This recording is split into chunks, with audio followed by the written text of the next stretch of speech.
Nithyananda Paramashivoham. Om Nithyananda Paramashivoham. Om Nithyananda Paramashivoham. Om Nithyananda Paramashivoham. Om Nithyananda Paramashivoham. Om Nithyananda Paramashivoham. Om Nithyananda Paramashivoham. Om Nithyananda Paramashivoham. Om Nithyananda Paramashivoham. Om Nithya Paramashivoham. Om Nithyananda Paramashivoham. Om Nithyananda Paramashivoham. Om Nithyananda Paramashivoham. Om Nithyananda Paramashivoham. Om Nithyananda Paramashivoham. Om Nithyananda Paramashivoham. Om Nithyananda Paramashivoham. Om Nithyananda Paramashivoham. Om Nithyananda Paramashivoham. Om Nithyananda Paramashivoham. Om Nithyananda Paramashivoham.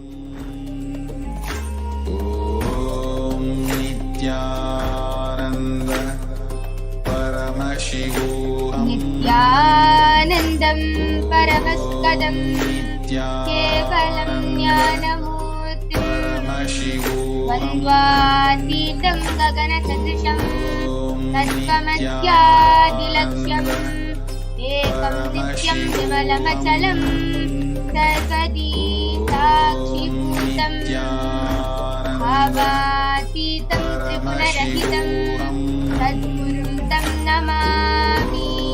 Nithyananda Nithyanandam. Welcome all of you to this program, Parashakti, Akashic. And we welcome all the Kailasa-vasis attending from Kailasa monasteries, Gurukuls, temples, ashrams and centers all around the world. So,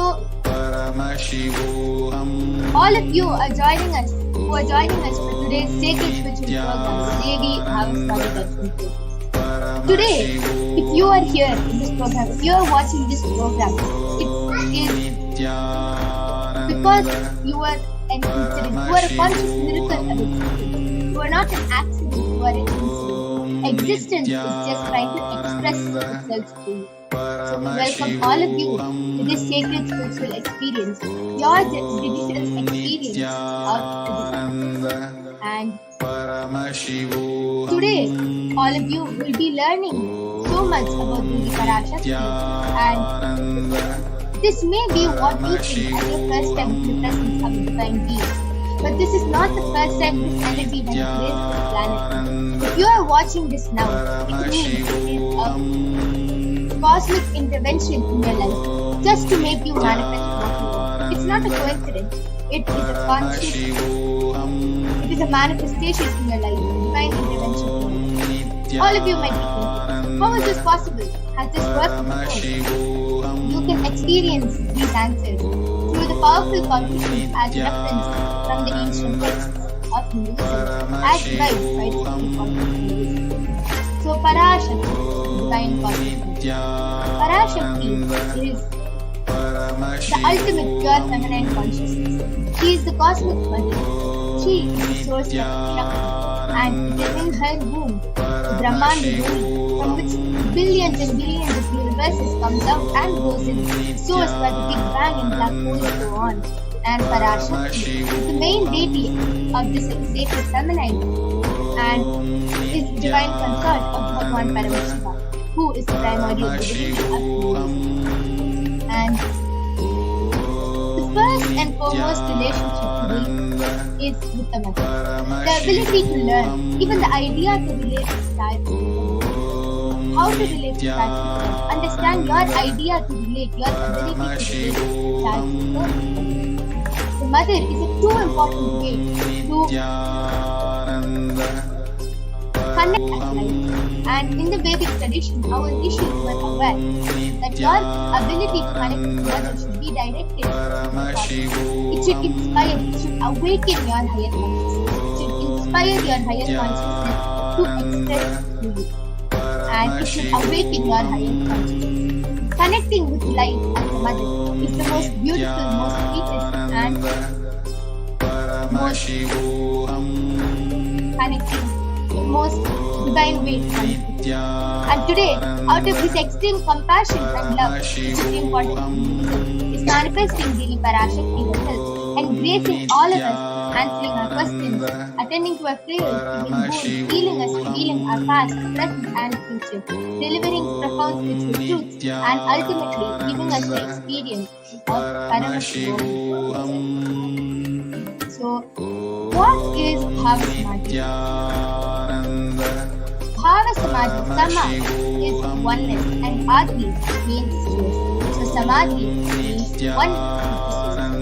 Bhava means attitude or attitude. So Bhava Samadhi Darshan means being one with the source in this aspect. And Darshan means to have a glimpse. In the Vedic tradition, it is used to describe the moment we behold a deity, an avatar, a saint or an enlightened being. As just being such a being can cleanse the karmas of lifetime and create a deep lasting transformation in all of us. Darshan is the super conscious vibration that is present around the avatar at all times. He simply radiates darshan just as the sun continuously radiates light. The auspicious moment when the receiver is catch, it becomes a moment of darshan, raising you to the next level of the super conscious breakthrough, like hitting the reset button on your brain.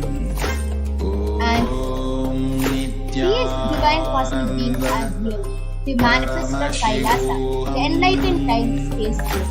And through deities and incarnations, these divine cosmic beings manifest.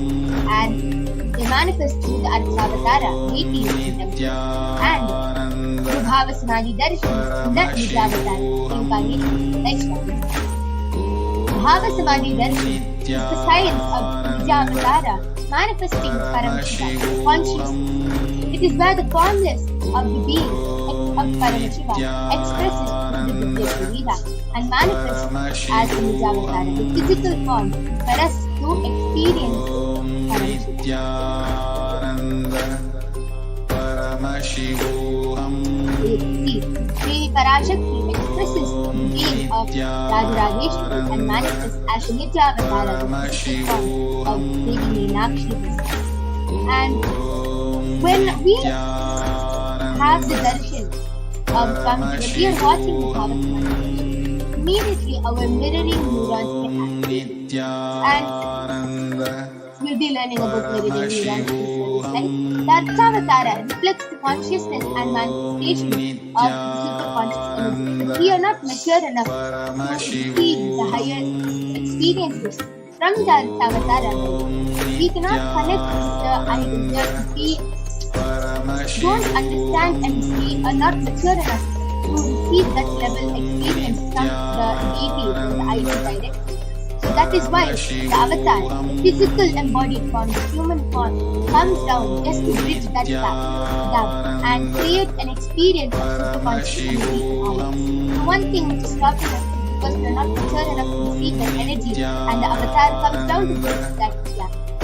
And during the darshan, the whole brain comes alive and turns into a superconductor of consciousness. And as I was telling, the mirroring neuron is where the part of the brain when you see something automatically the mirroring neuron get activated and you also start either silently or consciously recreating your things. Just like how a baby seeing another person clap or seeing another person walk, the baby starts doing the same thing. That is because of the mirroring neuron.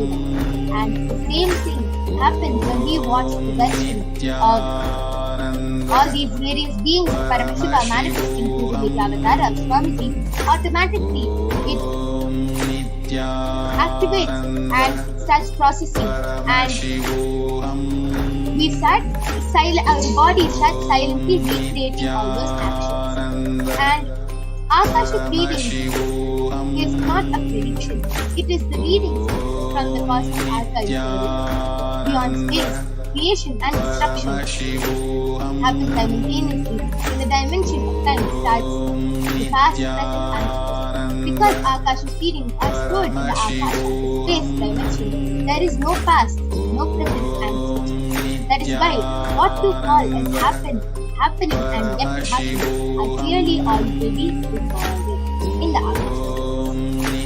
So who is the Supreme Swamiji, Supreme Pontiff of Hinduism, Jagat Guru Mahasanidhanam, His Divine Holiness Bhagavan Nithyananda Paramashivam, is the reviver of Kailasa, a macrocosmic ancient enlightenment Hindu civilization, and the Supreme Pontiff of Hinduism is the 1008th incarnation of Paramashiva, as per Hinduism, recognized by his predecessors at a very young age, who are the enlightened masters and guides. The Supreme Pontiff of Hinduism has made this science of power manifestation university as a lifestyle for humanity. And Swamiji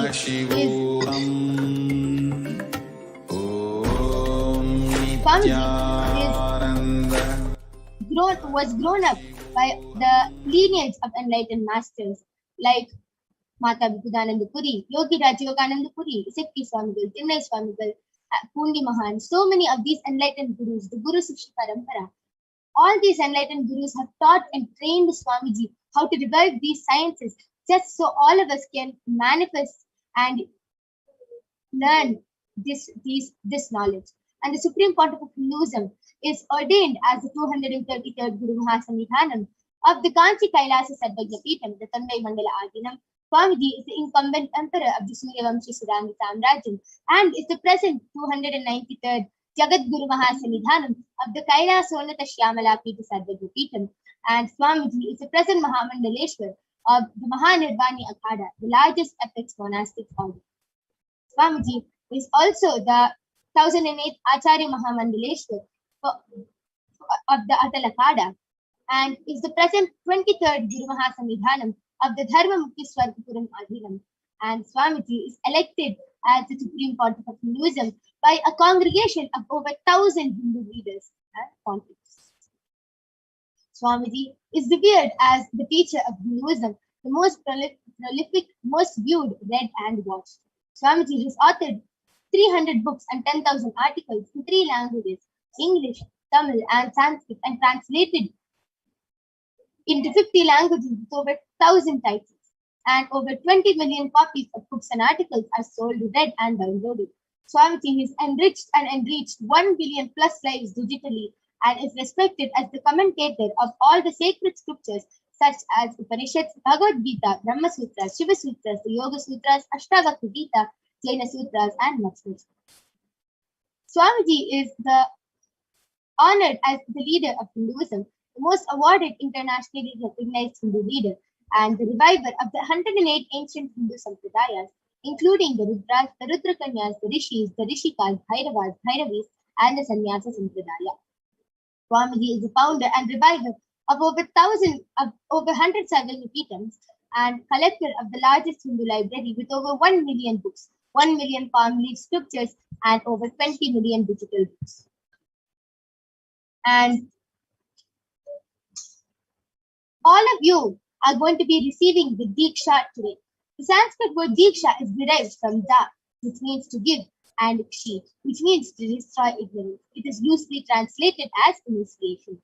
Diksha is the direct transfer of spiritual energy by an avatar through a look, word, or such, which destroys ignorance of the initiate or disciple.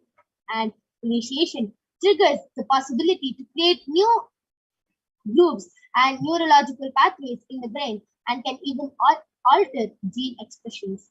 And all of you might be wondering, what happens after the Diksha when the Jnana, the ultimate truth, gets mapped into your consciousness, prajna, manifests as a power and possibility of every being, prajnana. That is when we start manifesting these powers.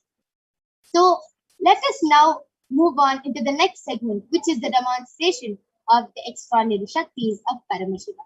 So today, all of you are going to be witnessing the live demonstration of these extraordinary Shaktis being manifested through the Balasins of the Nithyananda Gurukul.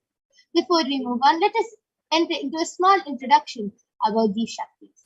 Let us see the fundamental difference between Shaktis and Siddhis and learn what are Shaktis in the Vedagamas, the source scriptures of Hinduism. Paramashiva beautifully reveals every human being is hardwired to be able to manifest these 463 powers. Shaktis manifest through a cognition that you are the divine and that you need to manifest the divine, not from a cognition that you are a man and you need to reach the divine. Let us see the difference between Shaktis and Siddhis. Shaktis are the powers which express through the space of enlightenment as a side effect of feeling connection with the divine and high integrity with the Guru. Shaktis are the source of enlightenment. Siddhis are the powers that manifest from tapas or penance for enlightenment. Siddhis are on the path of enlightenment. So who is the source of all these Shaktis? Paramashiva.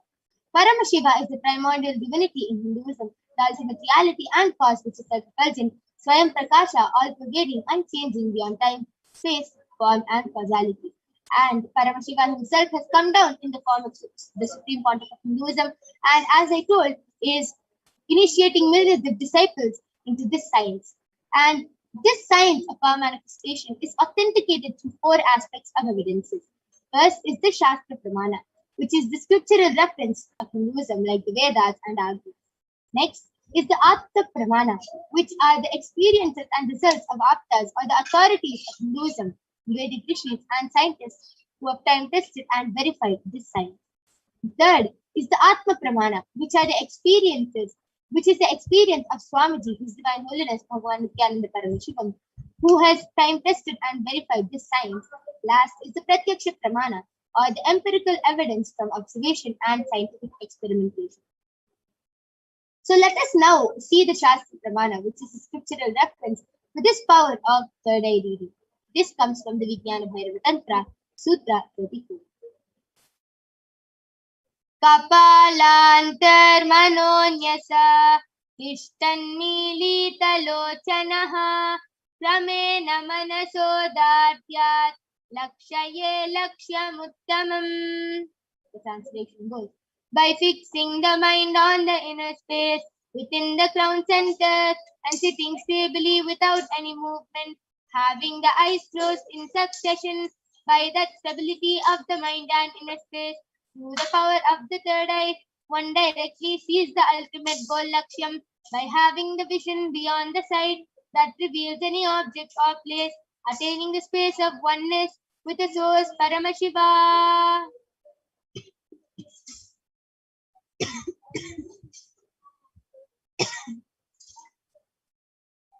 The next is the Apta Pramana, where Bhagavan Sri Krishna initiates Arjuna into the power of third eye reading. In the 11th chapter of the Srimad Bhagavad Gita, the 8th verse, Bhagavan Krishna says to Arjuna, Natu mam shakyase drashtum manenaiva svachakshusha divyam dadami te chakshuhu pashyame yogamaishwaram. But you cannot see my cosmic form with these physical eyes of yours. Therefore I grant you the divine third eye. Behold my cosmic opulence. And in the 11th chapter after Arjuna gets initiated by Bhagavan Krishna, he beautifully and completely narrates the cosmic form, the Vishwarupa Darshan of Bhagavan Sri Krishna as he sees it through the third eye. The next is the Atma Pramana, which is the experience of Swamiji. Swamiji beautifully says in his own words, the first experience that I was able to see everything around me, above me, the whole 360-degree vision, everything around me, and not only I was able to see, I was able to even feel all of that as me. And last is the Sakshi Pramana.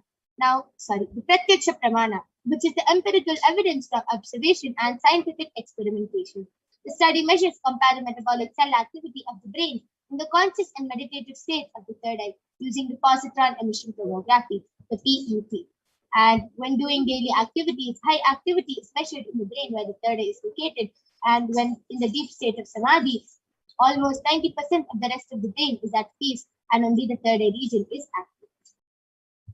So let us now witness the live Sakshi Pramana, the demonstration of these extraordinary Shaktis being manifested by the Balasins and the Nithyananda Yogis. So we'll be back right after a short break with the Balasins of the Nithyananda Gurukul, who is going to be demonstrating this power to all of you.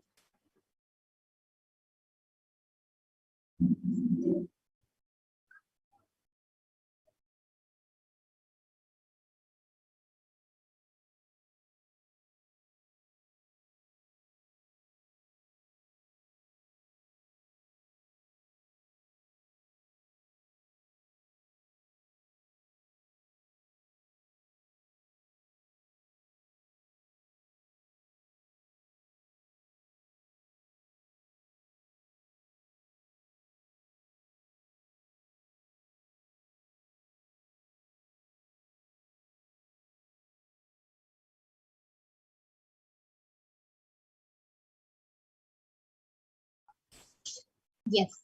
So now I'm back with the Balasins of the Nithyananda Gurukul Manikya Virajananda, who is going to be demonstrating this extraordinary Shakti to all of you. Along with me, I have the medically tested iPad. In front is a complete opaque sheet. Behind is a thick sponge. You can see that there is no gap between the sponge and the opaque sheet, and there is no possible way of light entering through this iPad. This is the iPad I'm going to be placing on Mahaviraja's eyes now.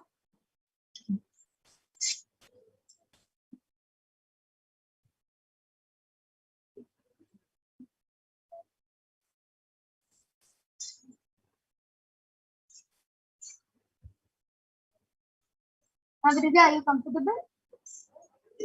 So Mahaviraj is completely comfortable, and I request you to turn to your right, left, up, and yes. So all of you can see there is no gap between Mahaviraj's eyeband and her eyes, and it is completely foolproof. So now I request all of you to go ahead and post your comments in the Kailasa's HDH Nithyananda YouTube channel and the HDH JDM Bhagwan Nithyananda Paramashivam Facebook page. You can go ahead and post your comments, and I request the comments to now be projected.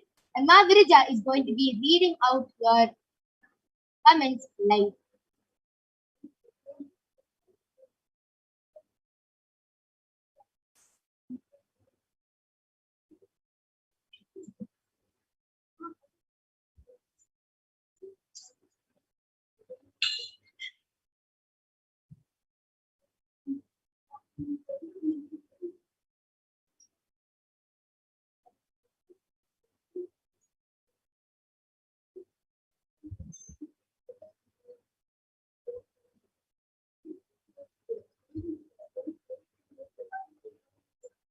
So, Reggie's comment just post is by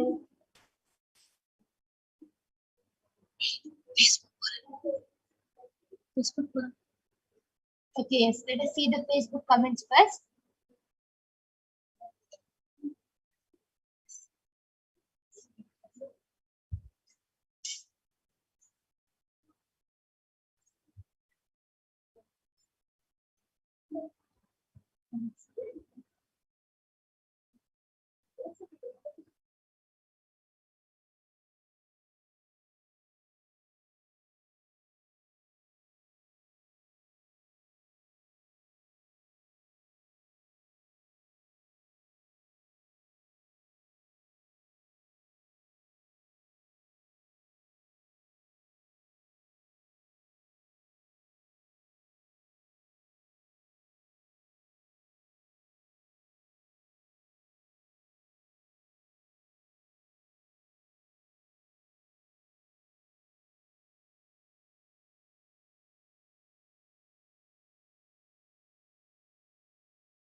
Yes, Mavirija, you can go ahead.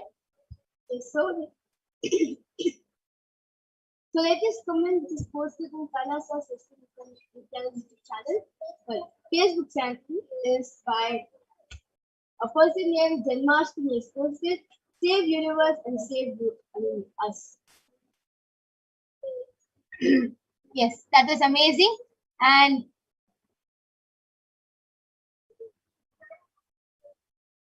So you can go to previous comments now. So before that, there is a comment posted by Daud Balaji Pati was posted and hand holding our race. and yes, why don't you go ahead and read the previous comments before And that? say Daud Balaji Pati has again posted clapping emoji. Daud Balaji Pati has posted Om Namah Shivaya emoji. Guidance emoji. And before that, I has again posted Namaskar emoji. Okay, why don't you describe it? The hand is like an orange color. Yes, continue. The orange color it has a few colors in the background. If you want more up. I request the comment section to go more up. Yes. So it has a background of purple, orange, like orange, red, and yellow. And so, how to say? The top lid design something like that. It's like something like that. And down there's like something pink. And like how is like turquoise color? Like this part is turquoise color, something maybe on those. Amazing. Exactly, Mavirija was able to describe that emoji and sticker. Thank you so much, God Balaji Patilaya, for also posting your comments in the Kailasa HDH Nithyananda YouTube Facebook page. And yes, Mavirija, you can also go ahead and read the YouTube comments. Yes, so latest comments posted in the YouTube channel is by Pyotr Bachda. Has posted Nithyanandam Asmai emoji and and before that, Mahajanandam Siddham has posted. Swallowed by the simplicity of Swamiji's sweet smile. Devotee swims in the surrender of sublime submission. So wonderful report. And Yes. before that, Vigyan Chapitan has posted some emoji and request scroll to go up. I request the school to go more up. Yes. So Vigyan Chapitan has posted 4 emojis. One is a sparkling heart, a namaste emoji, and an exclamation mark of the heart. Yeah. And a rose. That was a beautiful demonstration of the power of prayer. Now I'm removing the eyeband of Mavirija. All you can see that the eyeband is completely intact. There is no difference in the eyeband, and yes, that was a very beautiful demonstration. So we'll be back right after the short break with the Balasans of the Nithyananda Gurukul, who are going to be demonstrating this power of body scanning. But before that, we will also be witnessing the Shastra Pramana, which are for this very power.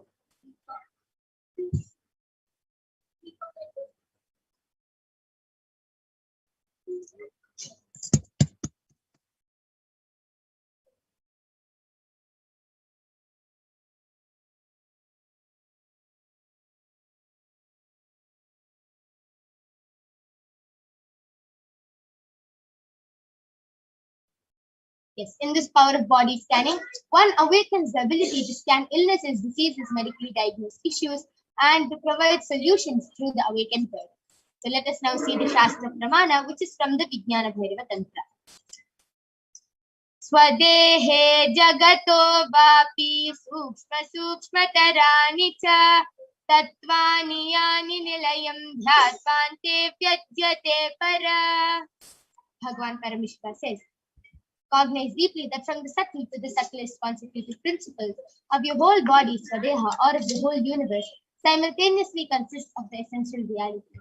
They are being absorbed in their source called Paramashiva, and by the experience of such restful awareness, one becomes complete from all the thoughts, and the ultimate universal divine power, Paradevi Adi Shakti, is revealed, and the supreme power manifestation happens. The next is the Apta Pramana, which is from the life of a Siddha named Terayar. Teriyar was a Siddha and one of the prominent disciples of Agastya. One day, a man suffering from a severe headache comes to Agastya to heal him. Agastya uses the power of body scanning and reveals that there is a small tere, a type of frog, sitting in his brain. Agastya immediately instructs his disciple Theria to perform an open head surgery and remove the frog. After the surgery is completed successfully, the person is completely healed and cured of the headache. Thus, he gained the name Swedia. Next is the Atma Pramana, which is from the life of Swamiji, where Swamiji manifested the power of Sushada, living beyond pain, and the power of body scanning. Swamiji beautifully shares on the 22nd of December, paraphrasing his words, "Only when I had a multiple compound hand fracture was I forced to go for surgery and therefore for medical checkups related to that. At that time, they detected heavy metal quantity in my different organs, and it was revealed that I had been poisoned without our knowledge.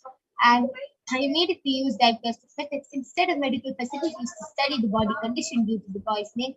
And immediately I found out through the body scanning what the problems and imbalances had happened and where the balance had to be done.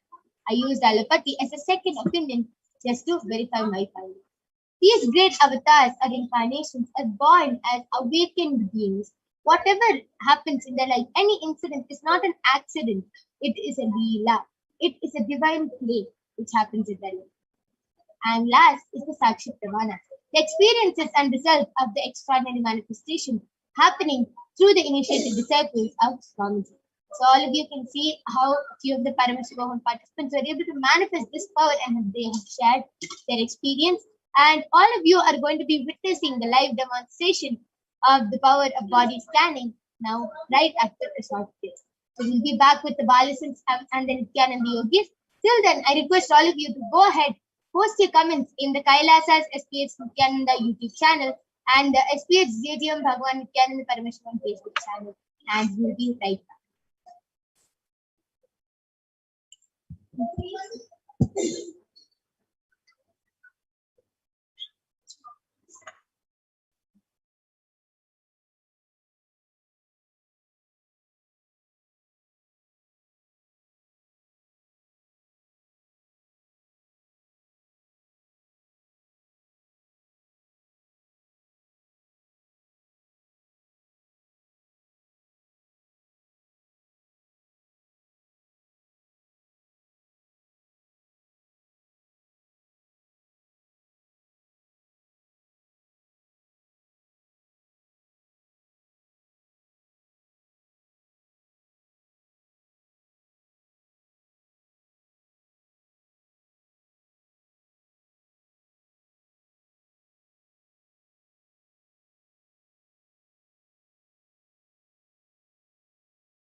Yes, Nityananda. I'm back with the Balasans and the Nityananda Yogis, Manitya Mahavidyananda, Manitya Brahmayogananda, and Masoni, who are going to be demonstrating this extraordinary Shakti of body scanning to all of you today. So now I request the YouTube comments to be projected.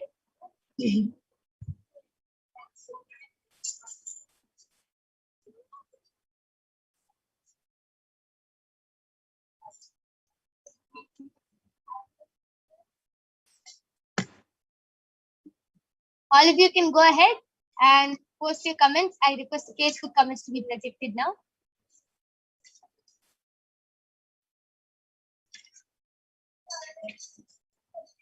Anyone who wants body scanning can request in the Kailasa's HDH Nithyananda YouTube channel and the HDH Stadium Bhagwan Nithyananda Paramashivam Facebook channel. And all of you will be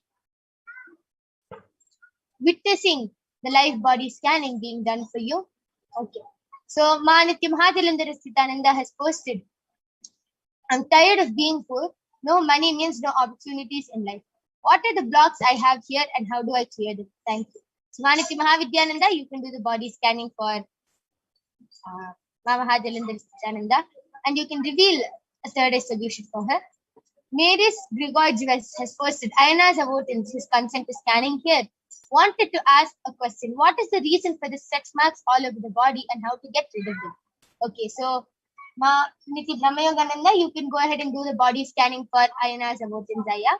And Payatar Wajda has posted, please make the body scanning for me. Thank you. Yes, Aya, surely we'll be doing the body scanning for you. Masoni, you can go ahead and do the body scanning for Payatar Wajda. Yes, so now the Balasans and the Nityananda Yogis are going to be chanting the Mahavakya 3 times, where they will be able to connect to Paramashiva and which directly raises them to a higher frequency.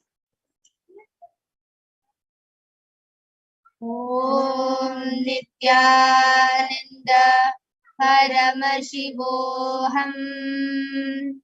Om Nithyananda Paramashivoham. Om Nithyananda Paramashivoham.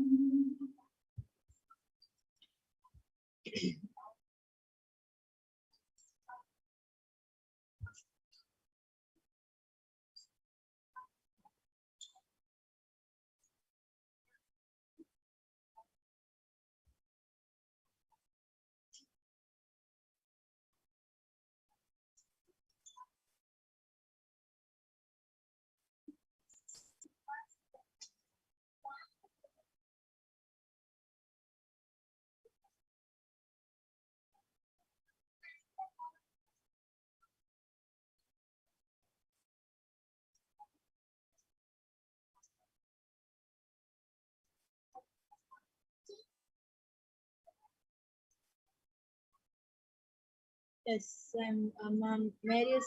I'm done with the body scanning for Ayana's aversions. And Parameshwar revealed to me that the reason as to why he's getting the stretch marks all over his body is because he's sitting a lot throughout the day. He's not moving his body and he's not being active. Like he'll suddenly get up for, like if he has to use the bathroom or if he has some work, then like he'll get up. Like he doesn't get up very often and he like hardly gets up throughout the day, and that is the reason as to why he's getting the stretch marks all over his body. So what he should do is like you should start like just frequently he should start, just get up like for 5 minutes, do a few stretches, or if he has time like 1 hour in the day, go for walking. So he should do like things like that and make sure that his body is active and it's moving a little bit at least throughout the day. And also Parameshwar revealed that he has to start massaging his body with castor oil. And if he follows these 2 solutions, the stretch marks will start going away. Yes, and one more thing which just appeared to me in my third eye was that Aya has a lot of heat in the body, ma. So please please put a wet cloth before sleeping, and that will really help. Wet cloth on either your stomach or forehead, that will really help and cool down the heat from your body. This is one more thing which Paramashiva revealed to me. Yes. Ma Soni, you are ready? Yes, you can go ahead. The oxygen level is very low in your body. So Paramashiva revealed the solution is to get up early in the morning and go for morning walk area and go in an area where there is no pollution, there is no harmful gas, and do pranayama over there. Yes, a very beautiful solution for Payata Vajraya along with the body scanning. So, Ma Mary's Grigorjevitz and Payata Vajdaya, I request you to get back in the chat. And yes, Ma Mahavidya, you can go ahead. Yes. Nithyananda, so this is a stand for Ma Jaladhar Vistitananda. Ma, what Paramashiva is meaning is basically what you believe of what you want to do in life is not really aligned with what you think about money. You're living with people who are telling you the exact sentence that you have put, that no money means no opportunities, is not really what you believe. It's coming from the people and the surroundings where you are. Actually, one immediate solution is you need to move to where you will feel more powerful and confident in what you want to do in life. Your desires and beliefs is where the blocks is coming from, because both are not aligned. Haritati is the solution that will start cleaning up your digestive system. Having a strong digestive system is also going to help you in feeling more powerful about what you want to do. And immediately try to be with people or change your space, be in a location, have your surroundings, whatever you can do, where you can have vision aligned to what you want to do. Yes. And one more thing you can do, Ma, is start reading the Bhagavad Gita decoded. As Swamiji beautifully tells in the Bhagavad Gita, that Bhagavan Krishna is the Purna Avatara who teaches us how to live enlightenment while nouns and to drop everything and just leave it and go. How to live enlightenment as we are alive, and how to manifest the reality that we want while we are living. Just how to manifest the life that we want.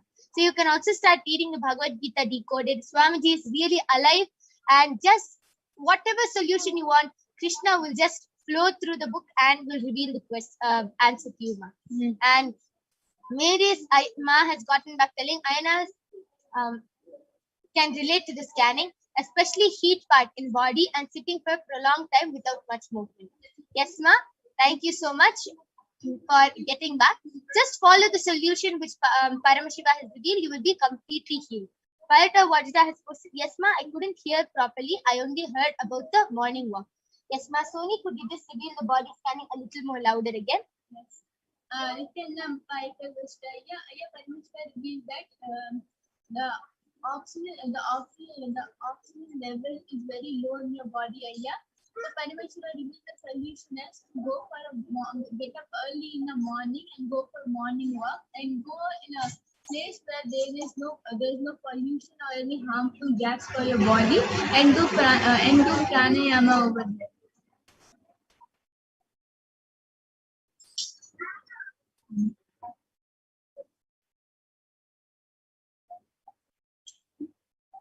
Okay, so this is a body scanning for Payata Vajda, Aya.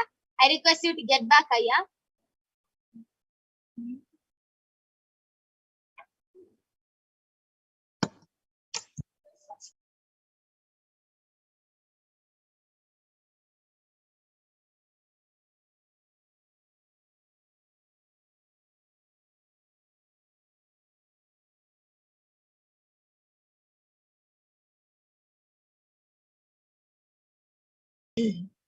Okay.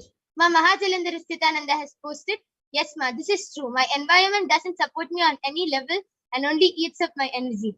I will start to read the book. Also will work on my digestion. I've been doing that steadily. And Payata Vajda has posted, yes, Ma, thank you. I will follow. Yes. Thank you, Ma Mahajalandhar Sthitananda and Payata Vajda for getting back and confirming with us. And anyone else who wants a body scanning can post a request. I request the Facebook comments to now be projected. I request the Facebook comments to now be projected.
Okay.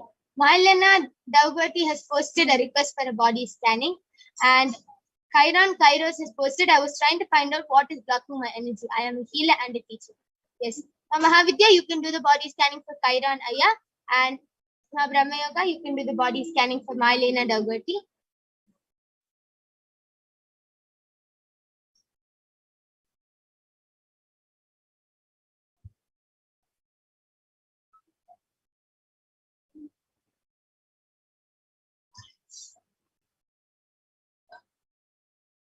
And Ma Mahajalandhar Sthitananda has also posted, my energy and environment are not aligned, and therefore I don't feel valuable here on any level.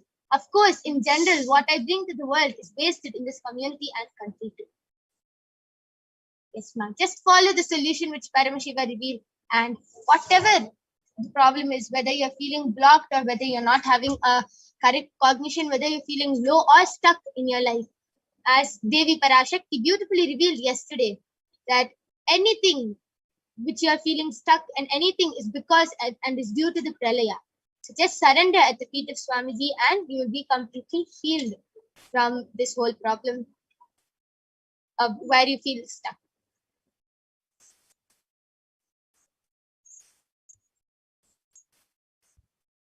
Yes, so I'm done with the body scanning for Marlena Daugati, and Ma Parameshwar revealed to me that they're having too much of sugar, eating too much of sugar in the day, and because of that, like even in your body there is a lot of sugar. So Parameshwar revealed that you should immediately start change from sugar to jaggery and jaggeries and also kalkand. If you just change to this and stop eating sugar, you'll see a lot of breakthroughs happening in your life, because a lot of toxins will get cleared from your body, and also your body will become a lot more fit. And also Parameshwar revealed that you have a lot of mucus in your body. So for that, you should do the Nirahara Samyama for 1 week, and also you should start drinking a lot of water and a lot of juices. If you follow these two solutions, you'll see a lot of breakthroughs happening for you, and also you'll get a really yogic and fit body. Wow, that was a very unique scanning, and as all of you saw, just by eating less sugar and by shifting into jaggery and rock candy, how my Brahma Yoga revealed that she will become more fit. She will start having breakthroughs in your life. How just a simple solution can heal such a big problem, and she can have breakthroughs in her life. This is what was revealed by Paramashiva through my Brahma Yoga today. Very beautiful scanning. Ma Marlena, I request you to get back in the chat whether you were able to relate to the scanning, and please do follow the solution which Paramashiva revealed. Yes, Ma Mahavidyananda, you can go ahead. So Nithyananda, this is a scan for Chiron Kairos. Here's a recommendation actually from Paramashiva. The healing practices that you're following and teaching are actually not aligned with the flow. So whenever you're healing people, the karmic baggage is falling back onto you. So what immediately was shown is a solution for me. Because you have also asked for what is blocking your energy, for a solution to unblock yourself, please do join the healing day on the Paramashivoham program. It's a free program where you are initiated into the healing energy, the Nithya spiritual healing. And you can find more details on events.kailasa.org or paramashivoham.org. And basically, the way you are healing is what is resulting into the blockage of your own energy. The karma of people you are healing is coming back onto you. Practices like Reiki and others are known for this problem and this block. So that's what's happening also with you. So the recommendation is to go to more of cosmic energy healing and Nithya spiritual healing specifically. Yes, beautiful. Kairanaya, I request you to get back in the comment section. Yes, and it's time to conclude this power manifestation session now. We thank all of you for joining us in this power manifestation session, where all of you witnessed this live extraordinary demonstration, and all of you now just witnessed this live demonstration, and you yourself are going to be manifesting these extraordinary Shaktis. Yes, Marlena Daugati has posted. Thank you, ma. Does that include fruit? Did you say instead have Jagri and do Nirahara. Yes, ma, you can do the Nirahara Samyama, and ma Brahmayoga, you can actually explain more on what Paramashiva revealed for her. Yes, so Paramashiva revealed that you should start having more fruit juices and a lot of water, and also have jaggery instead of sugar. Yes. So jaggery instead of sugar and fruit juices. Basically, the Nirahara Samyama is being only on liquids. So this is the solution revealed by Paramashiva for you, ma. Yes. So we thank all of you for joining us in this session now. And yes, Chiron Kairos Aya has posted. I had the same feeling. I will do that. Yes, yes, Aya. Just follow this solution. You will be completely cleared from whatever is blocking you. Yes. And we'll now be moving on to the next segment, which is the divine feminine consciousness, where you will be learning about Devi Parashakti herself and how she is gracing us, all of us, and answering our questions, doubts, and giving us boons. So we'll have Ma Madhura joining with us shortly, and you will be learning about the divine feminine consciousness. We thank all of you. Thank you, Nithyananda.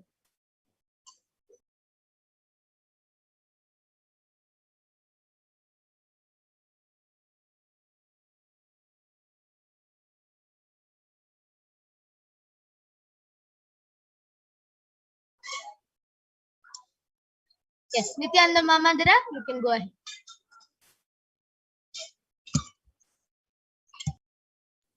Yes, Nithyanand, thank you, Mayoga Prana. And yes, that was a wonderful demonstration of the manifestation of powers that all of us just witnessed. And now we will be moving to the next segment of this program where we will be seeing who is Devi Parashakti, the divine feminine consciousness. So we'll be first looking at the Dhyana Shloka of Devi Parashakti, which comes from the Lalita Sahasranama Dhyana Shloka. सिन्दूरारुण विग्रहां त्रिनयनां माणिक्यमौलिस्फुरते तारानायकशेखरां स्मितमुखीं मापीनवक्षोहां पाणिभ्यामलिपूर्णरत्नचषकं रक्तोत्पलं बिभ्रतीं सौम्यां रत्नघटस्थरक्तचरणां ध्यायेत् परामम्बिकाम्. And the translation for this verse is, the Divine Mother is to be meditated upon as shining in a vermilion red body, with triple eyes sporting a crown of rubies studded with the crescent moon, a face all smiles, a splendid bust, one hand holding a jewel cup brimming with mead, and the other twirling a red lotus. And another verse, which is from the Lalita Sahasranama Dhyana Shloka, which describes the beauty of Devi Parashakti. Arunam karunam tarangatakshim dhritapaşankuşapuşpabanachapam animadiviravratam ayukaihirahamityeva vibhavaye bhavani. And the translation for this is, I meditate on the great Empress. She is red in color and her eyes are full of compassion. She holds the noose, the goad, the bow, and the flowery arrow in her hands. She is surrounded on all sides by powers such as anima for rays, and she is the self within me.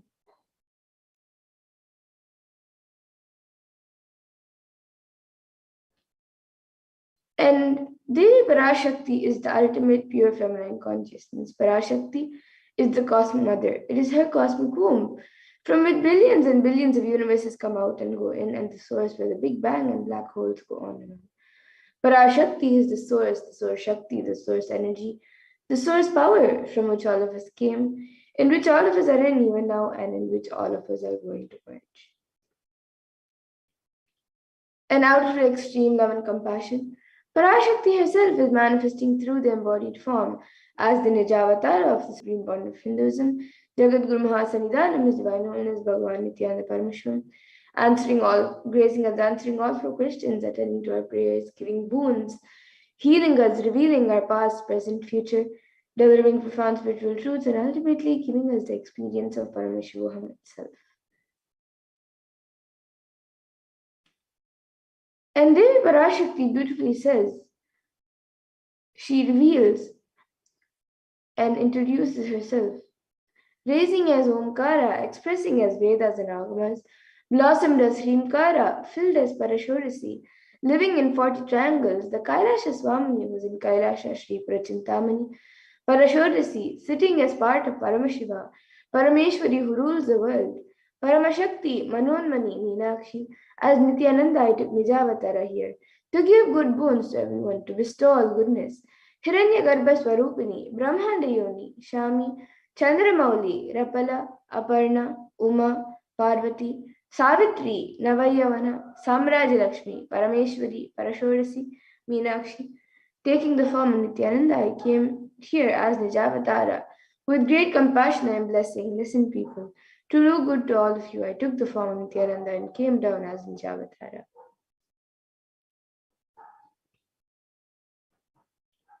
And Devi Parashakti also beautifully reveals, in her own words, she says, raising in Omkara, blossoming as Shiva, expressing as source of existence, powers of existence, expression of existence. From the oneness of Om, blossoming into two as Prakriti and Purusha, blossoming as Three Shakti as Icha, Kriya and Jnana, growing as four Vedas, expanding as five Panchabhutas, beyond six chakras, filled as Gotras of seven rishis, expanding as six chakras, filled as Gotras of seven rishis, expanding as eight directions, existing as nine grahas, blossoming as 10 indriyas, being as 11 rudras, creating all the worlds, bringing life to tell and make truth blossom and true good. Parashorasi Meenakshi, in the form of Nithyananda, I came to bless every one of you. And now let's see how we can receive Devi Parashakti. So literally you are seeing Paramashivam and Parashakti at that moment when she is there on your screen. So always receive her very traditionally. You can keep two betel leaves, one banana, one betel nut, and a coin in front of the screen and watch Devi Parashakti. And for those of you who don't know, in the Hindu tradition, a coin is actually considered the traditional dakshina. So it can be the lowest value. In India, it can even be just a paisa, and in the US, it can even be just a cent. Swamiji says, I'm not trying to monetize. Keep even 1 cent is okay. So for 100 days, if you have darshan, it will add up to $1. In India, even 1 paisa is okay. And you can offer that to Devi Parashakti. And once the darshan is over, you can do namaskar and eat the banana, the beet leaf, and the betel nut, taking it as prasadam immediately. And the coins that you collect, you can send it to the Los Angeles temple for the further procedures. And some of you might be wondering, how this betel leaf and betel nut will benefit you, whether it's physically, emotionally, mentally, how will it benefit you? So this betel leaf and betel nut may look too small, but in a few days, you will see how much it has to your sentiment, that really she's there. You will not take the Devi Darshan for granted. Rituals will break your monotonous unconscious mentality and lifestyle and remind you and raise you to the powerful cognitions. It will break your unconscious behavior.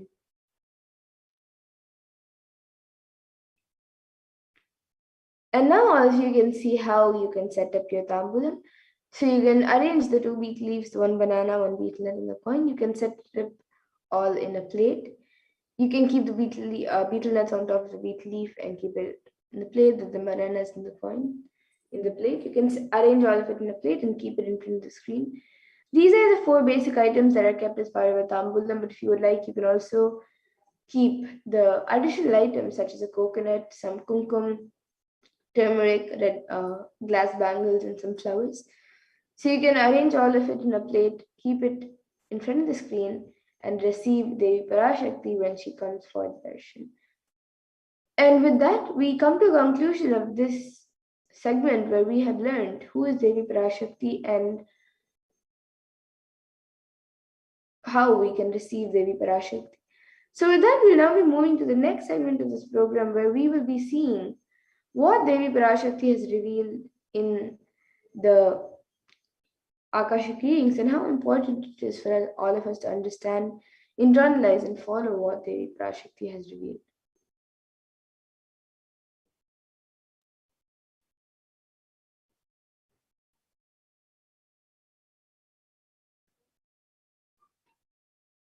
Yes, so now we'll be seeing what Devi has revealed in the Akashic readings.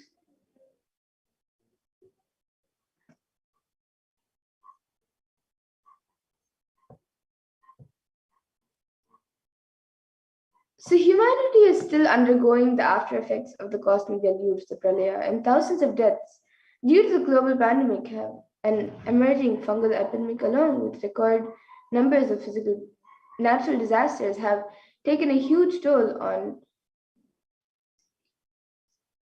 humanity's collective psyche. Yes, we can go to the previous slide.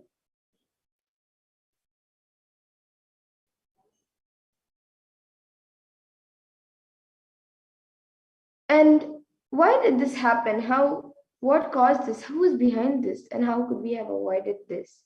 What is the solution for this? So, in this segment, we will be going through a scientific and statistical understanding of Devi Parashakti's revelation on the cause of this and the solution of the pralaya, the deluge. So now all of us know that the current status of the world right now is more than 3.8 million deaths, 175.9 million confirmed cases, and the worst affected countries is US, India, and Brazil. And the COVID in India alone is the number of COVID cases is 29,510,410, and the number of COVID deaths is 374,305, and the number fallen into poverty since 2020 is 75 million plus. And India is suffering suicide and depression. All of you can see a report given by WHO, a WHO report that 6.5% of the population is suffering from some form of mental illness, also with a suicide rate of 10.9 for every 1 lakh people. So suicide is one of the biggest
Nithyananda. Sorry for the technical glitch. And we have a very special, exciting announcement. We will be having the live Devi Parashakti Akashic readings at 8 p.m. today. So please stay tuned for that. And we will continue on with this segment as we prepare to receive Devi Parashakti. Let us understand more deeply the revelations made by Devi Parashakti herself. So India is not just suffering from the ongoing global pandemic, but natural disasters have also been severely affecting the country, with the cyclone in Kerala just a few months back. And recently, the floods in Maharashtra have devastated the state. And as all of these natural disasters have been affecting the country and the ongoing pandemic, they're preparing for the third wave, which seems to be inevitable. So how could we have prevented all of this? How could we have avoided this? Let us listen to Devi Parashakti's revelation on the 31st of May, 2021, and understand why this is happening.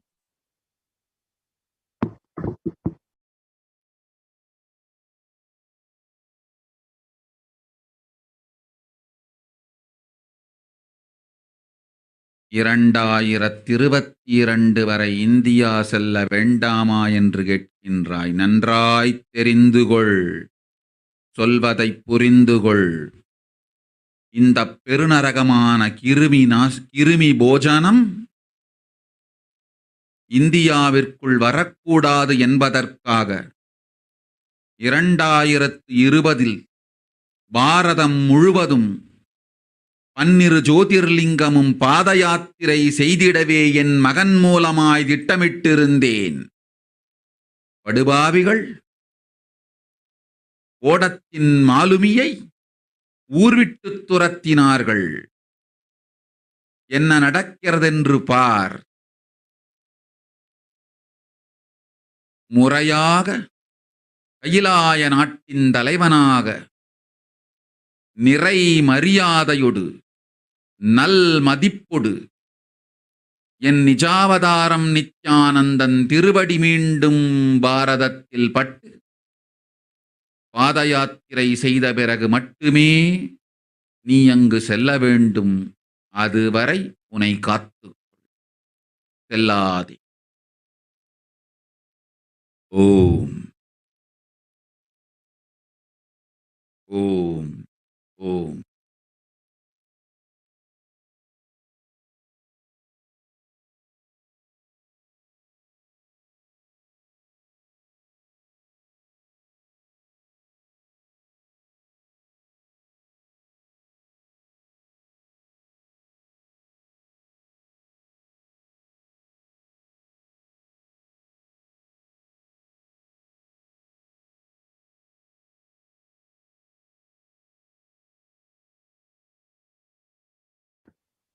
So let us understand these revelations translated into English for this huge Girmi Bhojanam hell not to come to India.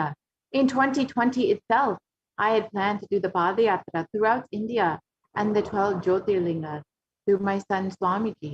They chased the captain of the ship out of the country. See what is going to happen.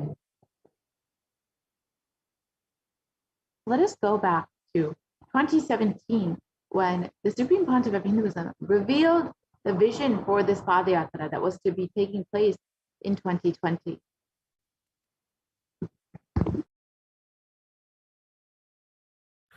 Want to do 1 year Padayatra specially for this purpose in 2020. 2020, planning for a full year. I'm going to walk from Rameshwaram to Amarnath. 1 year with 10,000 people, just walking all over India to spend time with people. 2020, there will not be any program other than Padayatra and just spending time with people. Just walking. Of course, 10,000 people will be walking with me. Maybe 200 vehicles to carry our food and all the other items, transportation. enjoying the river banks, forests, and time with nature. 10,000 people manifesting powers, walking from village to village. What do you think will happen?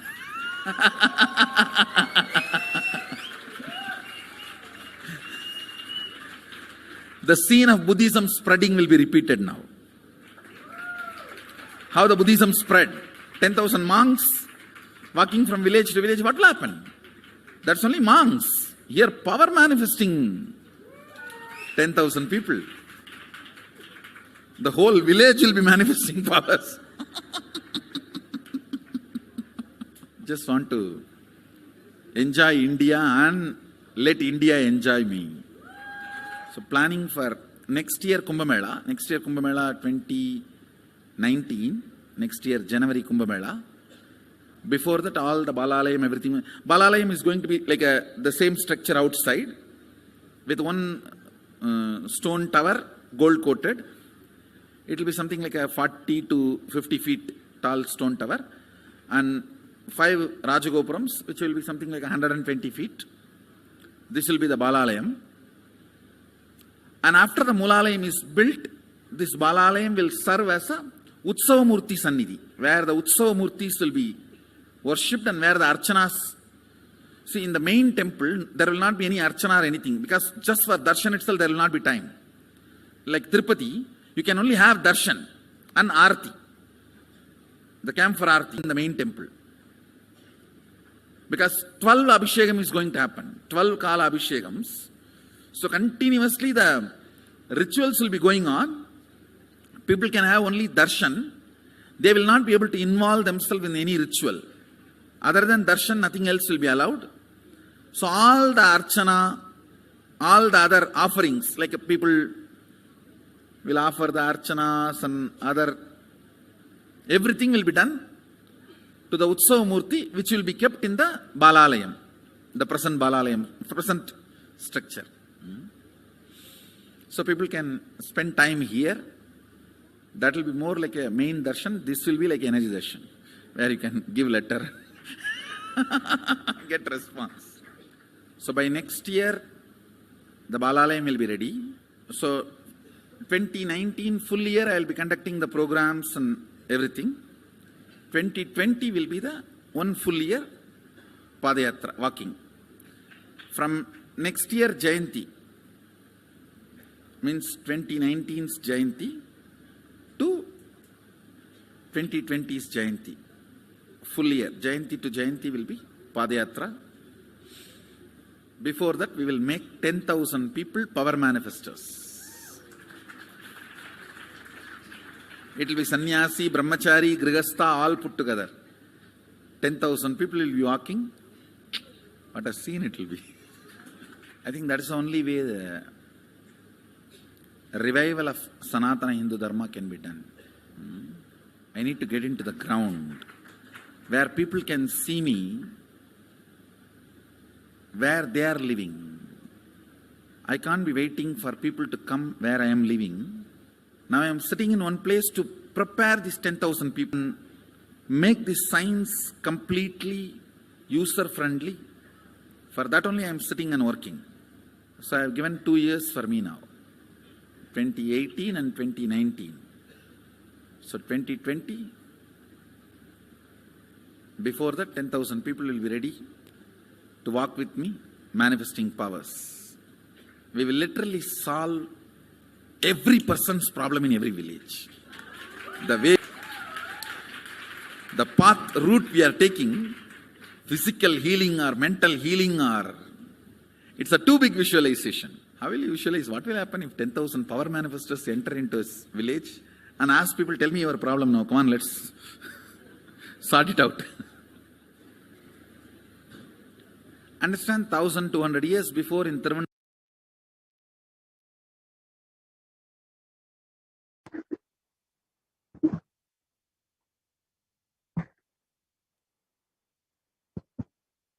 And the Supreme Pontiff of Hinduism revealed the vision for this Padayatra, that it would literally be like the seed of Buddhism spreading again.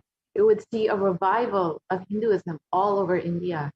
And the Supreme Pontiff of Hinduism was ready to go and meet people where they are, to give them solutions for every problem that they may be facing, where they are in their own homes.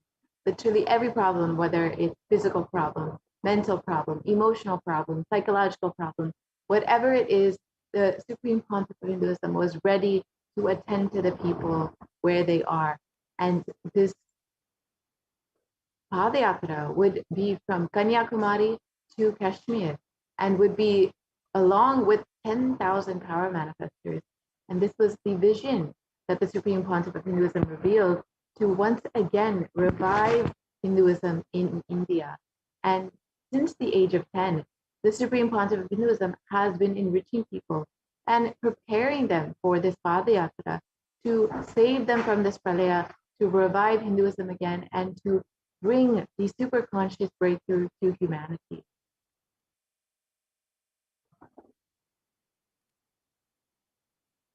And from that age, the Supreme Pontiff of Hinduism has been enriching and initiating the masses into the science of enlightenment through powerful discourses, initiations, and darshans.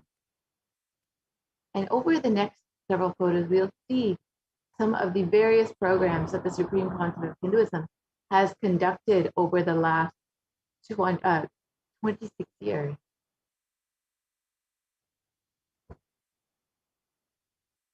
Here you can see in Vellore, Tamil Nadu, the miracles of existence.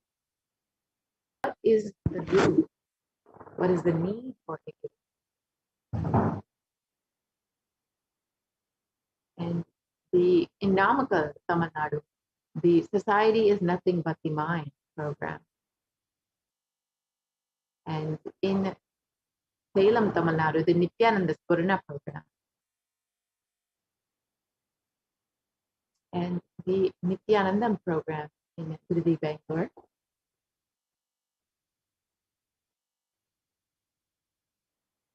The birth star celebrations in Tiruvannamalai.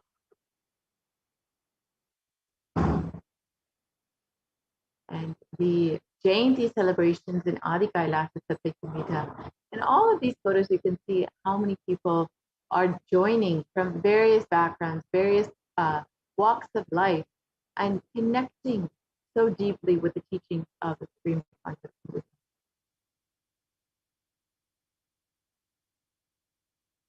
And the Jayanti celebrations at a school in Tiruvannamalai, the Nithyananda program in Tamil Nadu, the Guru Purnima celebrations in the Adi Kailasa Satyakamita, the Bhakti Spurana program, the Dhyana Spurana program, the Little Ananda program, which was a program specifically geared towards blessing the youth and bringing them the science of enlightenment. The Saptayagam program in Salem, Tamil Nadu, which was a series of homas conducted by the Supreme Pontiff of Hinduism, where he also guided 1,008 other people into these same homas. Here you can see the various photos of the Supreme Pontiff of Hinduism performing the homas, as well as guiding the disciples. And here is the Nithyananda Spurna program in Adi Kailasa Satyakamita. And finally, the Salem, the Nithyananda Spurna program again. And all of these photos, you can see how many thousands of people were in attendance for every program, how many people were blessed and individually attended to by the Supreme Pontiff of Hinduism. And the Supreme Pontiff of Hinduism was continuously working tirelessly to bring a superconscious breakthrough to humanity, to do the re-energizing process, to prepare them for this Padayatra, and to bring the superconscious breakthrough to humanity ultimately. However, the anti-Hindu elements made it nearly impossible for the Supreme Pontiff of Hinduism to do the re-energizing process and to do the Padayatra across India by driving the supreme concept of Hinduism out of India. Let us listen to Devi Parashakti's revelation on the solution for this, revealed on the 31st of May, 2021.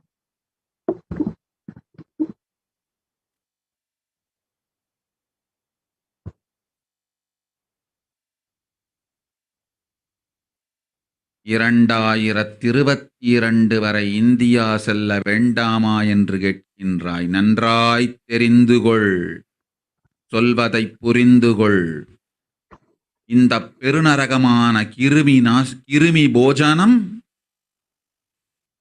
இந்தியாவிற்குள் வரக்கூடாது என்பதற்காக 2020 பாரதம் முழுவதும் 12 ஜோதிர்லிங்கமும் பாத யாத்திரை செய்திடவே என் மகன் மூலமாய் திட்டமிட்டிருந்தேன். படுபாவிகள் ஓடத்தின் மாலுமியை ஊர்விட்டு துரத்தினார்கள். என்ன நடக்கிறதென்று பார். முறையாக கைலாய நாட்டின் தலைவனாக நிறை மரியாதையொடு நல் மதிப்பொடு என் நிஜாவதாரம் நித்யானந்தன் திருவடி மீண்டும் பாரதத்தில் பட்டு பாத யாத்திரை செய்த பிறகு மட்டுமே நீ அங்கு செல்ல வேண்டும். அதுவரை உன்னை காத்து செல்லாதே. ஓம்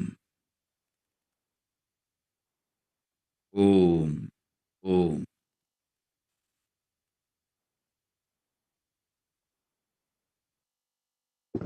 And Devi revealed that only when the supreme concept of Hinduism is received back in India with great respect and reverence as the head of Kailasa nation and is able to perform the Padayatra and the re-energizing process of the 12 Jyotirlingas, only then we will see this Pralaya end in India.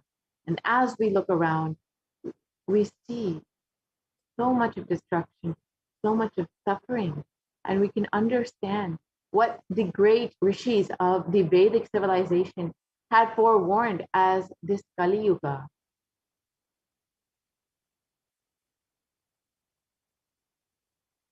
And the Kali Yuga is described as the worst of the 4 yugas, where man will be his own worst enemy.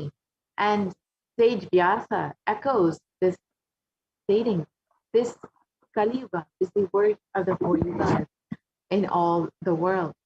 People are sinful and forget the dharma of the 4 varanas and the 4 ashramas. In fact, men are so sinful that no prescribed penance atones for their great sins.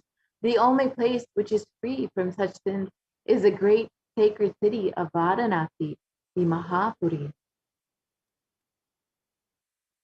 And the Kurma Purana continues on and states that Lord Rudra, Paramashiva himself, is the avatar for the Kali Yuga. And the translation of this verse, Brahma is the presiding divinity or Devata for the Krita Yuga, the first cycle of time. In the Treta Yuga, the second cycle of time, it is Bhagavan Ravi, in which appeared Sri Rama. In the Dvapara Yuga, the third cycle of time, the presiding divinity is Vishnu. And in the Kali Yuga, the fourth cycle of time, the current age, the presiding divinity, the avatar, is Rudra, Lord Maheshwara, Mahasadashiva himself.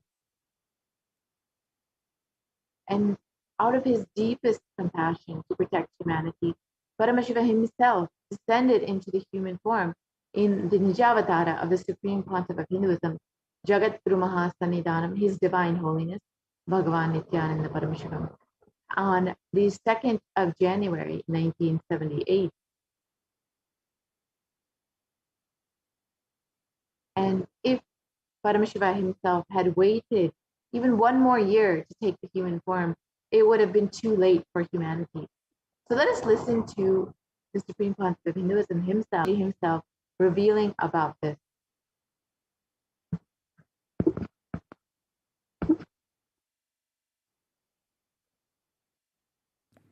And I tell you, O Hindus, don't be afraid. I am back with the same science. We are going to be rich.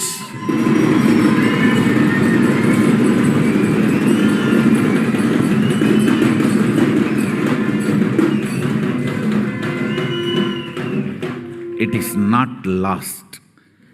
Just the last minute climax before it was going to be put off. I've happened.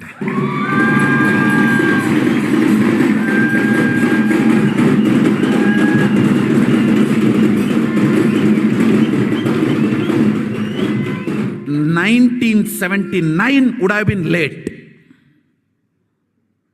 1979 would have been late. If I had time, I would have sent only ambassadors. Because no time, I have to get up and come directly.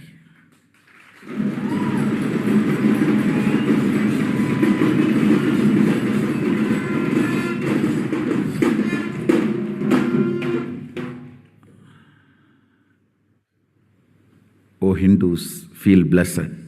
Science is not dead. It is available. I have everything needed to bring that science back to life and establish its legitimacy.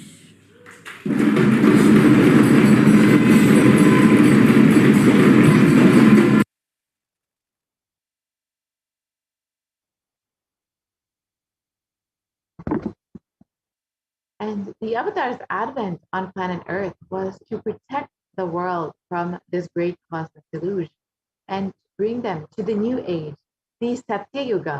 So let us listen to Devi Parashakti herself revealing about this.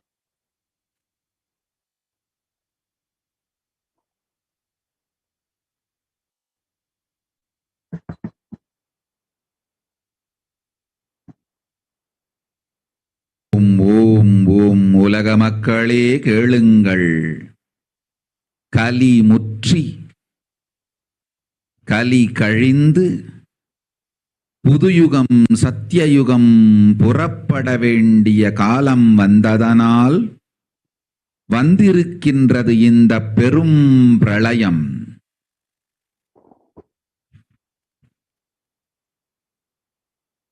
கவலை வேண்டாம் மக்களே.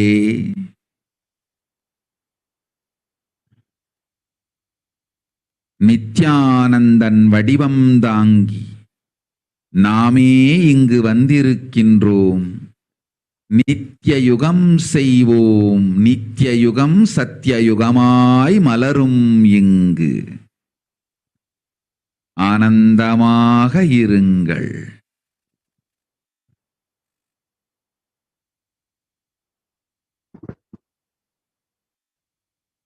And the translation of Devi's revelation. People of the world, listen, Kali Yuga has matured, and over time it has come for Satya Yuga to happen. So this great pralaya has come. Don't worry, people, in the form of Nithyananda, I myself have come here. I will make Nitya Yuga. Nitya Yuga will blossom as Satya Yuga. Be blissful.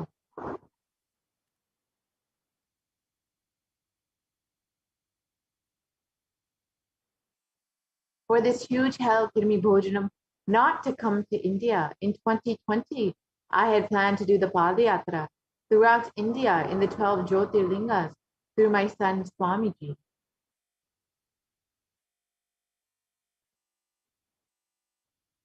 And to prepare for this, the Avatar began the Padayatra at the age of 10. And the Supreme Pontiff of Hinduism began enriching people one person at a time with the truth from the sacred scriptures and the secrets of higher living.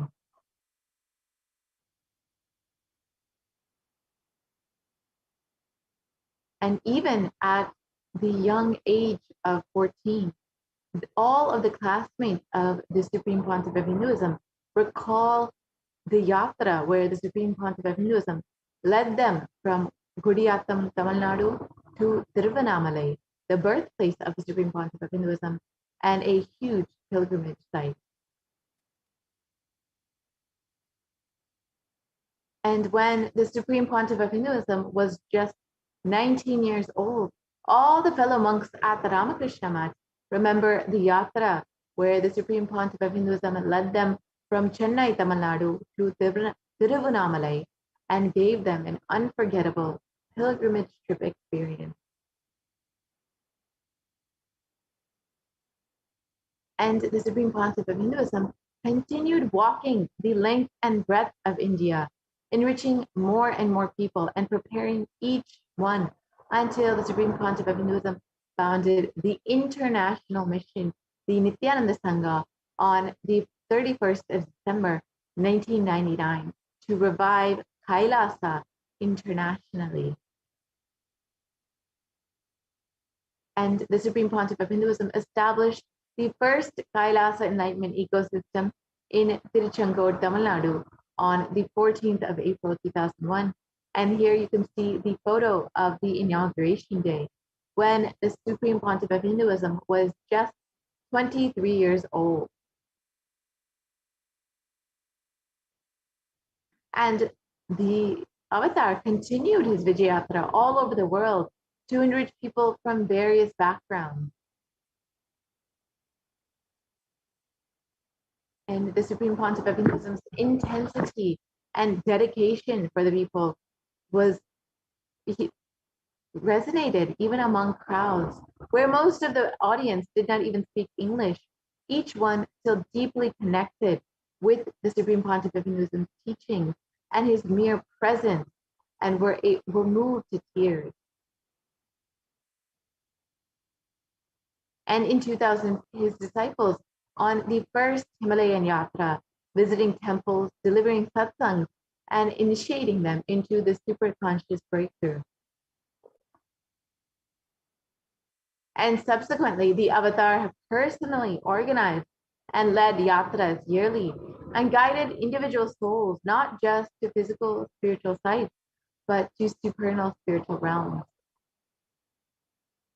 In 2006, the Padayatras were taken to the next level with the Gura and Nithyanandeshwari, who traveled from city to city, blessing each being who laid eyes on them.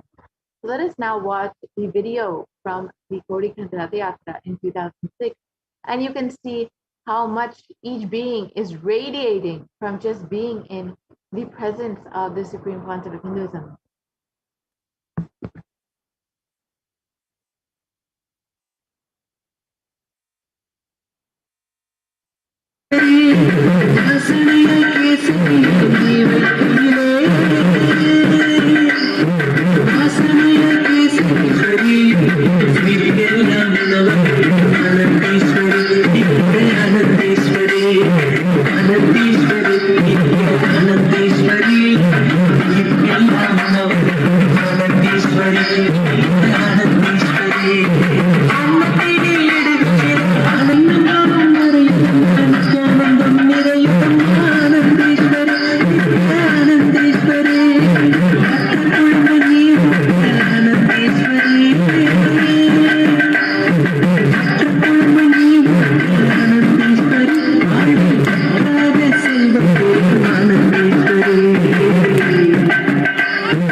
And the Kodikand Rathayatra culminated with the consecration and inauguration of the Garbha Mandir, the sanctum sanctorum of Nithyanandeshwara Paramashiva and Nithyanandeshwari Parashakti, and the Swayambhulinga in Adi Kailasha Satyakapita in Bangalore, India.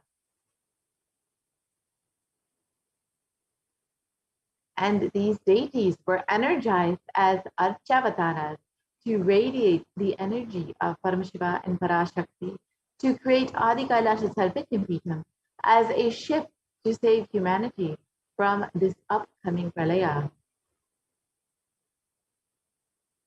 And in 2008, the Avatar and the Supreme Pontiff of Hinduism created innumerable spiritual energy centers across India as safe havens during this, to save people during this great deluge. And here are just three of these Sarvajnapitas. The Kailasa is in Tiruchendur, the Adi Kailasha Sarvajnapitam in Bangalore, and the Kailasa in Hyderabad. And in 2008, the Avatar created and energized the Nithyananda Vajrasarovar with the Anandalingam, which would protect anyone who bathes in its waters from the deadly COVID-19 disease, as it is a Navapashana Linga, which means that it has so much of healing properties. So let us watch the video of the Supreme Pontiff of Hinduism doing the Abhishekam and energizing the Anandalingam.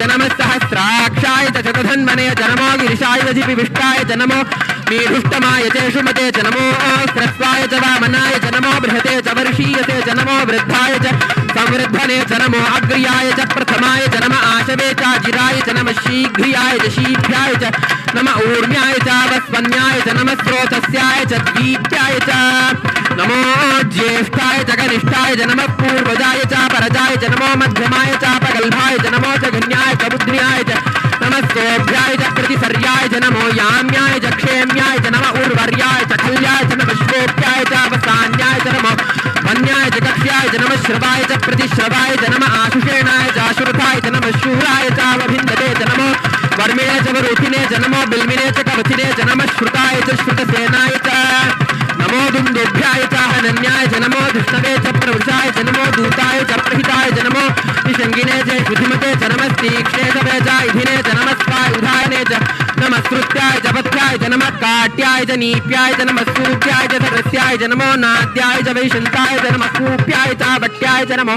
वर्ष्याय च नमो मेघ्याय च विद्युत्याय च नमः ईर्ध्याय च तप्याय च नमो वात्याय च रेश्म्याय च नमो वास्तव्याय च वास्तुपाय च ओम नमः सोमाय च रुद्राय च नमस्ताम्राय च अरुणाय च नमः शंगाय च वशुपतये च नमः उग्राय च भीमाय च नमो अग्रे वधाय च दूरे वधाय च नमो हन्त्रे च हनीयसे च नमो वृक्षेभ्यो हरिकेशेभ्यो नमस्ताराय नमः शंभवे च मयोभवे च नमः शंकराय च मयस्कराय च नमः शिवाय च शिवतराय च नमः तीर्थ्याय च कूल्याय च नमः पार्याय च वार्याय च नमः प्रतरणाय चोत्तरणाय च नमः आदार्याय च लाद्याय च नमः षष्ट्याय च फेन्याय च नमः सिकत्याय च प्रवाह्याय च नमः इरण्याय च प्रपत्याय च नमः किगंशिलाय च क्षयणाय च नमः कपर्दिने च पुलस्तये च नमो गोष्ट्याय च गृह्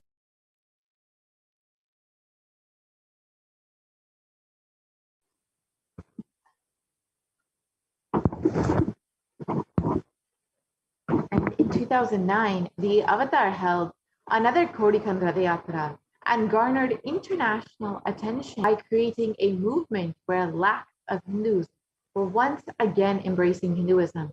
So let us watch a short clip of that Padayatra.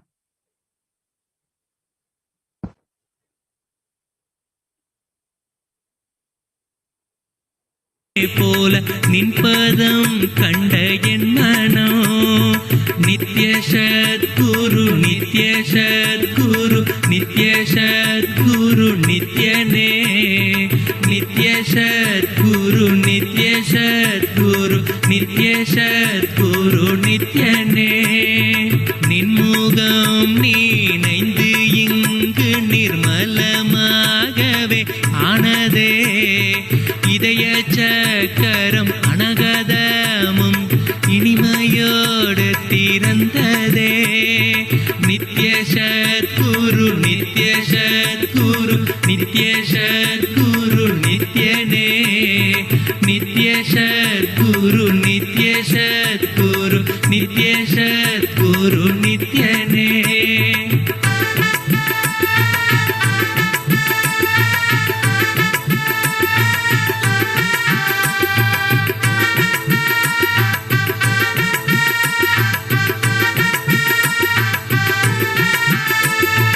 மற்றவர் கண்ட கேட்டு மறைகள் எல்லாம் அன்று விசுத்தி அதுவும் அசுத்தியாய் பொறாமையோடிங்கு ஏக்கத்தோடப்பா புண்ணியம் எல்லாம் போனதே எரிந்த வயிறும் ஏக்கமும் சேர்த்து விசுத்தி அசுத்தியான விசுத்தியை தீர்க்க விமலனின் பதம் விரைந்து இங்கு வரவேணுமே நித்ய சத்குரு நித்ய சத்குரு நித்ய சத்குரு நித்யனே நித்ய சத்குரு நித்ய சத்குரு நித்ய சத்குரு நித்யனே ஆமை பூகுந்த எண்ணகந்தீனை பொறாமை பூகாது காக்கவே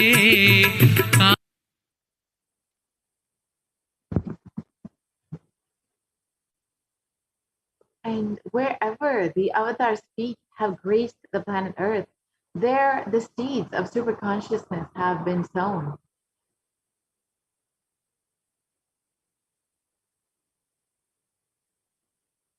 And the Supreme Pontificate Hinduism has established over 1,000 plus Kailasa enlightenment ecosystems across the globe that have enriched and enreached more than 1 billion people.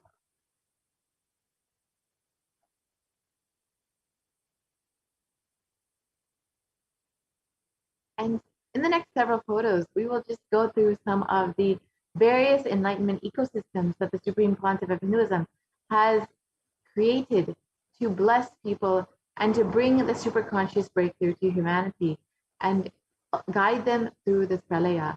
So the first is the Kailasa and Erode, the Adi Nithyananda Paramashivam.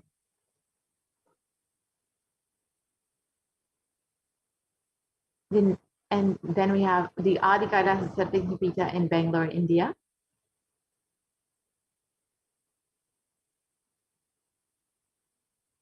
Kailasa in Tiruvannamalai.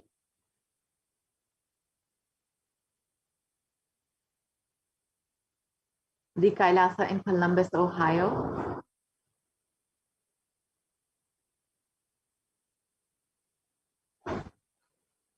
The Kailasa in Los Angeles, California.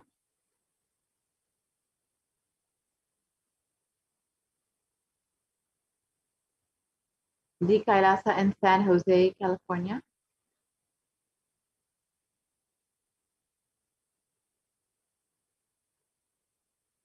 The Kailasa in Seattle, Washington.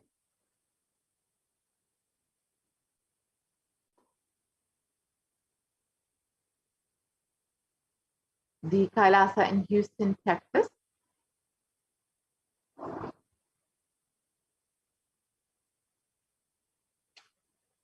The Kailasa in Charlotte, North Carolina.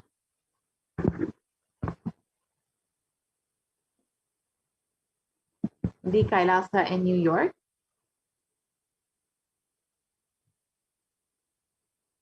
The Kailasa in Washington, D.C.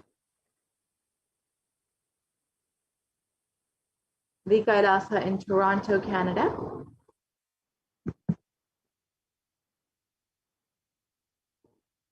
The Kailasa in Oklahoma City, Oklahoma. The Kailasa in Phoenix, Arizona.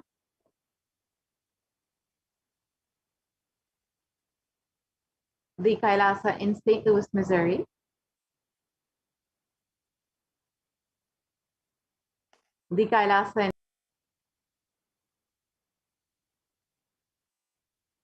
The Kailasa in Dubai.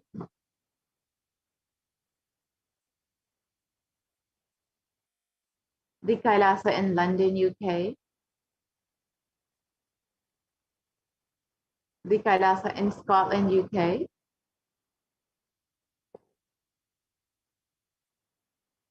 The Kailasa in Netherlands. The Kailasa in Slovakia.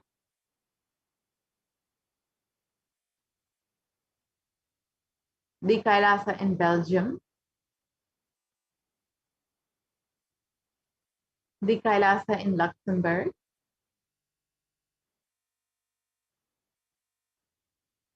The Kailasa in Austria. the Kailasa in Germany,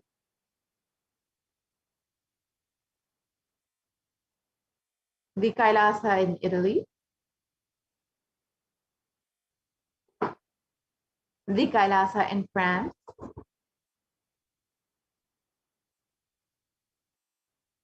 the Kailasa in Switzerland,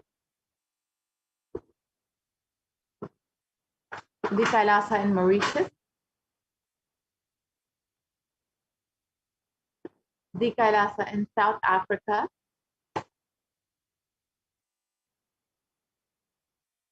the Kailasa in Salem,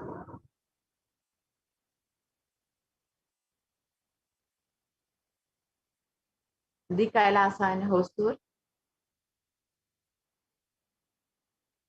the Kailasa in Patnam,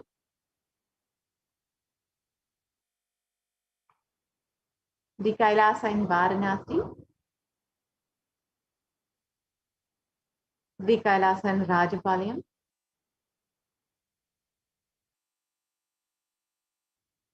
the Kailasa in Hyderabad,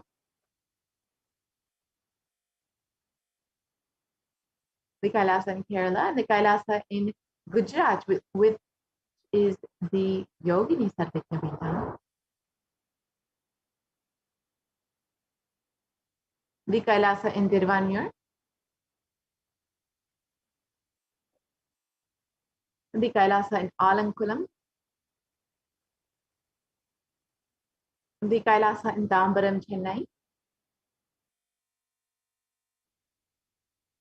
the Kailasa in Avadi, Chennai, and another Kailasa in Chennai, the Kailasa in Melbourne, Australia, the Kailasa in New Zealand, the Kailasa in Singapore,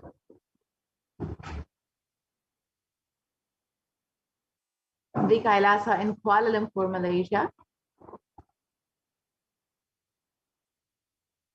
the Kailasa in Guadeloupe, South America, and all of these Kailasa enlightenment ecosystems were created by the Supreme Pontiff of Hinduism to guide people through this Pralaya, to ultimately bring these super conscious breakthrough to humanity. And to ensure humanity survives, the Supreme Pontiff of Hinduism created the sovereign order of Kailasa with thousands of sannyasis, with no discrimination against caste, creed, or religion.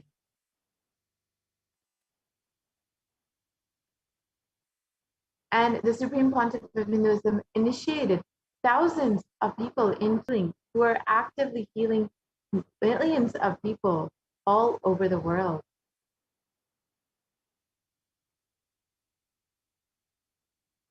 And 2,500 plus satsang centers, Padaka mandirs, and home temples operate as de facto spiritual embassies of Kailasa.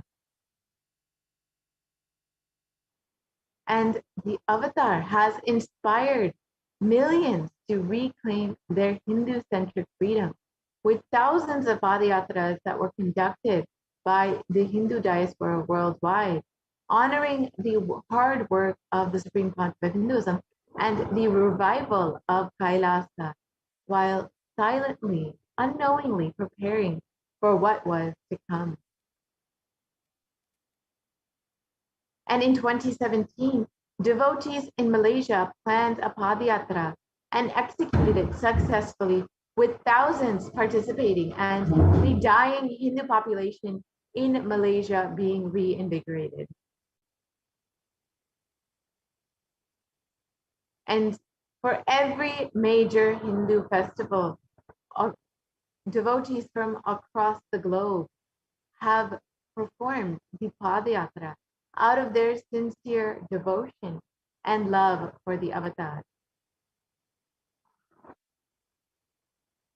And the Supreme Pontiff of Hinduism has contributed over 26 years of humanitarian services to the world, serving over 1 billion free meals, organic, nutritious meals to people across the globe, and over 1 e-citizens have been enriched by the Supreme Pontiff of Hinduism in 347 countries, in 347 cities, in 196 countries across 6 continents. And the world's largest Hindu university, and the Hindu University, has been established in US, Canada, Slovakia, Switzerland, and Brazil.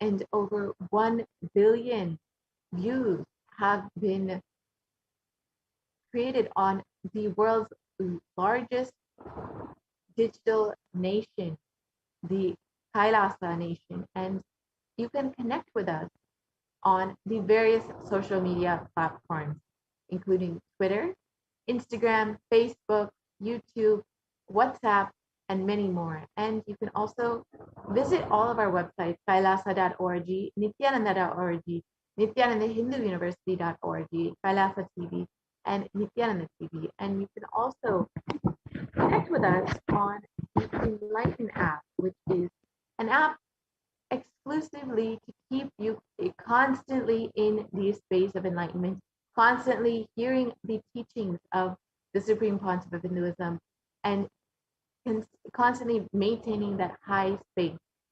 So the Supreme Pontiff of Hinduism has made all of this available, has brought Kailasa completely online to guide people, to connect with people, to ensure that they are staying in a high space and guided during this pandemic.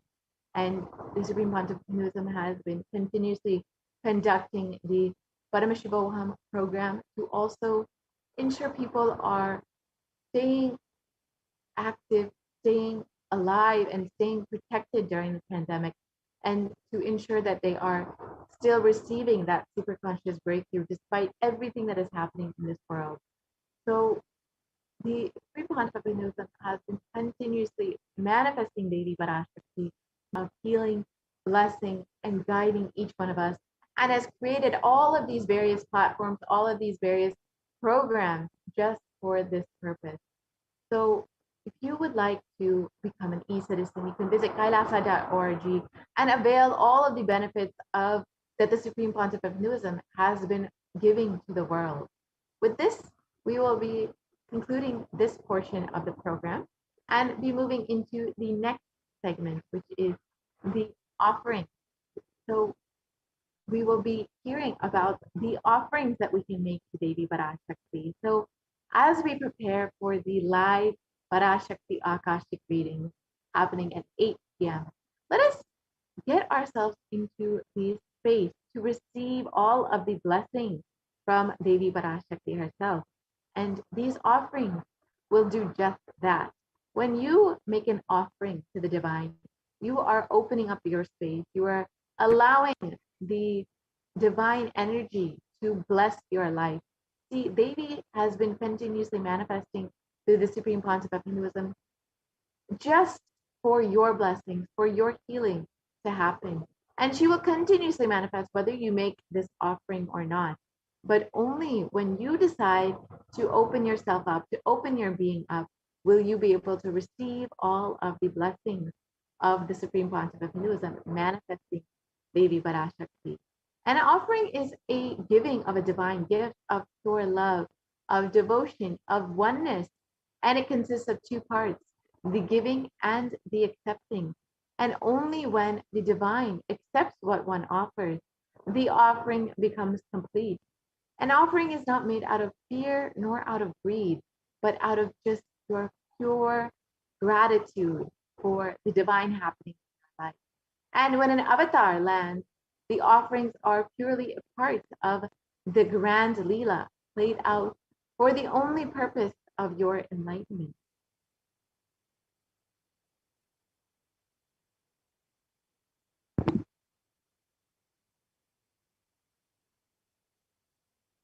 So let us understand the Dhyana Shloka of Devi Parashakti. It states, moon-like face holding the Vedas in one hand, fire in eyes with lotus flower gracing and blessing hand, and one hand with the Japamala, beautifully decorated with the jeweled ornaments in wonderful clothes and shining crown. Her name is Manonmani, and this is from the Mulagama Manonmani Dhyanam. And it continues on. I meditate on Devi with 3 eyes glowing like a moon and holding the Vedas, lotus and gracing with blessing and gracing hands. She is wearing beautiful ornaments. She is worshipped by Brahma and other many gods and showers auspicious boons for all actions every day.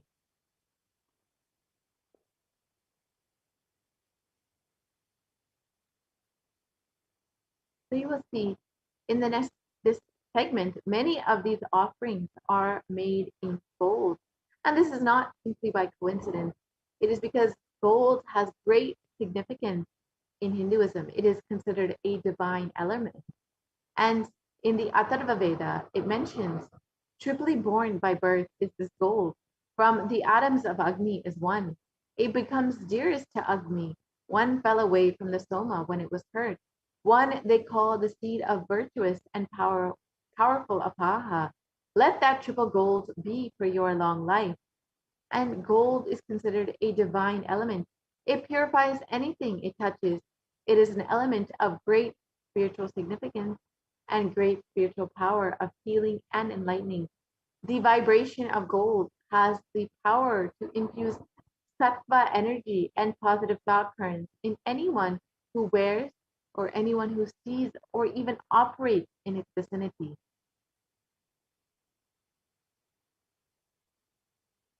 And gold is present in all of our Hindu scriptures. You will see the Agamas, the Vedas, the Shrutis, the Smritis, the Itihasas, and the Puranas. In all the Hindu scriptures, it is abundantly displayed that gold is the most auspicious and purest metal which purifies our very being. In the Hindu civilization, everything was built in gold, exchanged in gold. Ritual fees were offered in gold bricks. One was to be saved from life-threatening illnesses. One would offer the gold as the ritual fee. Gold was in abundance and used for weighing equivalent amounts of commodities, including cows. Kingdoms were built with huge doors of gold, and the streets would have huge columns and huge archways of gold. Horses and cows were dressed in gold.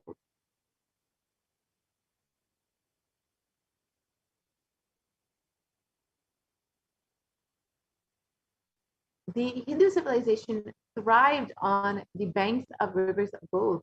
The Indus River was called the Hiranyamaya, the river of gold, and in the Rig Veda, and the river Saraswati was called the Hiranyavartini in the Atharva Veda. And gold is the supreme element for offering gifts to the ones you love and revere.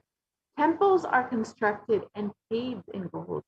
Deities are made in gold and decked and adorned in gold because it preserves the enlightenment energy for thousands of years. It is a divine element and it literally lasts forever.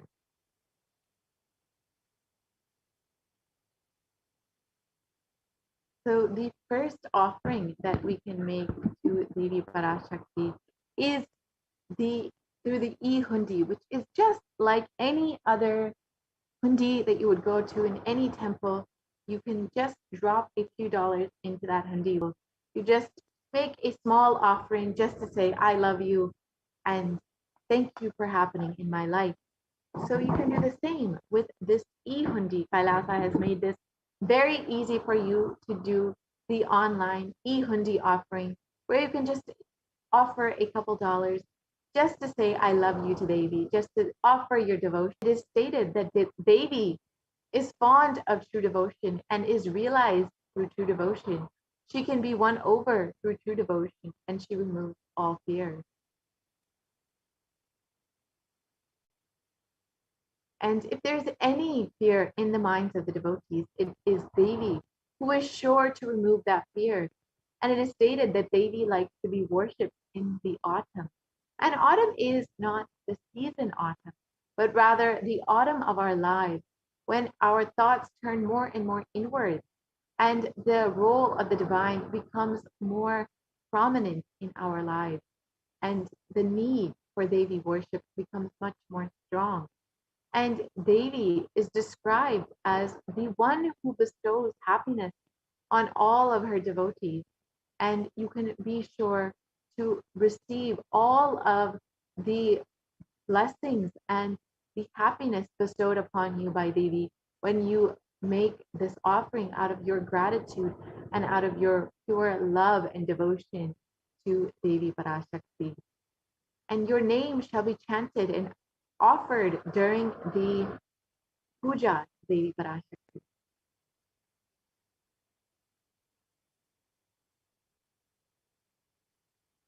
The next offering is the Sankalpa chanting, which is the offering of a conscious resolution. And when you start any new endeavor, when you start any new project or new stage of your life, you want to make sure that you set a conscious resolution. You set a strong sankalpa for what it is you want to manifest in your life.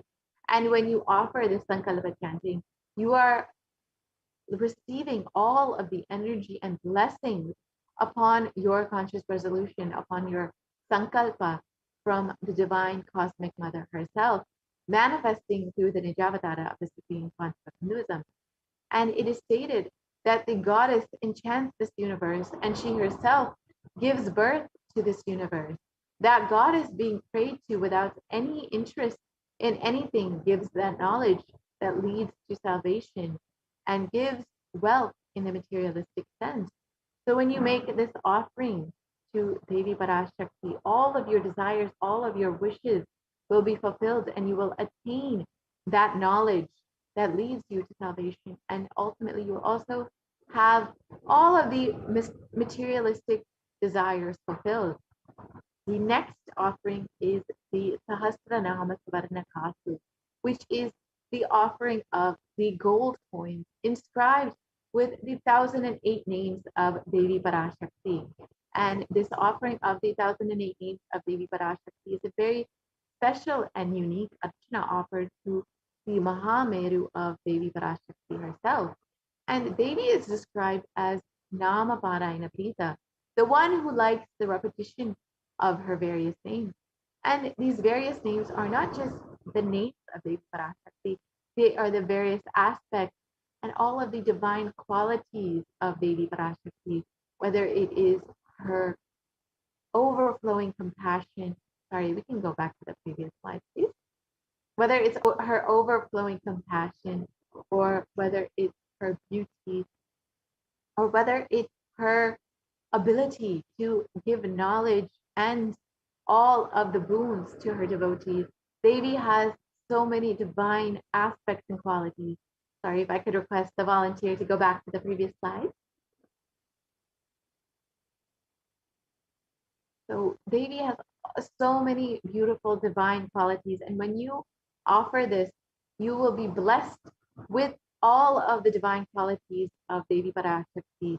You will be receiving the blessings to have all of the Ananta Kalyana Gunas, all the divine qualities of Devi. And you can offer this in various sizes, in the $75 size, the $150 size, or the $251 size. And you can offer as many coins as you would like to Devi herself.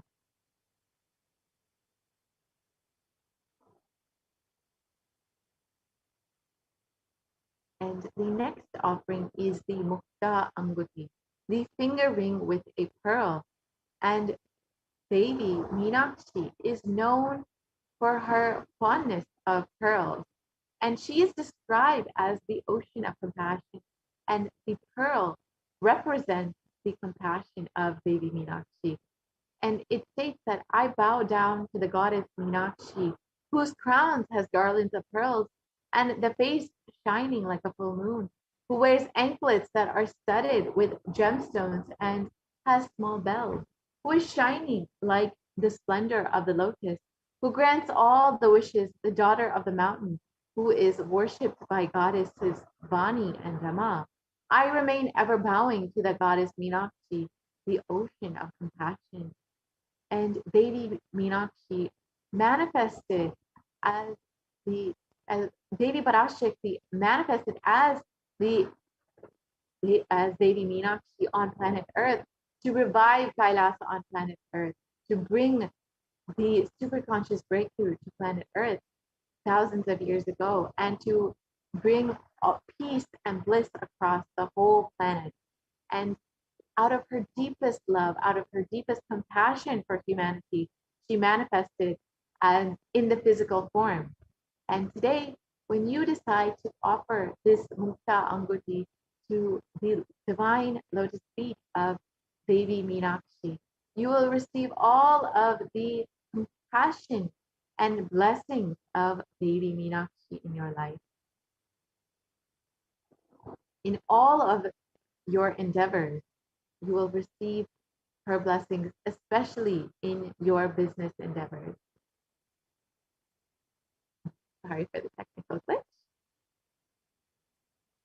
So this offering of the pearl ring blesses the Yajamana with the compassion and love of Devi Meenakshi, especially in all of your business endeavors.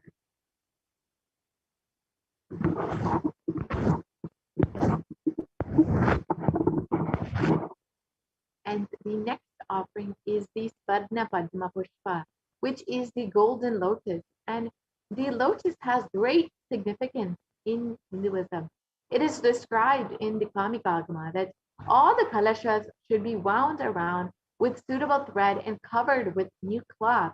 They should be adorned with the lotus flower made of gold. So literally all of the rituals that we offer in Hinduism, the kalashas in the rituals should be wrapped or adorned in this golden lotus. And there are hundreds of scriptural references for using the lotus in the worship of Paramashiva.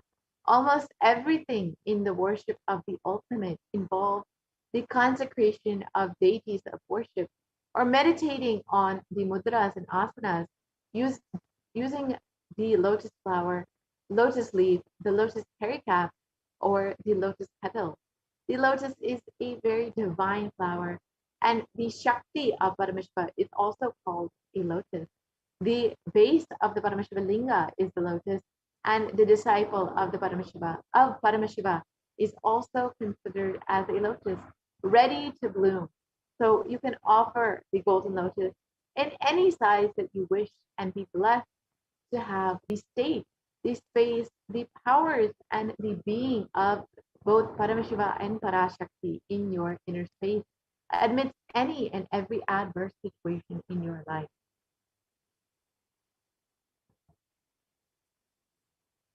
And the next offering is the Swarnamati, the gold toe ring. And it describes Devi's toes, that you whose brightness from the toenails destroys the darkness of ignorance from the minds of the devotees who prostrate at your feet.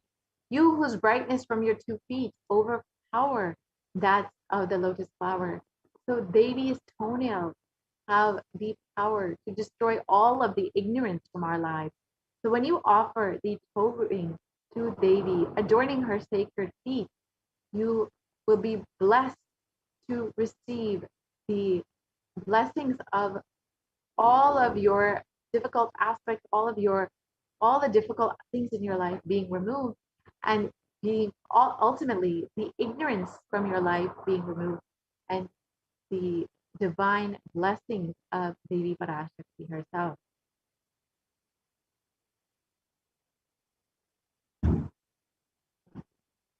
And the next offering is the Swarna Mantika, the gold hairline jewelry. And the Mantika represents the nectar flowing from the Sahasrara Chakra, which is fully open. And it's stated that Devi, she who makes the nectar flow in all of our nerves from the Sahasrara, she who gives the very pleasant experience of the ultimate.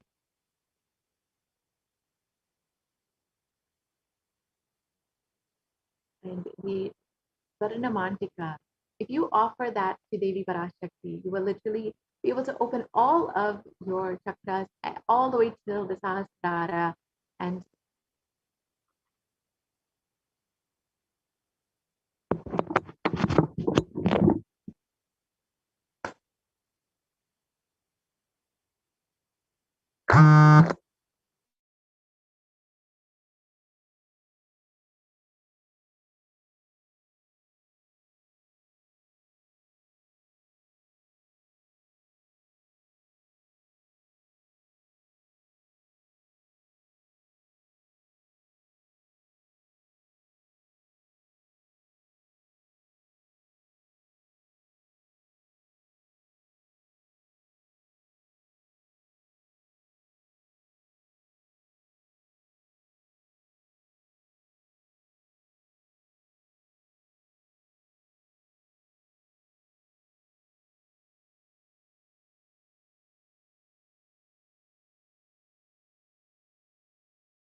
sorry for the technical glitch.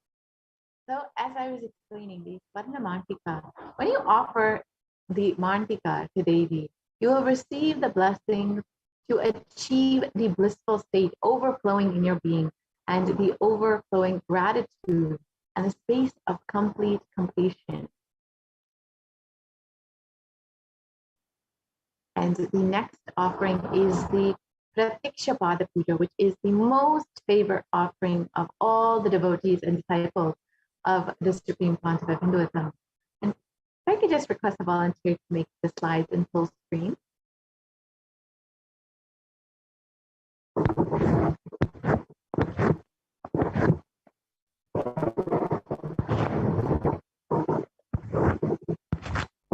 right, we can go back to the Pratiksha Pada Puja. And if you can just make the slides in full screen. So the Pratiksha Pada Puja is the most favorite offering of all of the devotees and disciples of the Supreme Pontiff of Hinduism. This is a beautiful offering to the divine lotus feet of the Supreme Pontiff of Hinduism himself, who is manifesting Devi Parashakti just for your healing, for your blessings, to answer all of your prayers. And it's stated that Devi, the illuminating splendor of Devi's toenails, dispel the darkness of ignorance in the devotees prostrating at her feet. Her feet defeat the lotus in beauty. And in the Saundarya Lahari, in Shloka 83, it states that the nails have been sharpened by constantly being touched by the crowns of the celestials, who always prostrate before Devi. Tamoguna is darkness, and in this stotram, tamas is indicative of ignorance in the minds of the devotees, and by constantly prostrating before Devi, their ignorance is removed and they attain the knowledge. So when you offer this Pratiksha Pada Puja at the feet of Swamiji, manifesting Devi Parashakti herself, you will be blessed with removing all of the ignorance from your life and attaining it. And the Pratiksha Pada Puja is the ultimate offering that you can make to your Guru himself, who has manifested Devi Parashakti just for you, just to bless you and guide you through the full pralaya. So you can offer this Pratiksha Pada Puja today and receive all of the blessings and auspiciousness in your life from the Supreme Pontiff of Hinduism, manifesting Devi Parashakti herself.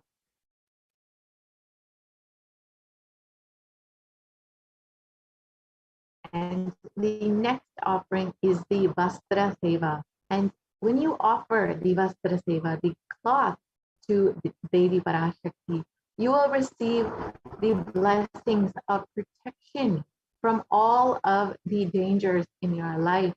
And you can offer this Vastra Seva today and receive all of the auspiciousness and blessing of the Supreme Pontiff of Hinduism and Devi Parashakti, the Cosmic Mother herself.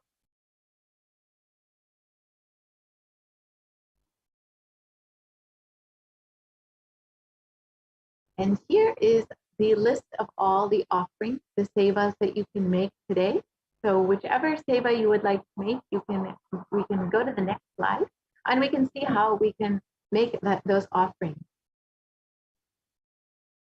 So you have two options. If you want to make an offering, but you're still not ready, or you need help manifesting, or you would like to learn more details, you can visit tiny.cc/bhavasamadhi, and you can fill out your intention form for whichever seva that you would like to offer, and we will contact you to help you make this offering, to help you manifest your reality. And if you are ready to make this offering today, you can visit tiny.cc/Devi offering, and you can go ahead and make your payment today. So we will go ahead and visit that website, tiny.cc/Devi offering. We can run through how to make this offering to Devi Parashakti and receive all of the blessings and all of the grace of Devi herself. And you can, once you make this offering, you can go ahead and fill out the Sankalpa form, which is Sankalpa, tiny.cc/Sankalpa 2021. So you can ensure that your name is being chanted during the ritual, and the names of all of your loved ones are being chanted during the ritual offering. So here is the website that you can visit, tiny.cc/Devi offering. And you can choose whichever offering that you would like to make. So say you would like to make the offering of the Pratiksha Pada Puja, you can go ahead and choose that. And you can add that to your cart, and you can add as many as you would like. Say you would like to offer one for yourself, one for your mother, one for your sister. You can go ahead and choose 3 offerings and add that to your cart. And then once you have added that to your cart, you can go ahead and proceed to the checkout. But if you would like to make another offering, say you would like to offer the Swarna Pushpa, the Swarna Padma Pushpa, you can actually press the back button. We've already added it here, it looks like, but you can go ahead and press the back button. And you can go ahead and choose that offering, the other offering that you would like to make. So the Swarnametti, say you would like to offer that.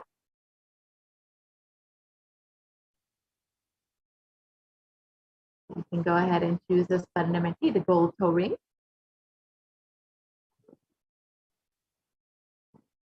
So you can choose whatever offering that you would like, and you can go ahead and add that to your cart. And you can see that all of this will come up in your cart in one simple list, and then you can go ahead and make a single payment rather than multiple payments.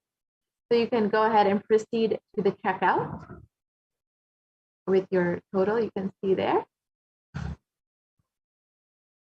And you can fill out all of your billing details just like you would for any other online payment, as many of us are getting very used to online shopping nowadays. You can fill out just as you would for any payment that you would online. And then you can fill out all of the details and accept the agreement. And you can place your order today. And after this, your offering is not yet fully complete until you Sankalpa 2021 form, which will give you the opportunity to have your names and the names of all of your loved ones chanted during the offering to Devi Parashakti and the Supreme Concept of Hinduism.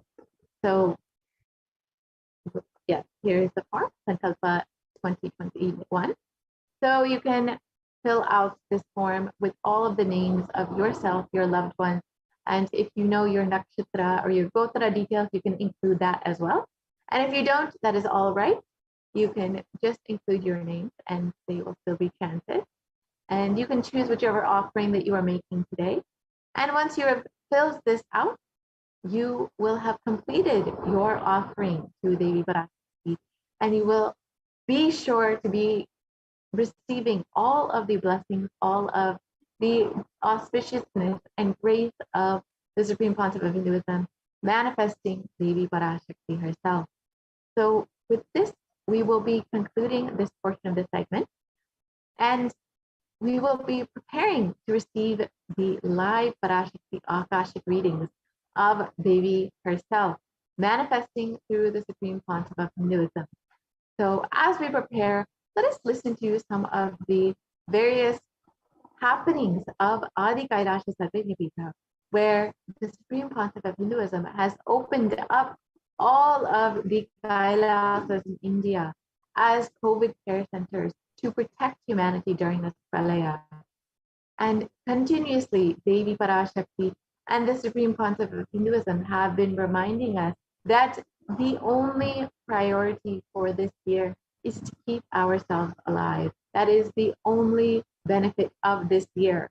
So with this guidance, the Supreme Concept of Hinduism has so compassionately opened up the COVID care centers in India as a way to protect humanity with multi-layered quarantine and all of the amenities that you could possibly want, including free food, including free accommodation, free internet services, so you can continue your work from home from the Alinam itself and continue to be protected in this space.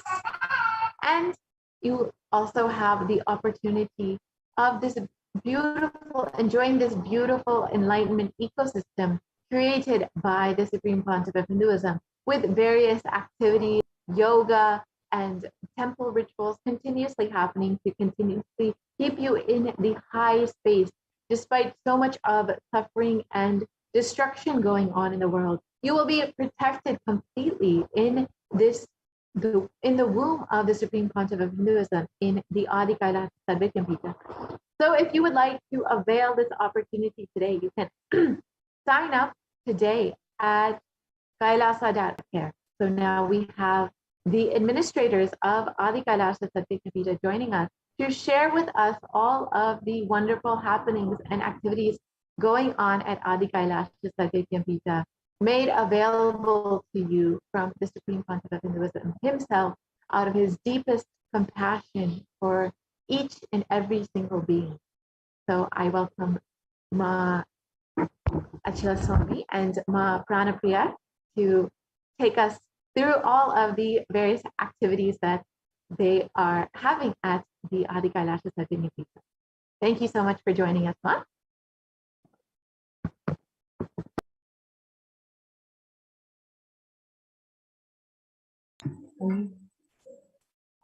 Yes, thank you so much, Ma Priya, and welcome viewers. And today we're going to talk about the experience of Nithyanandeshwara Paramashiva Devalaya, how the COVID Care Protection Center, participants of COVID Care Protection Center at Adi Kailasa Nithyananda Paramashivoham have experienced spiritual breakthroughs by being part of the temple.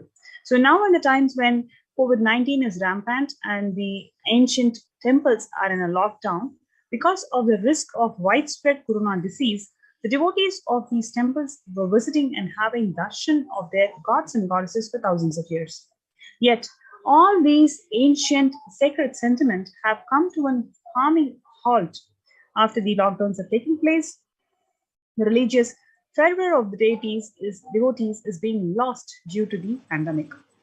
The Supreme Pontiff of Hinduism, Jagadguru Mahasannidhanam, His Divine Holiness Swamiji, is reviving the Kailasa ecosystems and bringing all the ancient traditions of the online platforms on Kailasa TV, YouTube channel, and Facebook pages.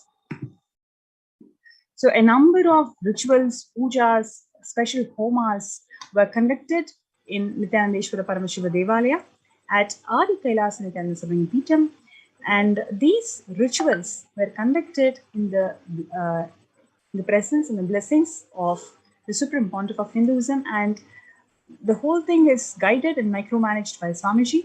And these rituals were conducted by the Balasans, whose third eye is awakened.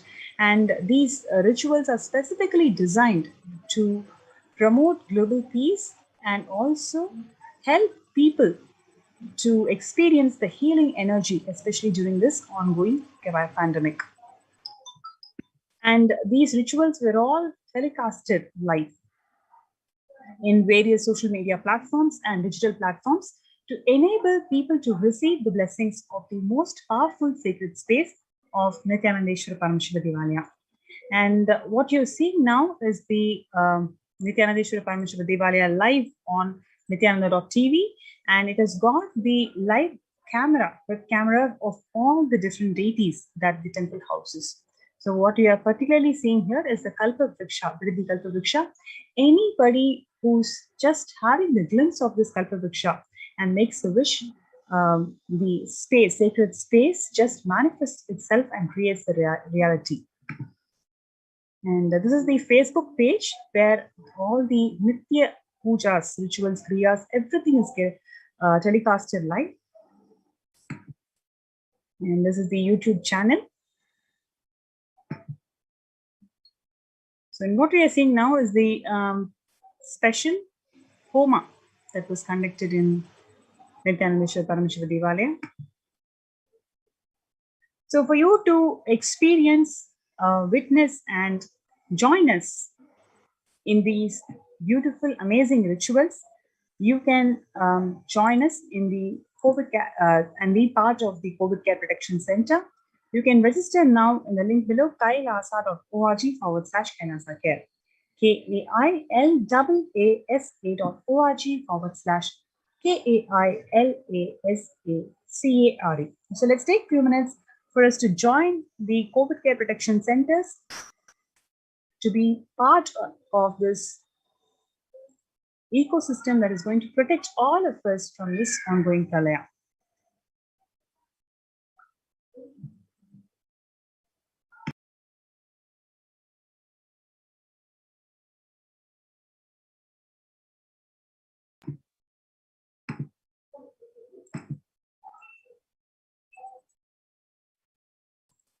Yes. Let us now look into the Akashic reading to the world by Devi Parashakti on 5th of June 2021, where Devi Parashakti, manifesting through the Nijavatara, the Supreme Pontiff of Hinduism, Jagadguru Mahasannidhanam, His Divine Holiness Swamiji, revealed that the only way to protect yourself from this overflowing cosmic pralaya and from the demonic people who search for destruction for themselves and for others because of pralaya. Go to Adi Kailasa, getting shelter at the feet of Paramashiva, save yourself from corona and death, economic crisis, and mental collapse that is formed because of corona. Save yourself and move towards the living enlightenment. Move towards Paramashiva, Paramburu, doing tapas and yoga, doing seva to all the devotees of Paramashiva. Live a good life. Just for them, the doors of Adi Kailasa. For all those in the universe, not only human beings, even as siddhas, jnanis, yogis have come and are doing penance in Adi Kailasa. For everyone who come, goodness, prosperity, jnanam and yogam will overflow. Do not have fear, bliss is there. Do not have worry, I will protect with goodness. Happiness is there, enlightenment is there. Do not fear, bliss is there. I am solving sufferings. I am Samayaburattu Kannathal, who comes and helps all the time. So when the first world countries closed their borders during this massive global emergency, it is Kailasa, the Supreme Pontiff of Hinduism, Jagadguru Mahasannidhanam, His Divine Holiness Swamiji has opened his doors, opened his homes to one and all without exception. As Devi Parashakti once revealed that even if the captain of the ship is not there, ship is there.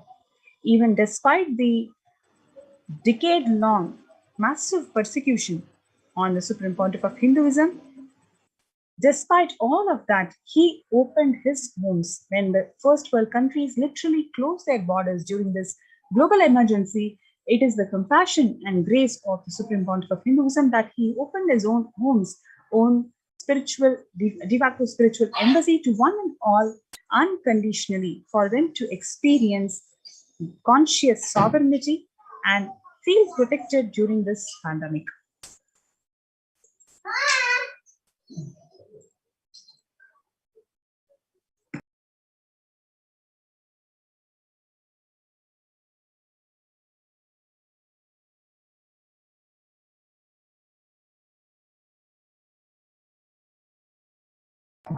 The best part of being part of this COVID care protection centers is everything is freely available, whether it is food, organic sattvic food, internet services, every single facility that is required for you to feel protected. Swamiji has opened it to one and all unconditionally for you to experience conscious sovereignty. And a number of participants have joined us in this COVID care protection centers who are experiencing huge amount of spiritual breakthrough, personal breakthroughs, medical breakthroughs, and many more. So joining with me is Mahachara Swami in this segment.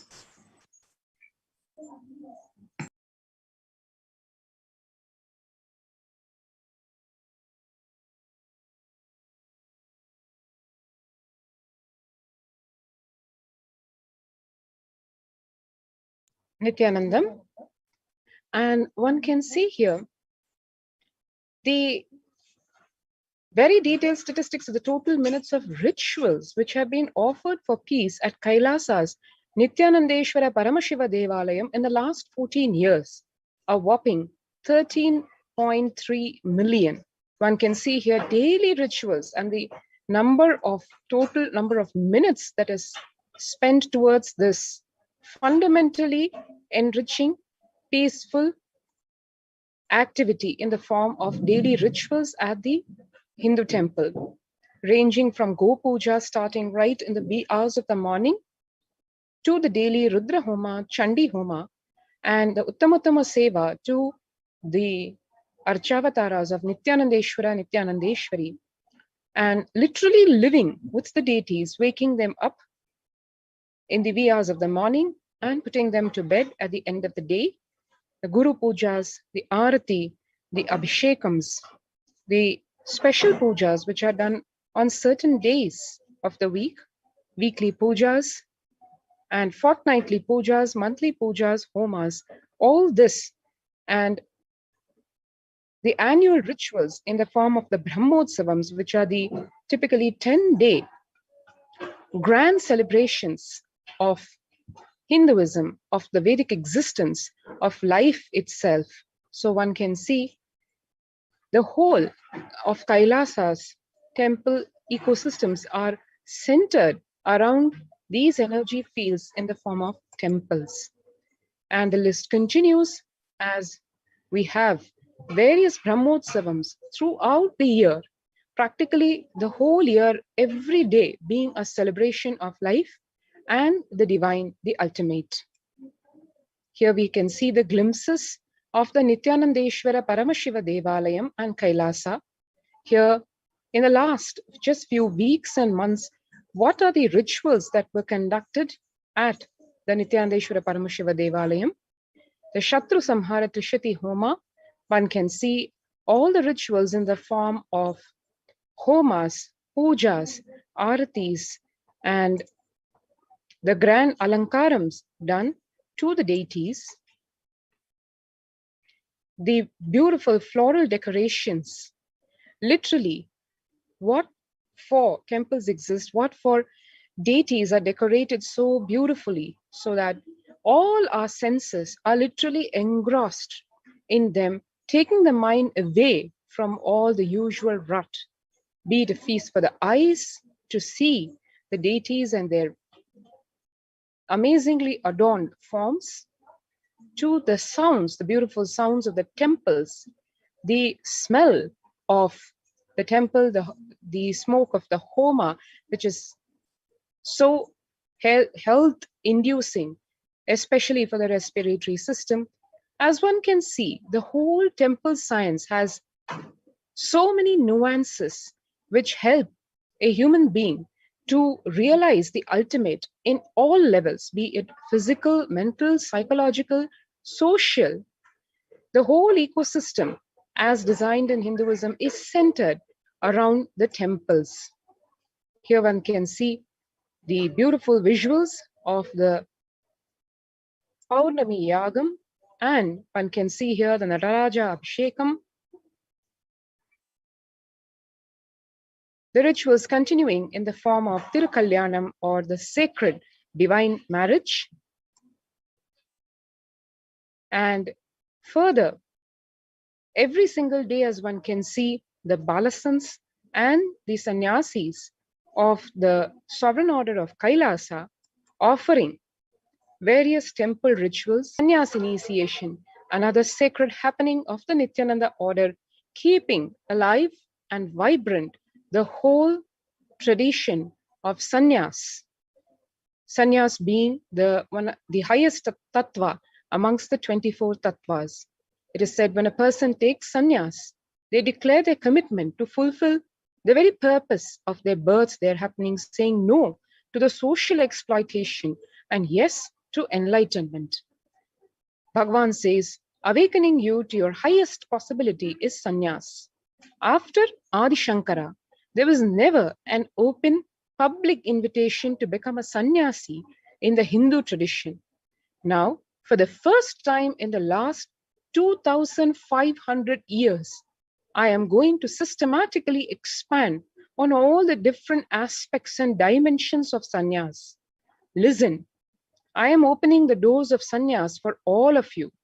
We need at least 1 million sannyasis, masters of the science of enlightenment, who will go around the world to live and teach this science to the world and inspire others to live it. This is what Bhagavan the Supreme Pontiff of Hinduism, Jagadguru Mahasanidhanam, His Divine Holiness Bhagavan Nithyananda Paramashivam, had explained about the beautiful tradition of sannyas. Not more than a few days ago, we had the Varalakshmi Vrata at the Nityanandeshwara Devalaya. Varalakshmi is a graceful form of Lakshmi who manifests the blessings of all the Ashtalakshmis, so the 8 Lakshmis in our life. Adi Lakshmi, Dhanya Lakshmi, Gajalakshmi, Santana Lakshmi, Dhairya Lakshmi, Vijaya Lakshmi, Dhana Lakshmi, Vidya Lakshmi. Lakshmi is a real being who responds to our prayers. Lakshmi is not an energy or some metaphysical concept. Mahalakshmi is real and exists in the cosmos in the Vaikuntha Lokam. On the day of Varalakshmi Vradam, Mahalakshmi is available in a very powerful way in the cosmos. Every year on this particular day, particular Friday, in the auspicious Vedic month, Lakshmi is just showering her grace and love onto the whole cosmos, granting all of us the varas or the boons. She is known in the scriptures as Paramatmika, the supreme soul. Traditionally, the women of the household, the married Sumangalis, are cherished and revered as the embodiment of the cosmic mother, Paramashakti. They embody the divine qualities of Swarajyam, as they are Sumangali, who radiate auspiciousness like a light in all our lives. This day, the Sumangalis of the households observe the Varalakshmi Vradam and offer in the name of their whole families and community their heartfelt love, devotion, and worship to Varalakshmi. Experiencing oneness with Paramashiva, whose very manifestation is Varalakshmi, and manifesting all the auspicious boons in life is a promise of Varalakshmi Vradam. One can see here in Adi Kailasa Nithyananda Peetham in Bidadi the continuous flow of worship and temple services in this way. Starting, as we said, in the wee hours of the morning with Gomata Puja. Gomata, she's a living temple in whom 33 crore Hindu gods and goddesses reside. All gods have their presence in the body of cow. Even from head to foot, every part of the cow's body is home to a god. By performing the Gomata Puja, we worship all gods and goddesses. When the gods and demons churn the milky ocean, many treasures emerge, such as goddess Lakshmi, the Kalpavriksha, the wish-fulfilling tree, Amrita, the nectar of immortality, and the one being which emerged was Kamadhenu, the divine wish-granting cow who has a capacity to fulfill the very thought of a desire. Hindus revere cows as the mortal incarnation of Kamadhenu. Adi Kailasa Nithyananda Peetham is the home to the continuous flow of such worship and temple services. Then in the morning, we have the Pratyaksha Pada Puja. Pada Puja is a unique celebration of expressing overflowing deep gratitude to the avatar and our beloved Guru, Bhagavan Nithyananda Paramashivam. The word Pada means sacred feet in Sanskrit. Pada Puja means to honor the Guru in loving devotion and gratitude at his lotus feet. Supreme Pontiff of Hinduism, Bhagavan Nithyananda Paramashivam, in our lives is the direct grace and blessing of Paramashiva. In the Agama known as the Guru Gita, Sadashiva reveals to Devi, Dhyana Moolam Gurur Murti, Puja Moolam Guru Padam, Mantra Moolam Gurur Vakyam, Mukti Moolam Guru Kripa. The original root and essence of dhyana or meditation is Guru Murti, the Guru's embodied form. The original root of worship is Guru Padam, the Guru's feet. The original root of mantra is Guru Vakyam, the Guru's word. The original cause of liberation is Guru Kripa, the Guru's grace and compassion. One can see here the Abhishekam, which is done 7 times a day to the Swayambhu Linga, the Moolavar, in the Adi Kailasa Nithyananda Peetham in Bidadi.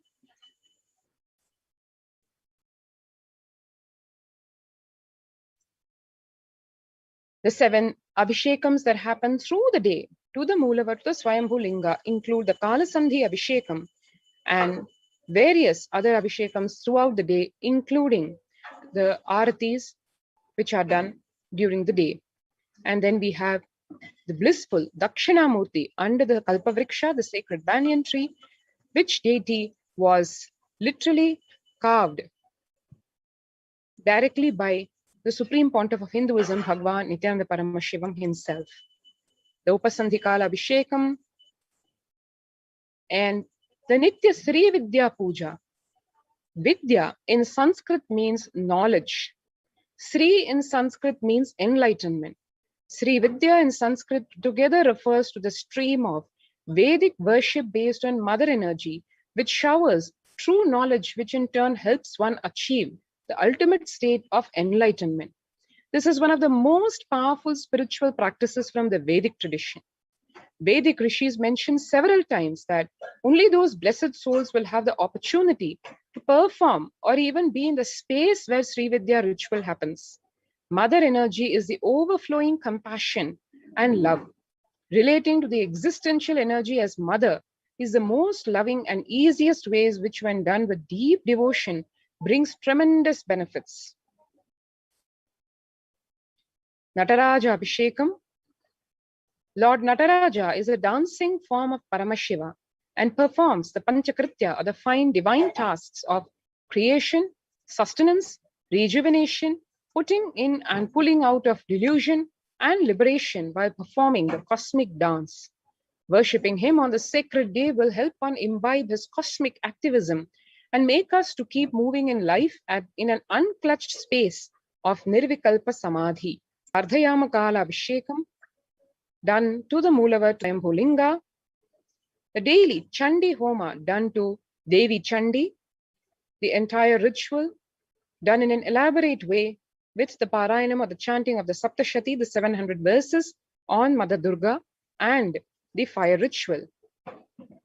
The Palliyare Seva, or putting the deities to bed at night, to putting them to rest.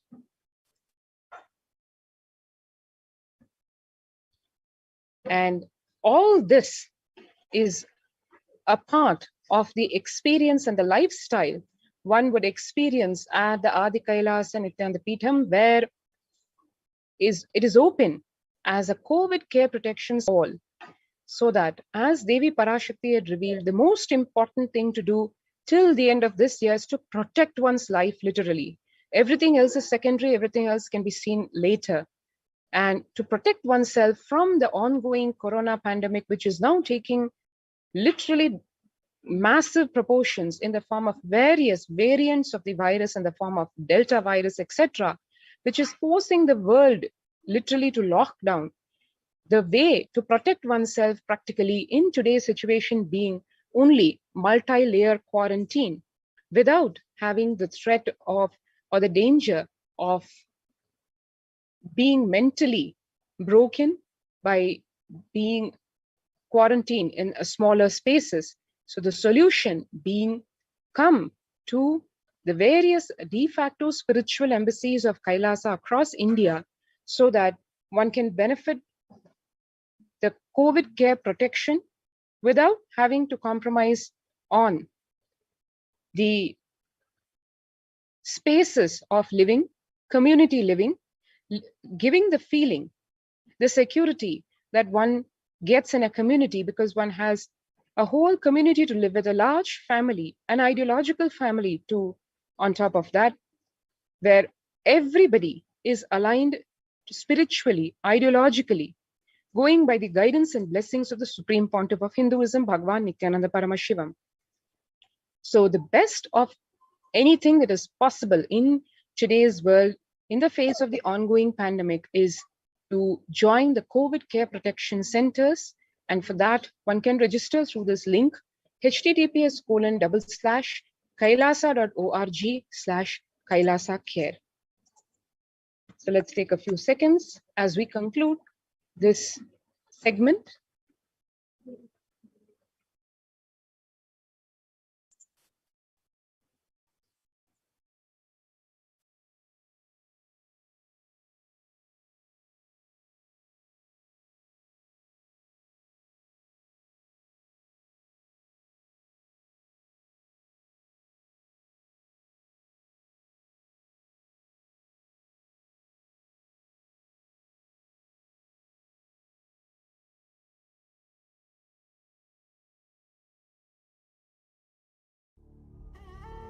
What I mean by the word e-Kailasa, listen intensely.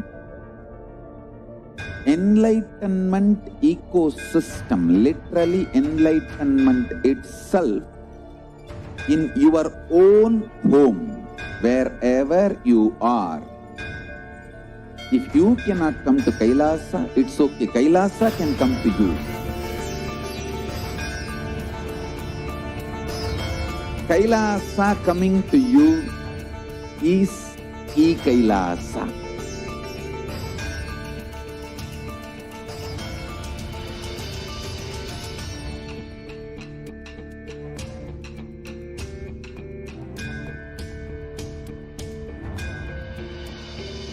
I will revive Hinduism.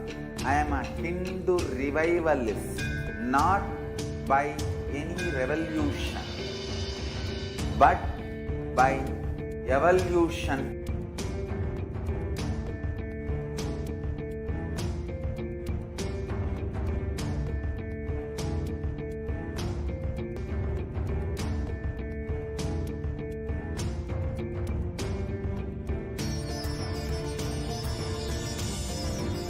And setting model community.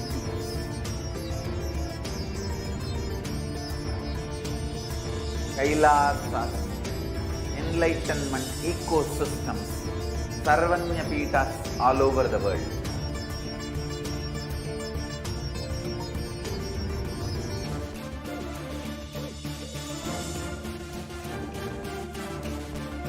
All powerful cognition, knowledge, only when you live, power manifestation and possibilities manifestation happens. It's a fundamental truth.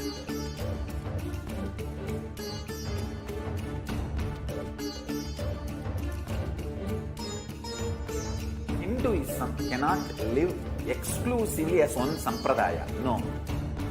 All sampradayas of Hinduism is an ecosystem.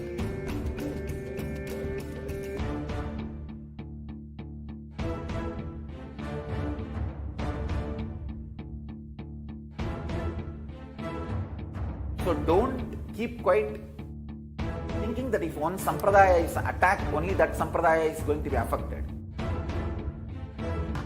All of us are ecosystem.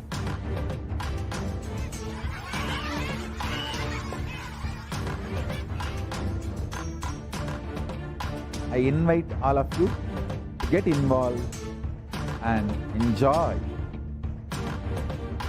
Hinduism by the principle of Dharmo Rakshati Rakshitaha. When you protect Dharma, Dharma protects you. You will make the whole planet flourish spiritually. The spiritual prosperity will happen to the whole planet. We all have to coexist together.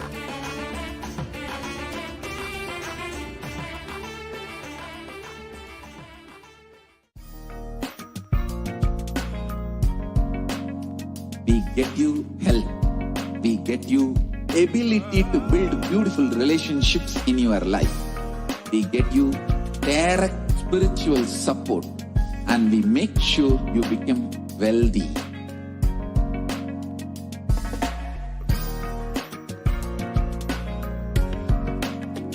We won't stop giving you just good life. We will literally not stop till you live enlightened life. Manifesting the state of Paramashiva, space of Paramashiva, powers of Paramashiva, being of Paramashiva.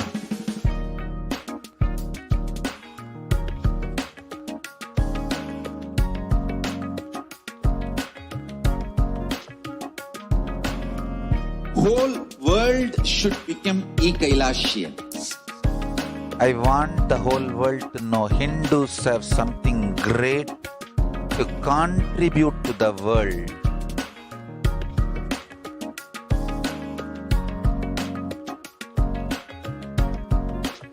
We have something great to contribute to the world. Let us do that.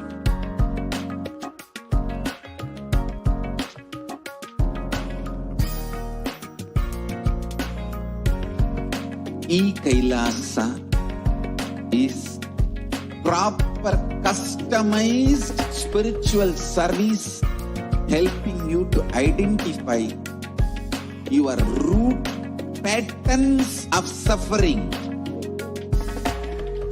We have perfected the science of helping every individual from every cultural, religious, nationality background.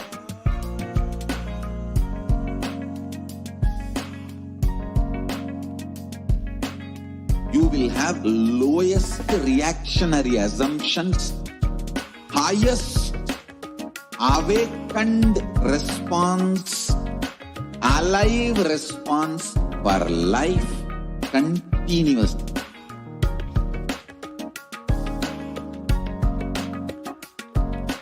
E-Kailasa is enlightenment ecosystem, literally enlightenment itself in your own home, wherever you are. Proper customized spiritual service helping you to complete with your life negativity, withdrawal from life, self-hatred, self-denial, self-doubt, so much of tiredness, laziness. We can support you aligning your diet, your attitude, your aptitude, your understanding about life. We can help you with everything.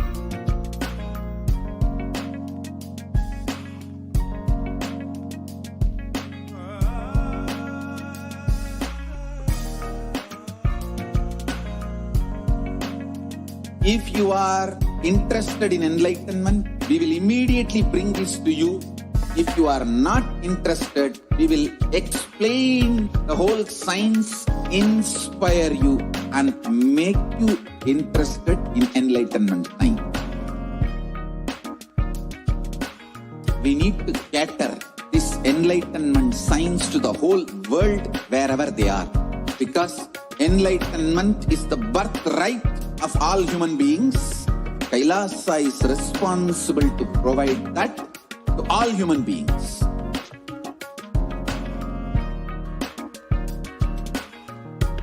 Kailasa is the totality of the knowledge I received from my gurus and practice manifested in my life, perfected by teaching millions of people from all cultures, time zones, backgrounds, genders, nationality, race, from every creed.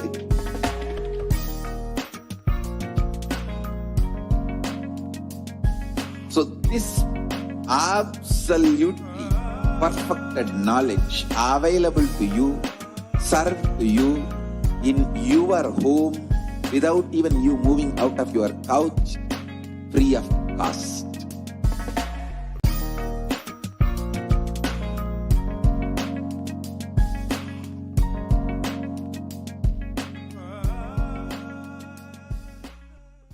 Just be alive for next 3 years. Don't die within next 3 years.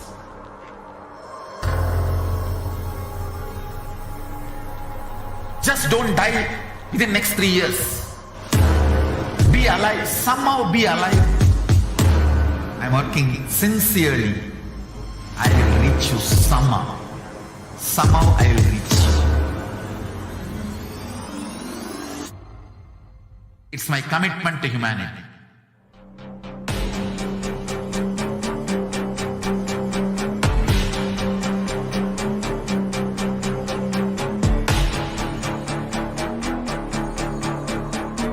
Just don't die within next 3 years. I will reach you wherever you are, whichever corner of the world you may be. I will reach you with you manifesting.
ಒಳಿರು ಸೂರ್ಯನಾನಿದ್ದೆನನು ಮಗಳಿಲ್ ಮದಿ ಒಳಿರು ಸೂರ್ಯನಾನಿದ್ದೆನನು ಅಲಮರ ಆಂಡವನು ಬಂದಾರೆ ಇದೆ ಆನಂದದ ಹಳ್ಳಿ ಹಳ್ಳಿ ತಂದಾರೆ ಮಗಳಿಲ್ ಮದಿ ಒಳಿರು ಸೂರ್ಯನಾನಿದ್ದೆನನು ಅಲಮರ ಆಂಡವನು ಬಂದಾರೆ ಇದೆ ಆನಂದದ ಹಳ್ಳಿ ಹಳ್ಳಿ ತಂದಾರೆ வானம் பூமி காப்பு சாமி நம்ம சாமி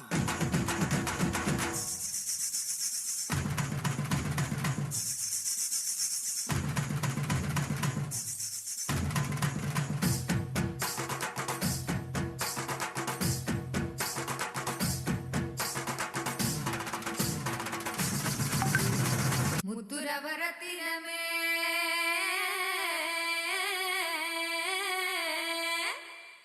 ಮುಂದವನ ದೀರ್ಪವರೇ ಮುತ್ತುರವರ ತಿರಮೇ ಮುಂದವನ ದೀಪವನೇ ಮುತ್ತುರವರ ತಿರಮೇ ಮುಂದವನ ದೀಪವನೇ ಮುಗಿವರು ಎಣ್ಣಗಳ போக்கவைக்கு ஆண்டவனே முகிவரு எண்ணங்கள போக்கவைக்கு ஆண்டவனே பாடு பண்பாடு பிறந்த நாள கொண்டாடு பாடு பண்பாடு பிறந்த நாள கொண்டாடு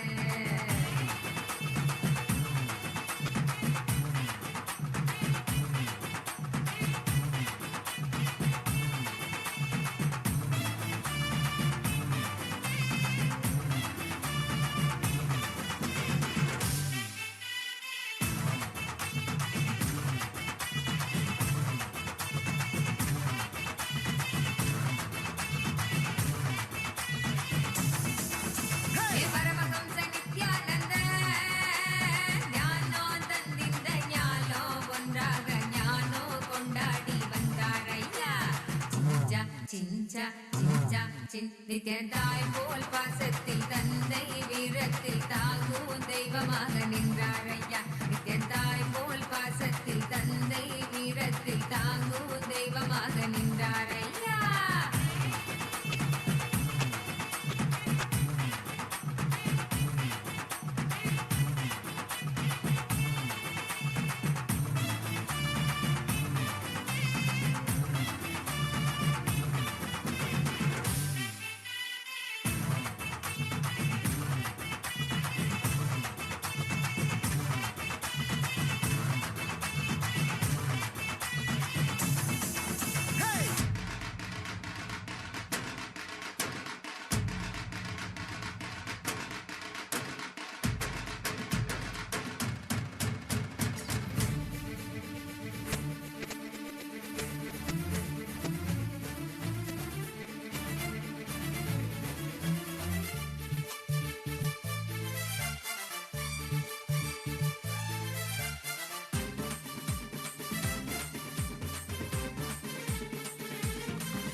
நர்வமுசம் எங்கெங்கே வச்சுச்சோ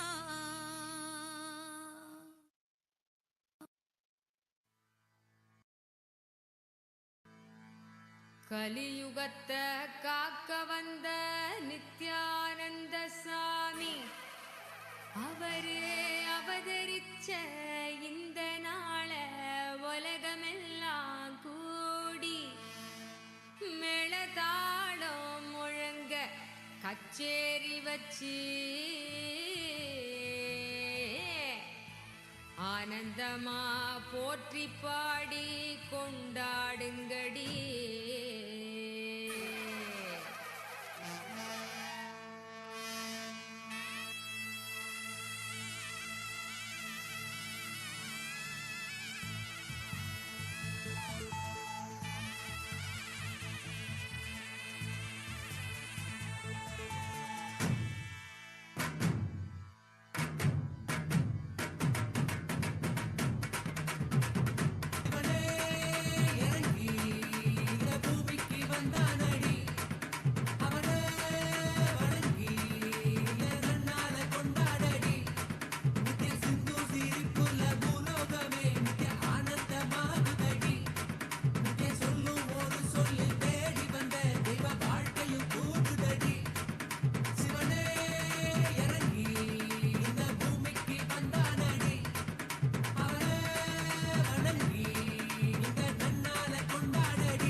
Yes, we saw is the beautiful compilation of all the events that took place in making of this Adi Kailasa Nithyananda Samangapeetham in Bidadi, Bangalore. So next we are going to see rituals that takes place in the Nithyanandeshwara Paramashiva Devalaya in Adi Kailasa Nithyananda Samangapeetham, right from morning Go Puja till the late night Palliyare Seva. For the last, since 2004 till now, 13.3 million peace minutes have been recorded, have been offered to the world by Nithyanandeshwara Paramashiva Devalaya. So we're going to watch a glimpse of how it feels to be in the sacred space of Nithyanandeshwara Paramashiva Devalaya, right from morning temple Go Seva till the night.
Next, we'll be watching what the Supreme Pontiff of Hinduism, Jagadguru Mahasannidhanam, His Divine Holiness Swamiji, shares about the importance of these temple ecosystems.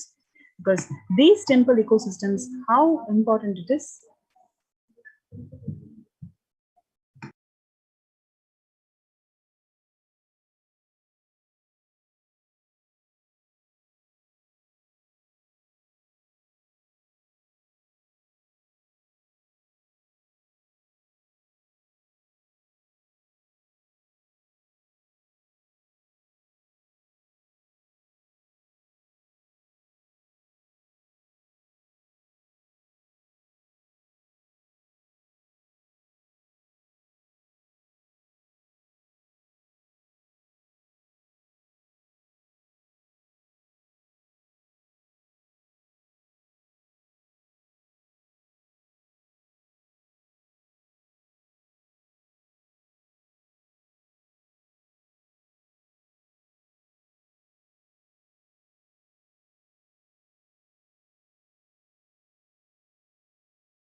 What I mean by the word e-Kailasa, listen intensely. Enlightenment ecosystem, literally enlightenment itself, in your own home, wherever you are. If you cannot come to Kailasa, it's okay. Kailasa can come to you. Kailasa coming to you is e-Kailasa.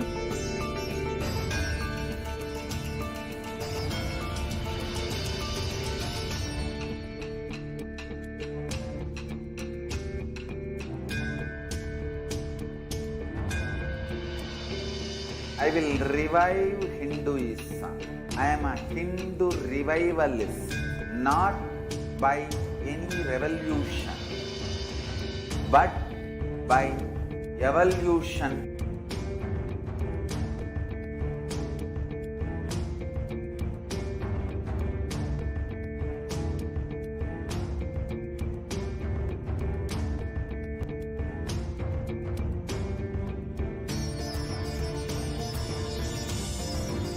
and setting model community.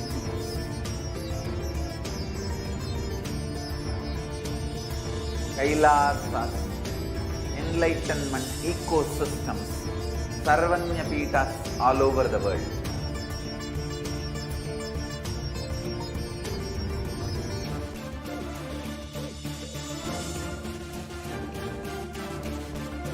All powerful cognition, knowledge, only when you live, power manifestation and possibilities manifestation happens.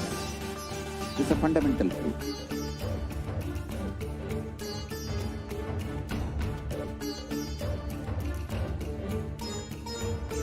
Hinduism cannot live exclusively as one sampradaya. No. All sampradayas of Hinduism is an ecosystem.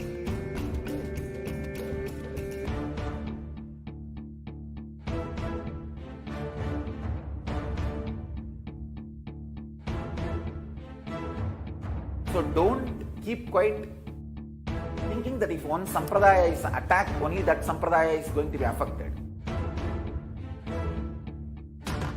All of us are ecosystem.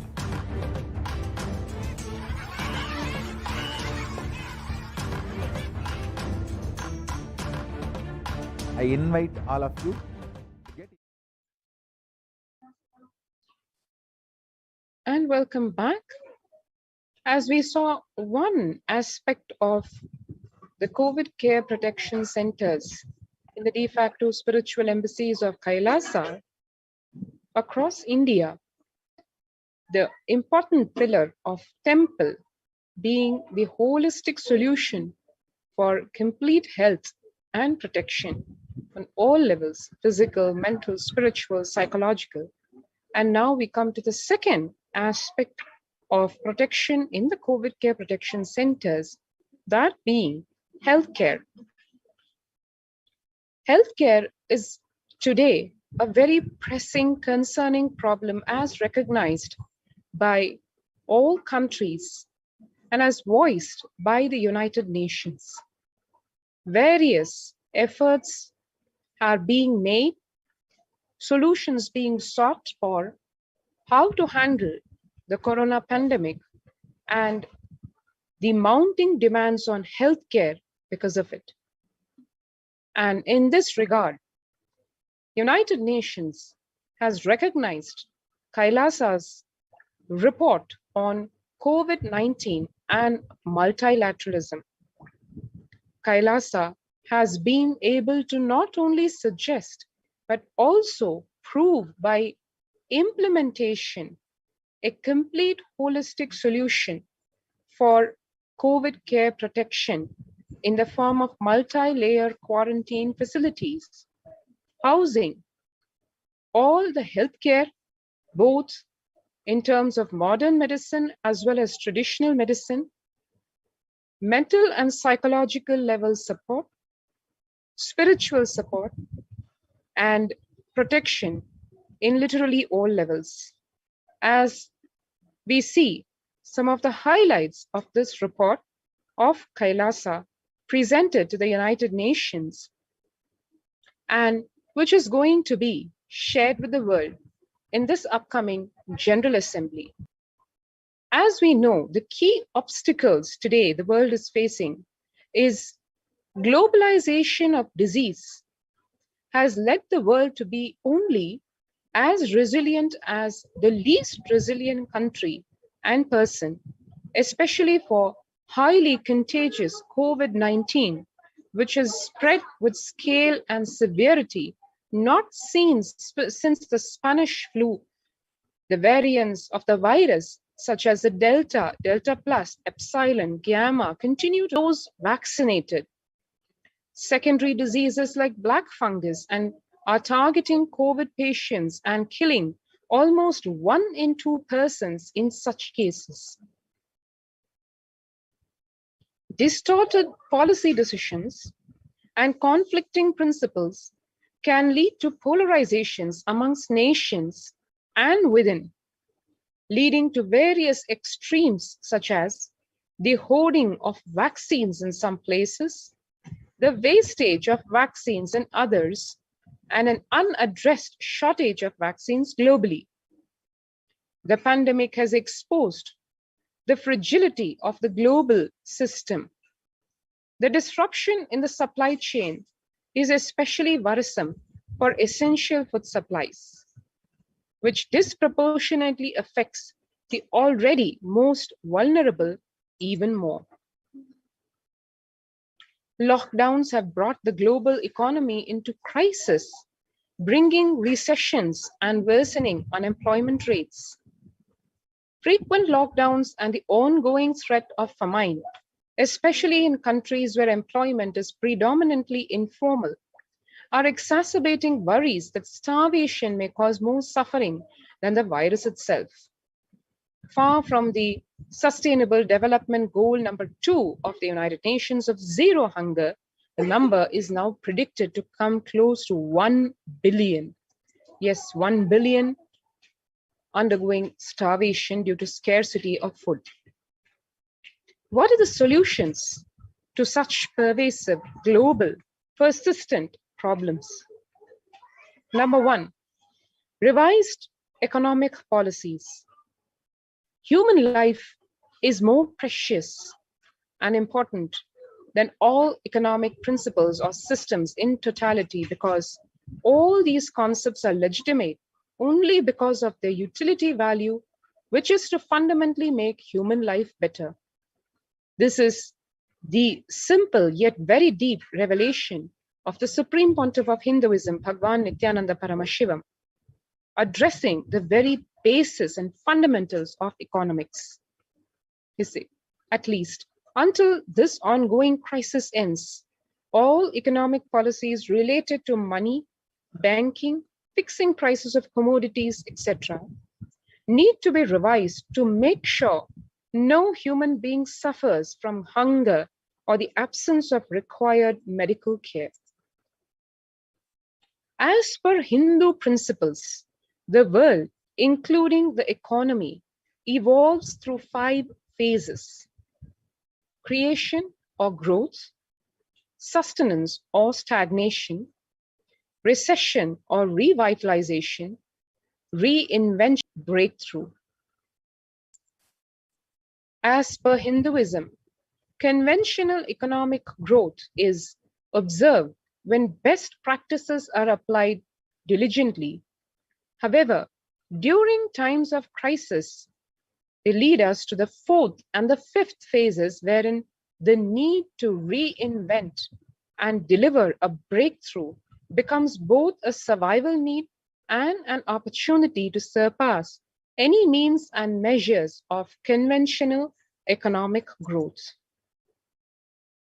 According to the Keynesians, increased public expenditure during the Great Depression of 1929 improved the economy.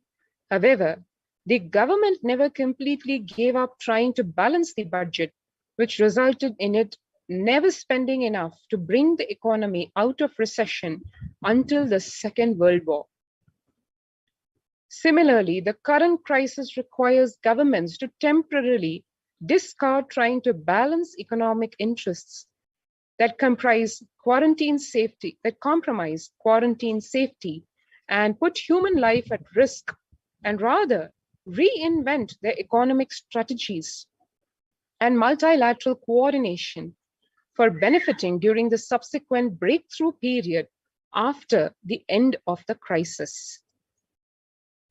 Hindu multilateralism says there is an immense inequality in the capacities of governments, organizations, people on 2 grounds. Number 1, health response. Number 2, economic recovery.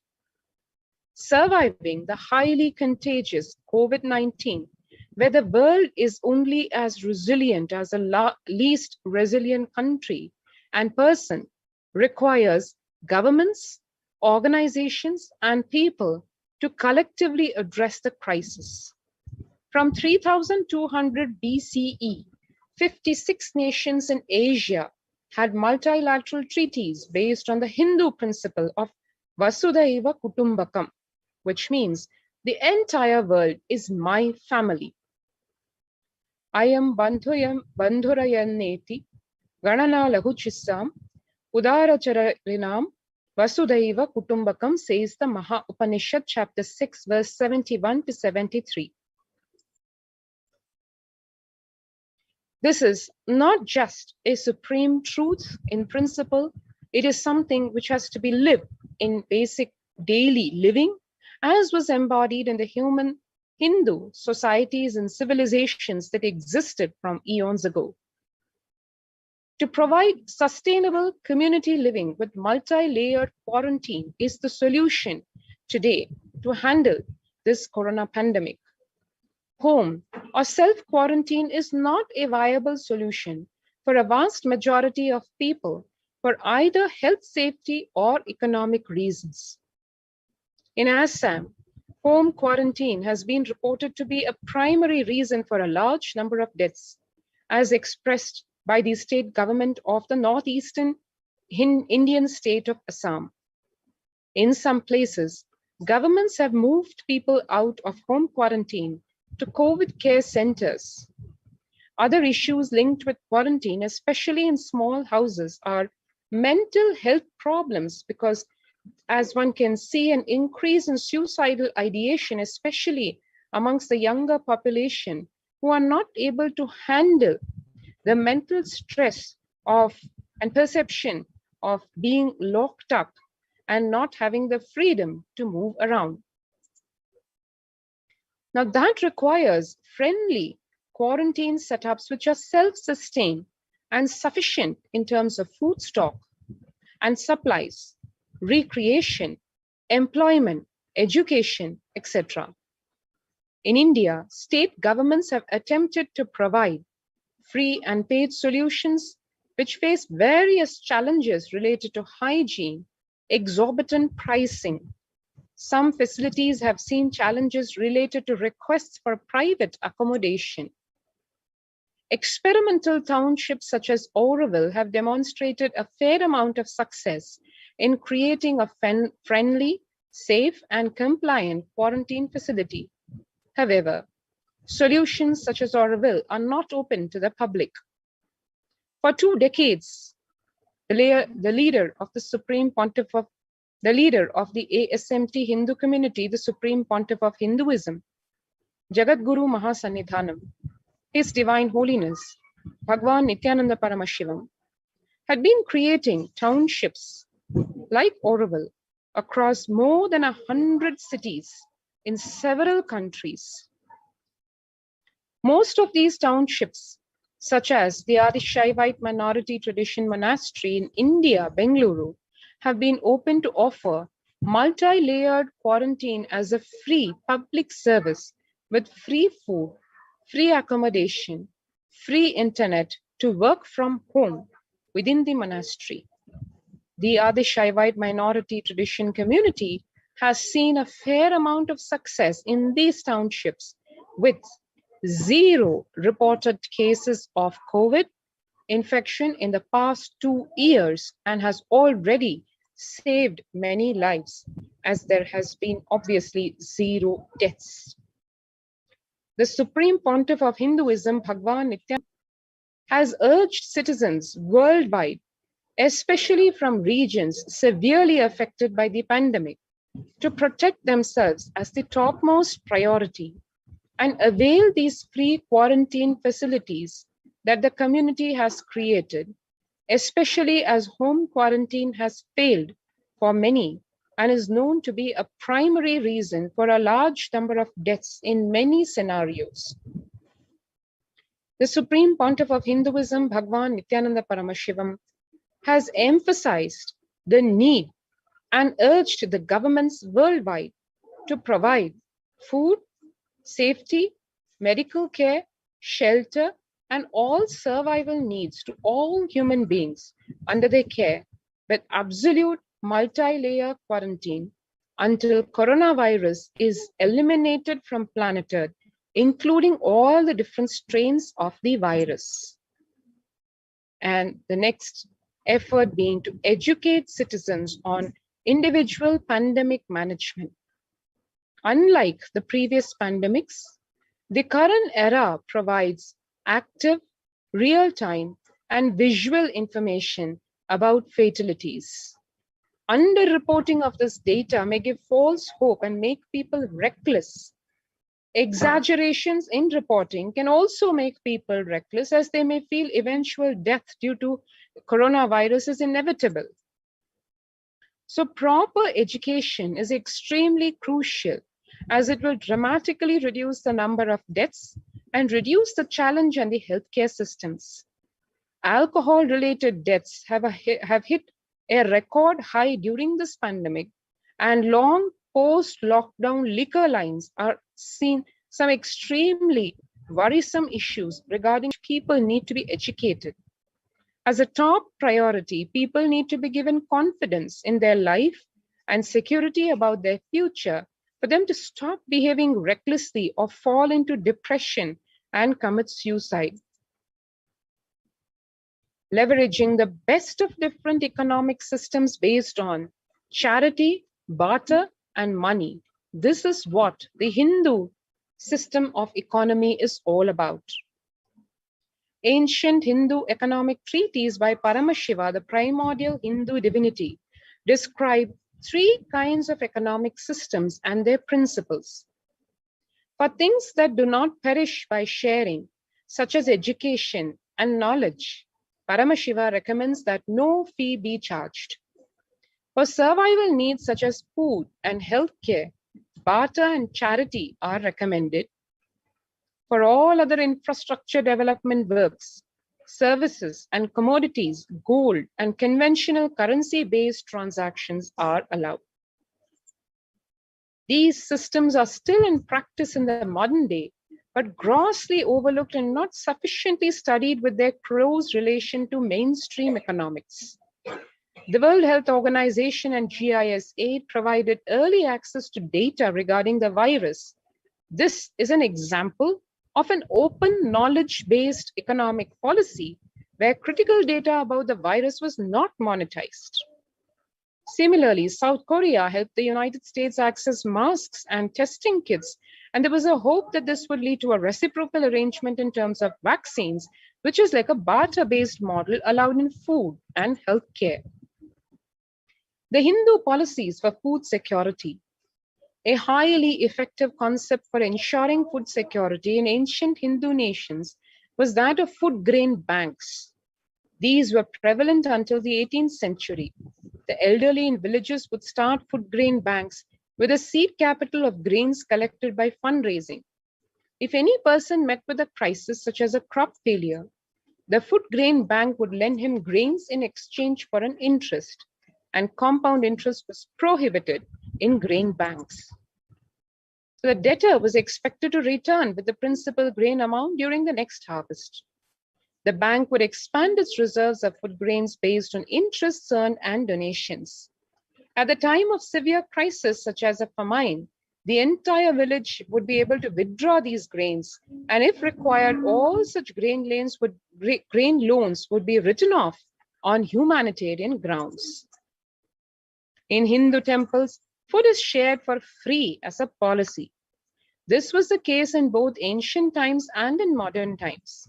For 27 years, every month, the Hindu Adishaivite minority tradition community has served more than 3 million free organic meals in religious gatherings to everyone without discrimination, and has served over 1 billion free meals in total. Such massive private and public efforts are crucial to ease the threats of starvation, which is estimated to hit 1 billion people worldwide. Monitor global health. The crisis requires governments to take aggressive, proactive measures to monitoring health. Smartphone applications have been used by governments that are based on health code color systems that categorize individuals into 3 color groups based on their health status and travel history, and then determine whether they need to be quarantined. Though there were privacy-related concerns associated with these approaches, some of these measures, such as agile daily reporting systems for accounting, of newly suspected, diagnosed, asymptomatic cases, number of deaths, and generating area-wise statistics have played an important role in proactively responding to curb the spread of the disease and are being considered for implementation by various countries. Traditional medicine. In Hinduism, nature and planet Earth are respected as living divine mother energies capable of providing us with all our survival needs, food, medicines, etc. Though traditional medicines such as TCM and Ayurveda are effective in addressing COVID-19 related issues, and a few years ago, a Nobel Prize was awarded for scientific work based on traditional medicine, the mainstream Western medicine has chosen to characterize Ayurveda as a pseudoscience and TCM as unscientific. Such demeaning of traditional medicine systems have led nations to consider taking defensive, unilateral decisions to protect their interests. Outright rejection of traditional medicine is not wise, and such policies should be revisited as these medicine systems are time-tested and have kept people healthy for several generations. Kailash Union recommends governments worldwide to provide solutions like Kailasa's Hindu medical care, which includes completely free of charge services such as Ayurveda, yoga, Siddha, Western medicines, and multi-layered quarantine for complementing their ongoing public health efforts. And the International Treaty for Pandemic Preparedness, where international multilateral negotiations and treaties are exhorted to consider multilateralism based on the spirit of Vasudhaiva Kutumbakam, entire world is my family, prioritizing imparting education on individual pandemic management and giving hope to people, multilateral strategies and coordination for the pursuance of Sustainable Development Goal number 11 of the United Nations, which is sustainable cities and communities, with additional emphasis on multi-layered quarantine. Waiver of patents on extremely essential vaccines and common global funding of vaccines. Everyone should be provided access to traditional healthcare systems, free from policies that are prejudicial and discriminatory towards the systems. The creation of food grain bank systems and other traditional economic systems, as described in this report, would help the most vulnerable people of the world protection without disrupting life and economy such that effects of lockdown are unnoticeable. And so we have Kailasa's COVID response, the sovereign order of Kailasa worldwide, inspired and guided by the vision of the Supreme Pontiff of Hinduism to save lives. A one-of-a-kind humanitarian charitable service, massively mobilized to provide protection and preventive COVID care in this testing time of global meltdown. Through this initiative, Kailasa has been consistently supporting people through free food banks or Annadan, free medical care, and many more services. The impact of mental disorders and lack of spiritual strength during a humanitarian crisis are often difficult to assess and inflict lasting damage. To assuage this, Kailasa is offering spiritual programs, temple events, and spiritual healing online. And as we said, Kailasa's recommendations on COVID-19 and multilateralism to be presented at the United Nations General Assembly and Human Rights Council in the upcoming few weeks.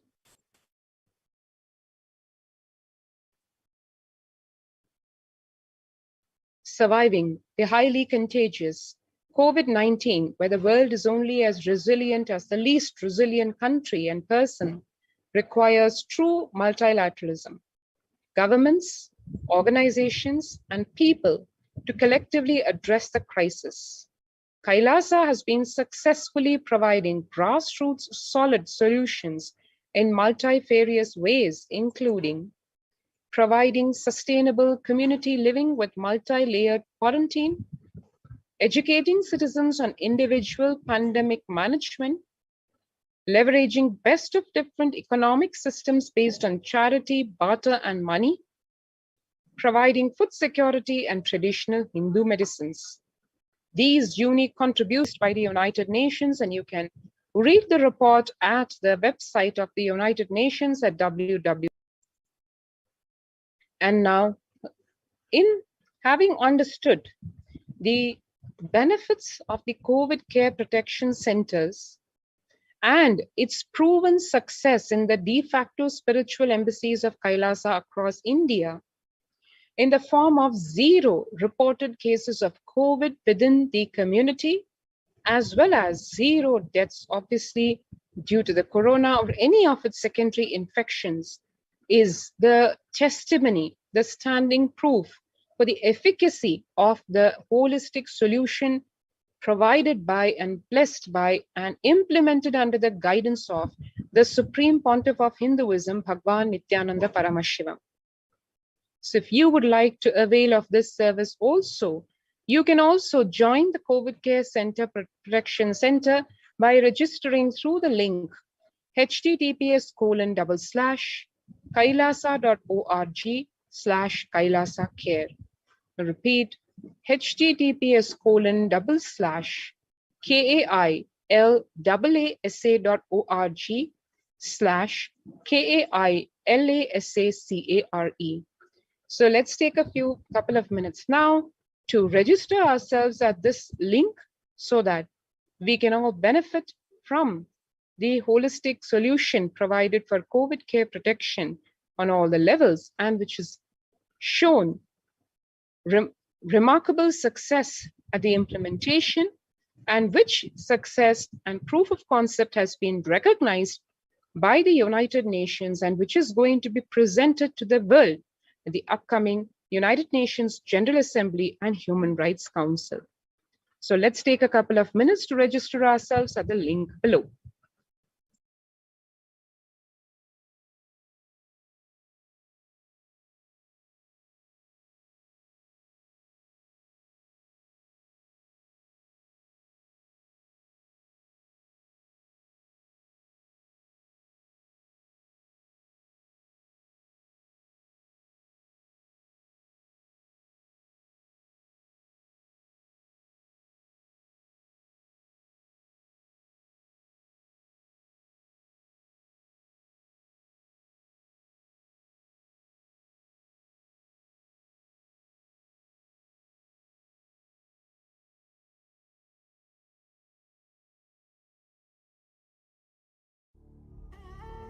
What I mean by the word e-Kailasa, listen intensely. Enlightenment ecosystem, literally enlightenment itself, in your own home, wherever you are. If you cannot come to Kailasa, it's okay. Kailasa can come to you. Kailasa coming to you is e-Kailasa.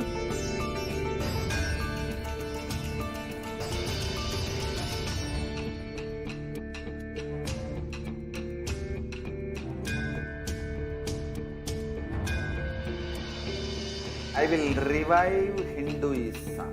I am a Hindu revivalist, not by any revolution, but by evolution.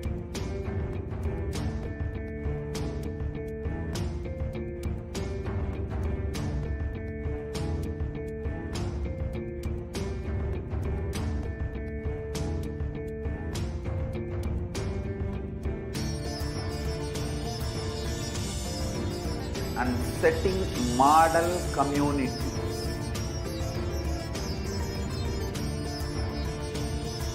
Kailasas, enlightenment ecosystems, Sarvanya Peethas all over the world.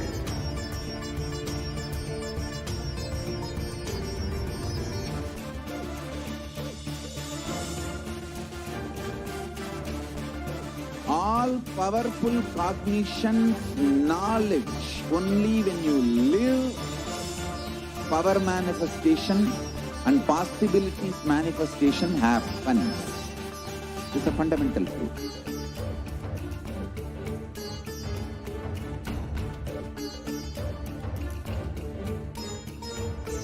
Hinduism cannot live exclusively as one sampradaya. No. All sampradayas of Hinduism is an ecosystem.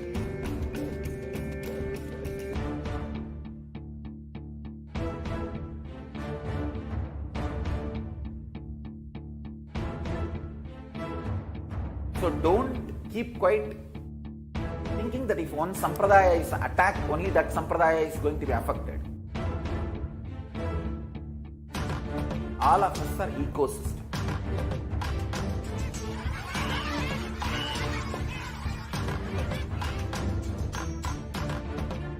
I invite all of you to get involved and enjoy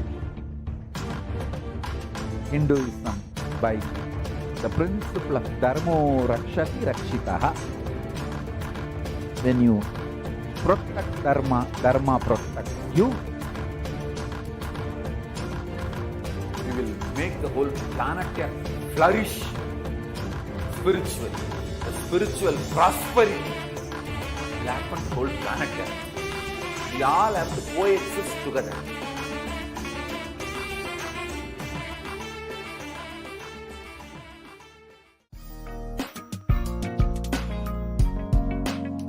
We get you health.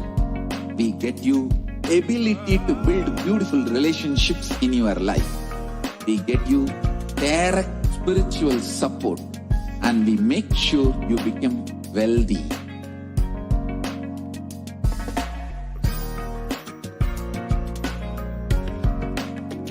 We won't stop giving you just good life. We will literally not stop till you live enlightened life. Manifesting the state of Paramashiva, space of Paramashiva, powers of Paramashiva, being of Paramashiva.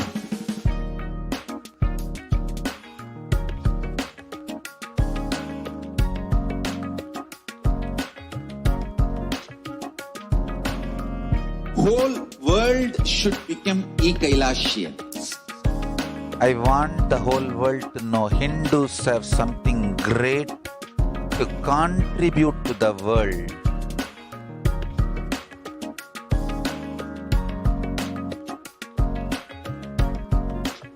We have something great to contribute to the world.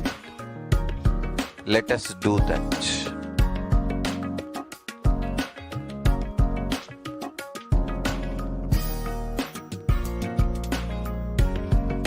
E-Kailasa is proper customized spiritual service helping you to identify your root patterns of suffering.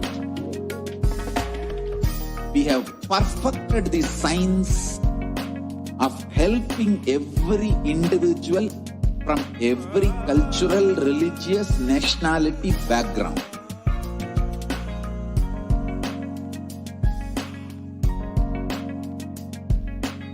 You will have lowest reactionary assumptions, highest awakened response, alive response for life continuously.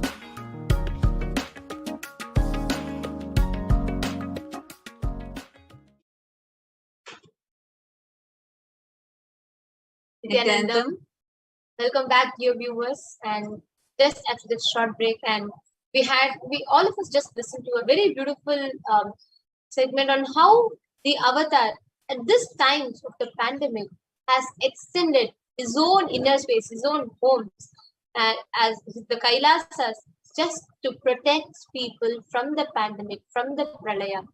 Now, during these times of pralaya, humanity at large has been going through a lot. The pralaya has taken a toll on humanity, be it mental health disorders, be it the economic downfall in so many countries, the economic crash down in so many countries, and be it people struggling with relationships, people struggling with health, mental health, physical health, people struggling with careers, In every way, it has affected the whole humanity at large, where thousands are in dire need of a solution.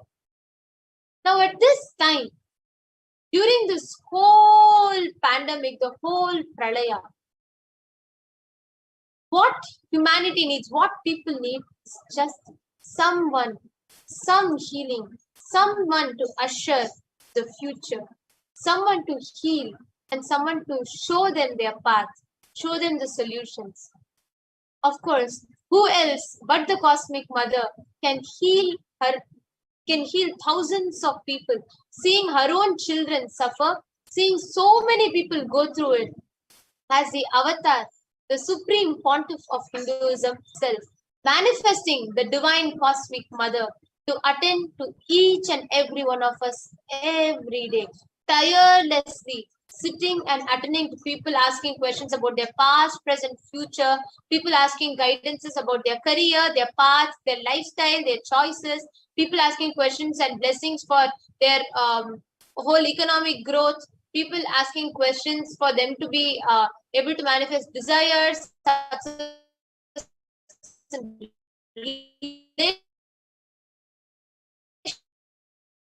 relationship in every manifesting pontiff of Hinduism and answering to thousands and thousands of lives, giving them boons, answering their prayers, blessing them with all the powerful cognitions, powers, and ultimately manifesting the enlightenment itself. In this segment, we are going to be having some of these blessed beings, the blessed souls, who had the greatest of blessing to have been directly interacted with Devi Parashakti herself, receiving boons from her. These sharings are going to be extremely special because the way Devi flows, fulfills into each and every of her child's life is just so profound. And today, joining with us, we have Manitya Parameshwarananda. Nithyanandamma, if you could just unmute yourself. Sorry. Yes. Nithyanandam. Nithyanandamma, so happy to have you here.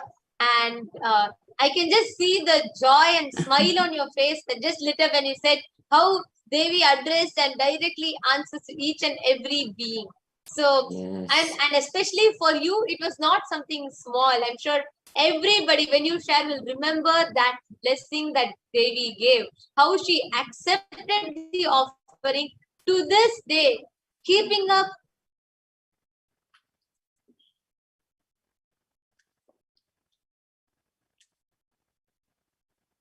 a little bit about where you are from, how long you have known Swamiji. Would you just want to introduce yourself? Yes. My name is Parameshwarananda.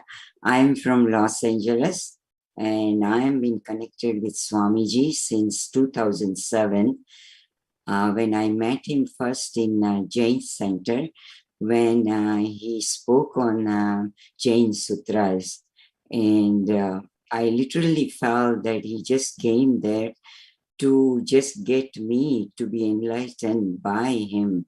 I didn't know, but I was just so and started all experiencing so many healing and everything. I don't want to get into that because that will take another hour or more. But that was in 2007. So I am just connected to Swamiji since then. I started listening to him and just taking his programs, IAs, all IAs, everything. But I want to share about the experience that I had just, I think it's a couple of months ago where, when there was an Enlightenment Day. And he was sharing in satsang only that beautifully how Devi chooses her own jewelries, like when someone offers, she particularly chooses the jewelry and wears herself, and how auspicious it is. And that really touched me And I was thinking of offering this to Swamiji, but that time I just decided and texted Ma Gnanatma Swami, and then we texted back and forth, and it just quickly I was so ready to give my own memory that I kept holding, and it was from my past husband who passed away now many years ago. And I was holding into it, and then I said, what a nice way that I can offer this to Devi Parashakti, who is the ultimate, and so we did it, and it was so fast that everything happened that just in like a week or so, I saw Swamiji wearing on his jatas, and I just started crying seeing that on his jata, I mean, to Devi's jata, sorry, him and Devi all same. So, but then I wrote, well, actually, yeah, I wrote that thank you, Devi, to accept this, and then Devi said that your husband is going to be liberated, and he is with me, and he is getting Sayujya Mukti, and you also. So, and I'll take care of you and whole family, all these blessings that Swamiji was showering. But I was really shocked that how he took care of my husband after all these years that he hasn't even met him. And to think of giving him liberation, I never even imagined that when I offered. So I'm so grateful to Swamiji to giving me this opportunity, and offering, I might accept my offering and liberate him, So that's my story. And every time I see Swamiji wear that, it just gives me goosebumps, and I feel so blessed by Devi to wear that. That's something that I have worn, that I never imagined that the incarnation, the Devi in Swamiji, that is accepting and wearing, so it's a beautiful feeling. Actually, like as you were sharing, like Devi actually had blessed saying that every time you see that the jewel, that diamond that you have offered, that when I wear it on my jatas, when it is just on my jatas, as like decorating my jatas as Shiromani, right? And Shiromani, when it is there, yes. yeah, Yes. When it is there on my jatas, you will remember how your husband is always in oneness with me. Oh my God, it's just, I don't know how to put it into words, because it's just too amazing. And now he is not only wearing on jatas, but he's wearing on his neck also. And that's like double blessings. I said, oh my God, Devi is wearing, the thing that something I had which had no value, but now it is tremendous, unbelievable value to it, to see it. Yes, ma. So true, ma. Ma, actually, thank you. Just to attain this space of liberation, the Sayujya Mukti that you said, where Devi herself accepted that, and you said so beautifully how you felt, something that you were wearing, something that you, after your husband left the body, there was something in you that was, disturbed. There was some part in you which needed healing. And you very beautifully shared how you felt when Avatar himself accepted that small piece of jewel and gave you that greatest of boon.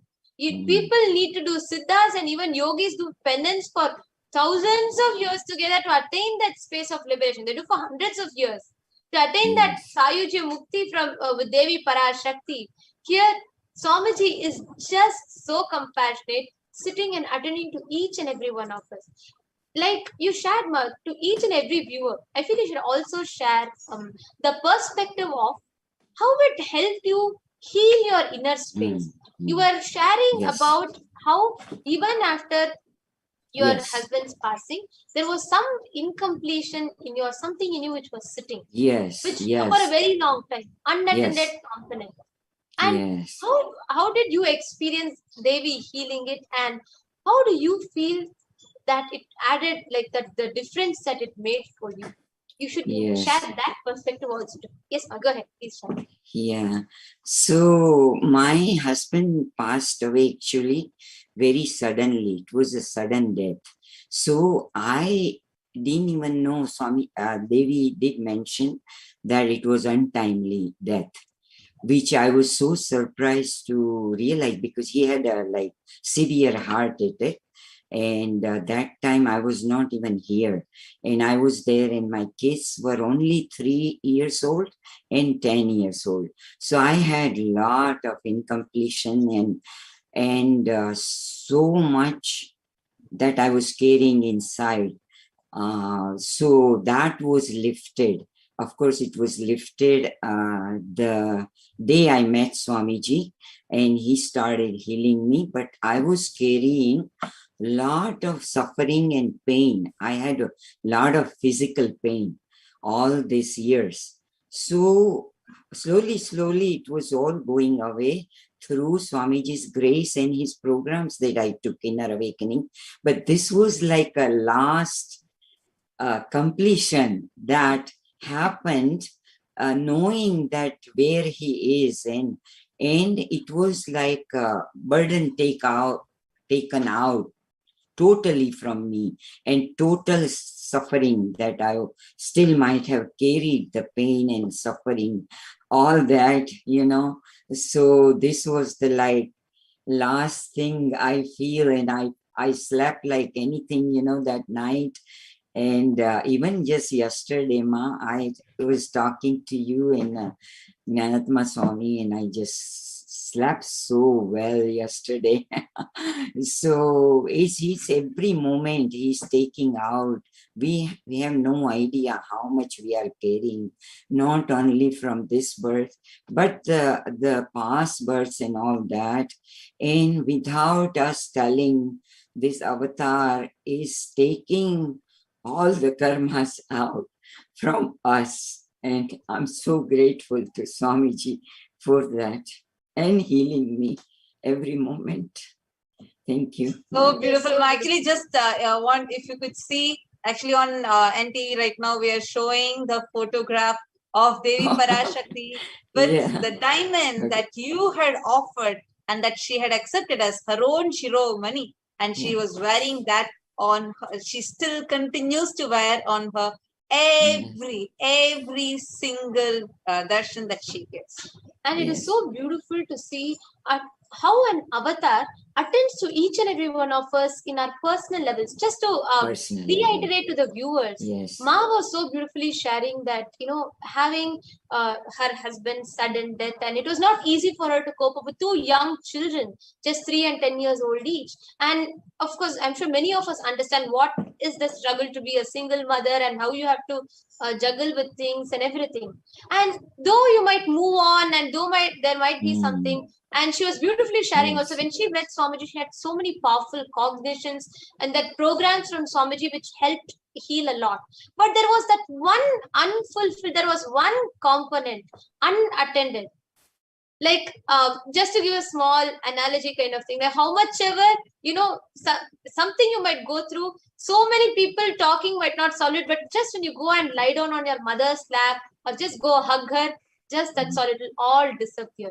Same way, there was that one unfulfilled component, that one part of her, so beautifully which she shared. When Swamiji attended to that, when Swamiji asked Devi Parashakti, just answer that one part, accepted this, that completely left her.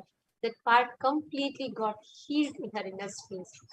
That was so beautiful, Ma, and such a profound sharing. Thank you so much for being here, and thank you so much for sharing, Ma.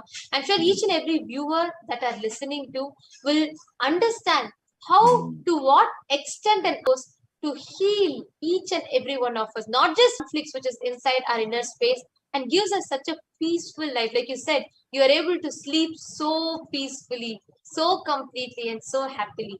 So that was so nice to hear, and thank you so much for sharing. Is there anything else that you want to share, that you would like to share at last?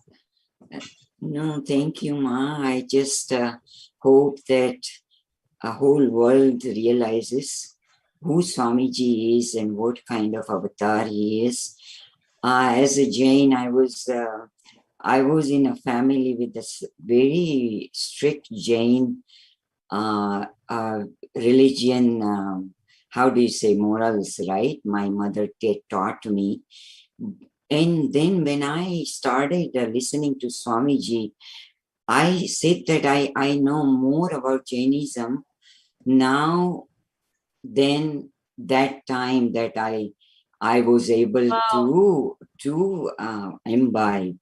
And I tell all my Jain friends that Swamiji made me understand in how similar the enlightenment science is. And I hope that all the people who, no matter what religion you are from, Swamiji is there for everything, that to be enlightened, and that is the purpose of our life.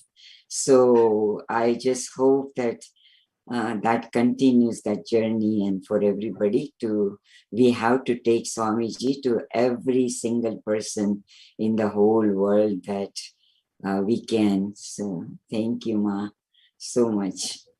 Thank you so much, Ma. It was so beautiful to hear. And yes, I really liked, I really could resonate and like the way you said, you understood Jainism. You are a Jain and you are a sincere practicing Jain, but you understood Jainism much more after coming to Swamiji more than before. So that was so beautiful. Thank you so much for taking your time to come and share, Ma. And now we have the next person to share with us, and we are going to be listening to a very, very phenomenal experience from her after a short.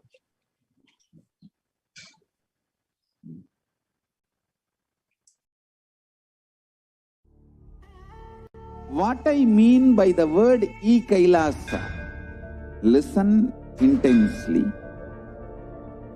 Enlightenment ecosystem, literally enlightenment itself, in your own home, wherever you are. If you cannot come to Kailasa, it's okay. Kailasa can come to you. Kailasa coming to you is e-Kailasa.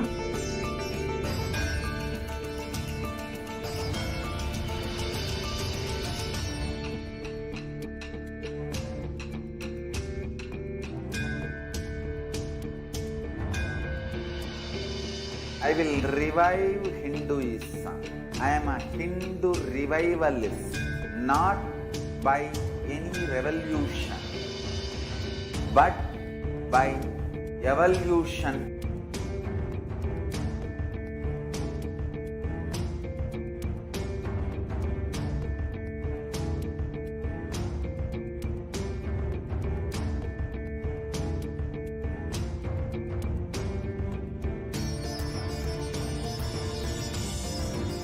And setting model community.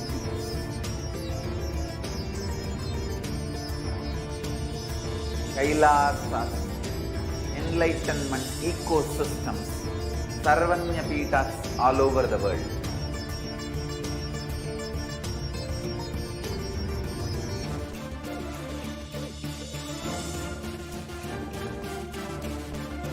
All powerful cognition, knowledge, only when you live, power and possibilities manifestation happens. It's a fundamental truth.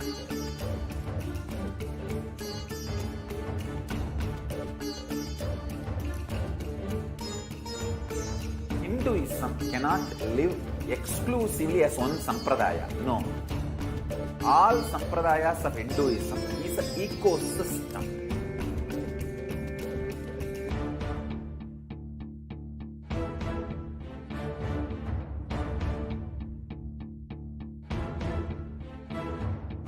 So don't keep quiet thinking that if one sampradaya is attacked, only that sampradaya is going to be affected.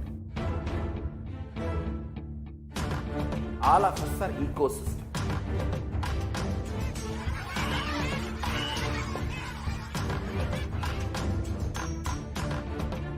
I invite all of you to get involved and enjoy Hinduism by the principle of Dharmo Rakshati Rakshitaha. When you protect Dharma, Dharma protects you. We will make the whole planet flourish spiritually. The spiritual prosperity will happen to the whole planet. We all have to coexist together.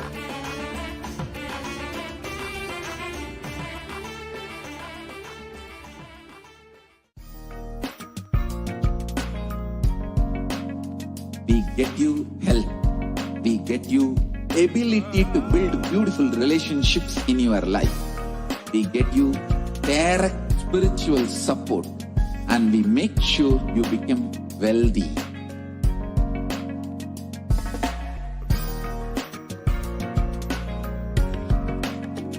We won't stop giving you just good life. We will literally not stop till you live enlightened life. Manifesting the state of Paramashiva, space of Paramashiva, powers of Paramashiva, being of Paramashiva.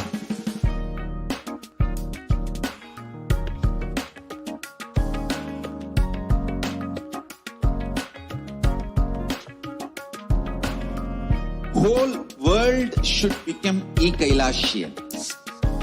I want the whole world to know Hindus have something great to contribute to the world.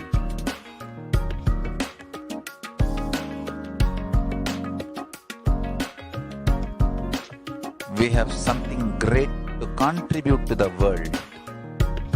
Let us do that.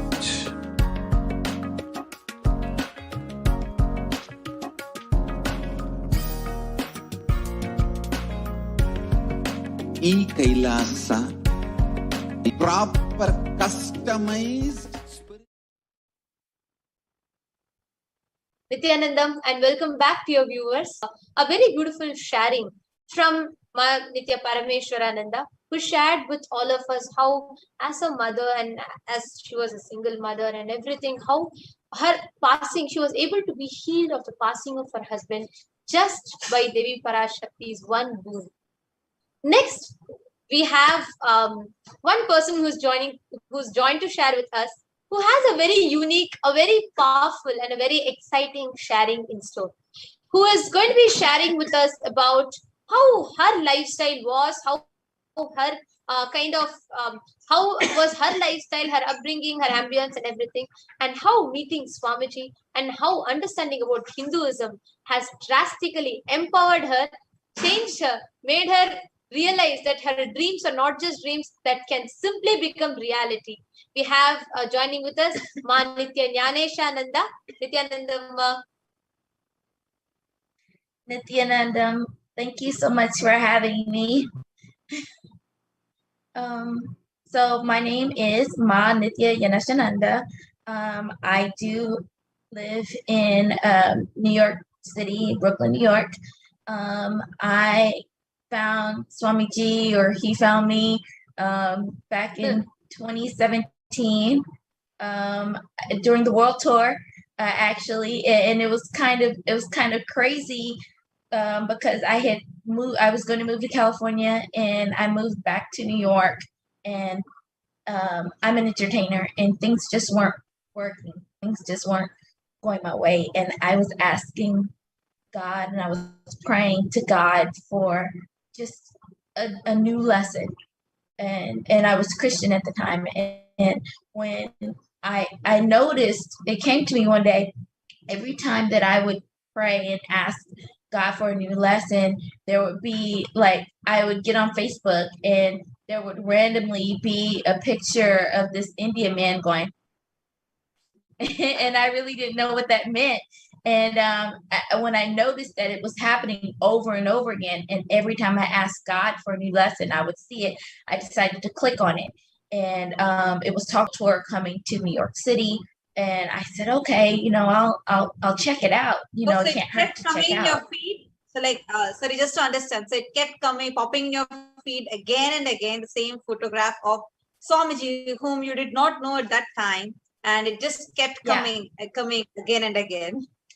The divine intervention. Yeah, I didn't know why this man was just like that, this picture of this smiling man. And I've got to let you know that I did not really have any Hindu friends at that time. I think I had 1 or 2 Hindu friends, but I don't believe that they were devotees.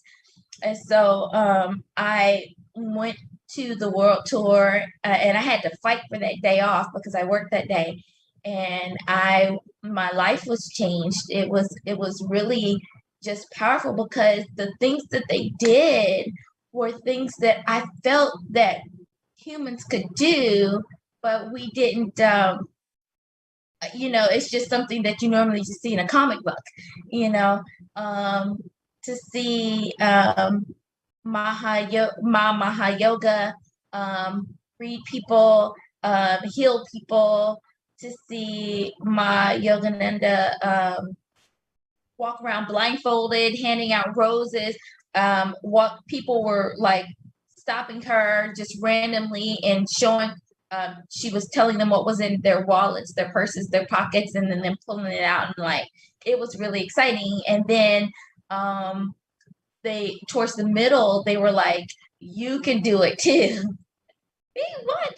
And they say, yeah, and then they pull out a coconut, and then you had to get a partner. I was there by myself. Thankfully, the guy next to me was by himself, and we became partners. And I set the coconut on my hand, and he moved it. I didn't move at all. He moved it, and it was really exciting. And so then it was my turn, and I chanted the Mahabhakya, which at that time was Om Nithyananda Paramashivoham. And I kept doing it, kept chanting, kept looking at the coconut, telling the coconut to move. It started vibrating, then it shaking in his hand, and then it moved. And it was like, oh, and I realized that if I can do that, then I can do everything else that they said that they were doing. And they said that I could do it. And then later on in the evening, they were like, oh my gosh, we're so blessed. Swamiji has made his appearance. But also, I want to say too, when I came, I'm an American, and I'm sure a lot of other Americans can relate. We have a tendency to be a little like, or especially New Yorkers, we can be a little like, we've been there, done that, seen everything. And so when they first appeared and the curtain went up, all those beautiful people were there except for Swamiji. There was a cardboard cutout in the middle of Swamiji, and the boys were on one side, the girls were on the other. And I was thinking, this is New York City. He couldn't come to New York. Like, what is going on? But I didn't really understand who he was. And then when they were like, oh my God, we're so blessed that he's carved out some time in his schedule for us. We were in a theater, and so then they brought the screen down and projected him. And when they projected his image on the screen, he looked and he said, New York City. I felt it. Like, I felt it internally. I felt that he was speaking to me. At that time, Robin Taylor, he was speaking to me. And I was like, this is it. This is what I've been waiting for. And immediately, like at that day, that was it. I no longer started going to church. I started going to temple. I didn't know where to start. I started ordering all the like Hindu books that I could. I got on all the mailing lists, and then thankfully I found the temple that was in the area, and the rest is history. I've been following them ever since. Ma, I just wanted to add one small thing, like when you're sharing, right? Just you were saying, right? A typical American kind, a typical New Yorker kind thinking, and you were saying I just remembered one small sharing from Swamiji. When Swamiji was landing in the US for the first time ever, right? And that was when Swamiji had just started the mission. Swamiji had just started, and there were just it was a small group. It was a small mission at that time.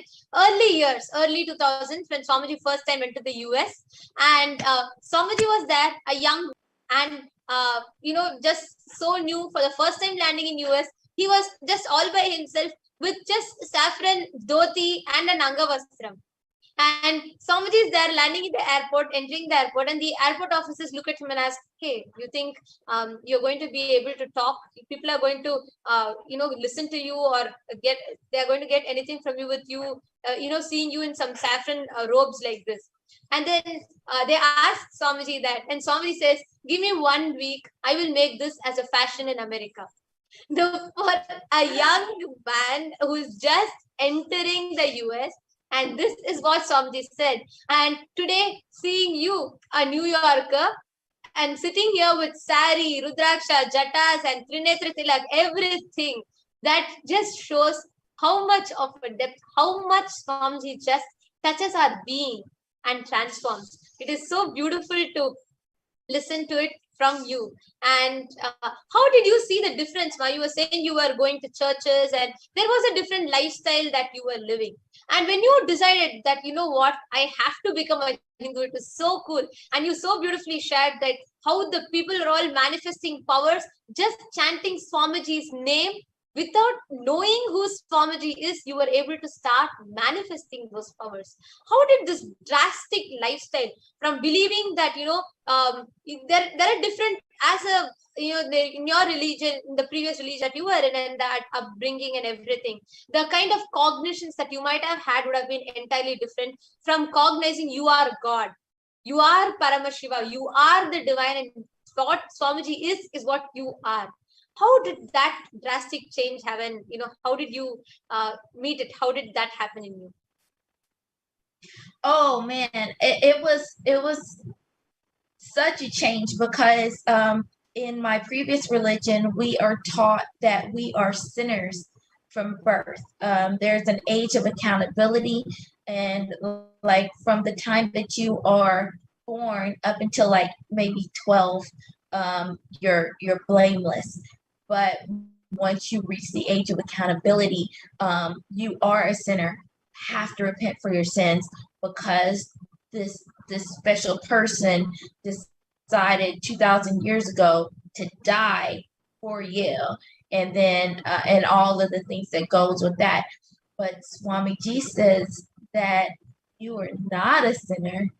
You are not this evil being that you had nothing to do with, that you are God, and your actions are what makes things happen. It's not some creature that's thinking about coming to get you, that's doing these bad things to you. It's an accumulation of the things that you take in. If, like, I'm an actor, if I want to do a particular show and I didn't get the show, did I practice? Did I do study? Did I go to the audition? Did I know my lines? Did I sing my song correctly? Those things are important. Or did I just lay around and then decide, okay, I'm going to get up and try to go to this audition? It doesn't work that way. If you're prepared and then things can happen. If you don't, if you just sit around, you can't blame anyone for your acts, for what's happened. It is your actions. And I can say, I had asked Swamiji for help and guidance with my career, especially right before I went to Bidity, and while I was in Bidity, I was like, when I go back, I really need some help with my career. I need some guidance. And I said, I want to only work in the entertainment industry, because before, like a lot of other people in New York that are actors, I was serving tables and things of that nature. And when I came back, I booked TV shows then I started working in, I was working behind the scenes, but working in the Broadway field. And then when COVID happened, it was actually a blessing for me because I got to step back and take a break. I got to devote all my time to Swamiji and Paramashivoham level 2. And then when I was ready to get back into it, he blessed me with like some major things going on. So that was all through his grace. And it was all because I decided to get up and work towards it with his grace. Wow. Wow. Just with Swamiji's blessings, you were able to manifest the career that you wanted. You were able to manifest jobs, just manifested for you. Like you said about how writing the TV show scripts or the Broadway shows, everything you were just being able to be part of.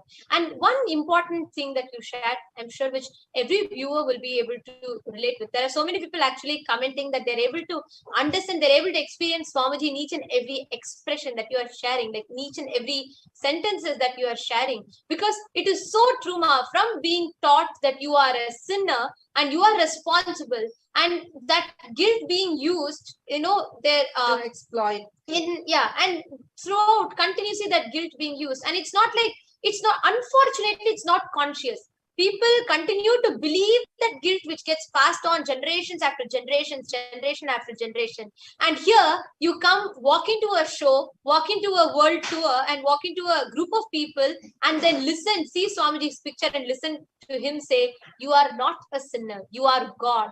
You have the infinite possibility to create life as you want. And there you are, just those words making a huge impact on you, and you're able to start manifesting powers. What, like you beautifully said, what you saw in comic books, what you would have heard in Harry Potter stories, here was a reality happening right in front of your eyes. And not just someone else doing it, but showing that you can do and making you do it. Wow.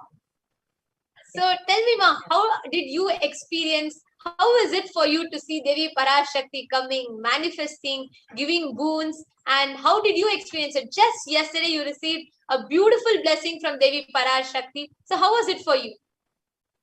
Oh my goodness. So it was really exciting and awe-inspiring. And I really think that it took some time to settle in after the fact, instead of just in that moment.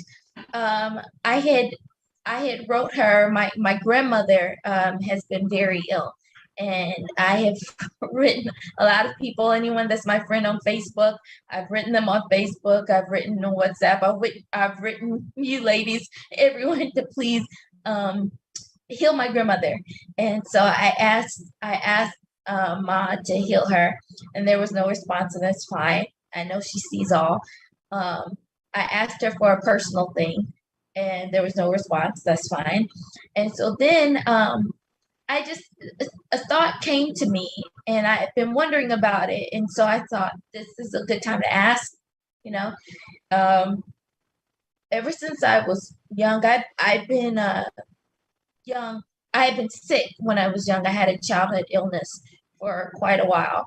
And while I was young, I would have a lot of these supernatural experiences, and I would tell people about it, and they really weren't very open to it. One of the things that I noticed, and I would tell people about, is that I could see other people's point of view from their perspective, meaning I could see as if I was seeing through their eyes, or I was seeing. So wherever you two ladies are, if I concentrated and I breathed enough, I could either see it'd be like a split second, for like a moment, out of your eyes, or it would be as if I was sitting right next to you and seeing what you're seeing. And that would happen to me a lot. And it was also kind of I learned that it was a good mechanism that kind of kept me safe, because I was able to kind of know what was going on with the people around me, be it good or bad, especially in school. And but people didn't really believe me. I think my mom and my father were like the only ones that would believe me. And so then I remember that, and I asked my Parashakti about that. I said, you know, I was, as a child, I was able to see people's point of view through their eyes. I'm just wondering, when I learned that with Swamiji in a different life, in a previous life, and what the name of that Shakti is. And immediately she said, Ma Nithyananda Tatastu. I will give you my powers. Put your Atmalinga on your third eye. And then she told everyone in the world to do the same thing. And so then we all got blessed into that Shakti. And it was just really cool. And then when that first happened, I was just like, all right, cool. And then after it was over, I really thought about what happened. And I'm like, instead of just saying, oh, it's the Shakti and moving on, she was like, she just showered on all of us her powers, you know, her Shakti, and or I'm guessing that Shakti or all of Shaktis, I don't know. It just I realized that I was different, and I just remember just crying after it was over, just blissful tears. Actually, Ma, you know what? Because in the whole world right now, there are many beings who are like how you were sharing, right?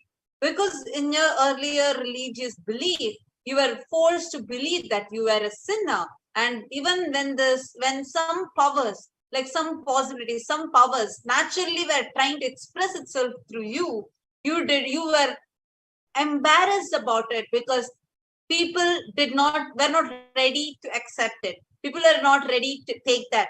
And it might have caused you might even be bullied because, you know, people do not feel that as normal.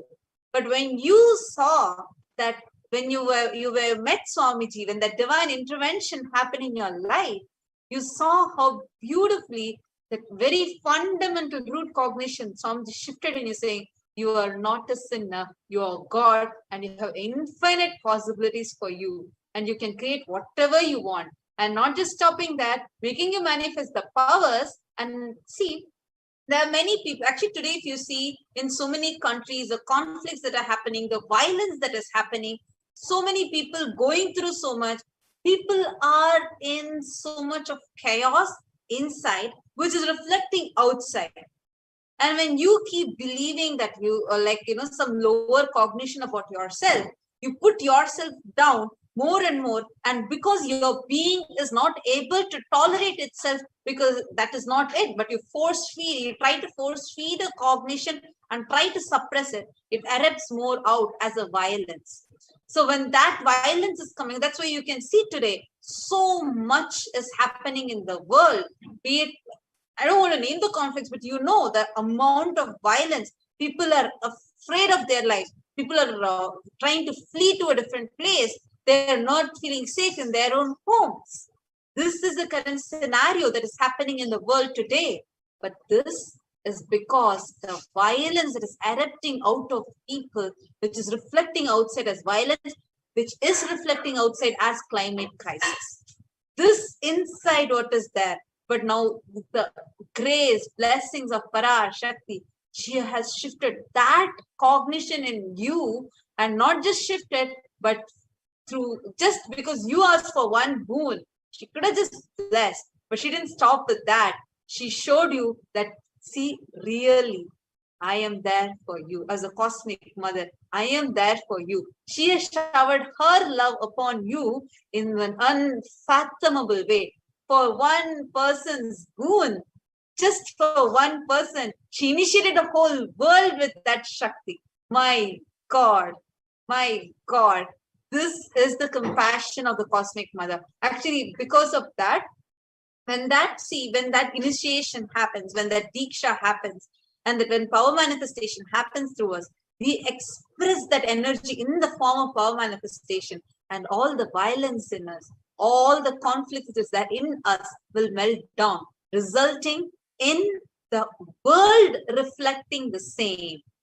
It will add so much of healing for the whole world. Do you realize? For you, it was this one boon. You asked for a boon, and Cosmic Mother herself came down in physical form, blessed, and made sure not just blessing you, she gave that as a boon to the whole world. And not just that, but she healed the whole world through it. That is the compassion. Mom, that's the thing. Like, I didn't ask for a boon in that regard. I just asked her what was the name. And instead of just answering me and going on, she decided to bless everyone. And that's the part that just blew my mind. Also, I wanted to express, because I did ask her to heal my grandmother. Right before we got on here, I called my uncle and asked an update, and she's been in the hospital for a while, and he said that they're going to discharge her today. So I just wanted to share, just even in in that level too, how Ma Parashakti is taking care. And also I felt seen, because so many times, so many of us, we write when she comes to bless us and to give boons, we all write her, and she doesn't respond verbally to every single person. But I have noticed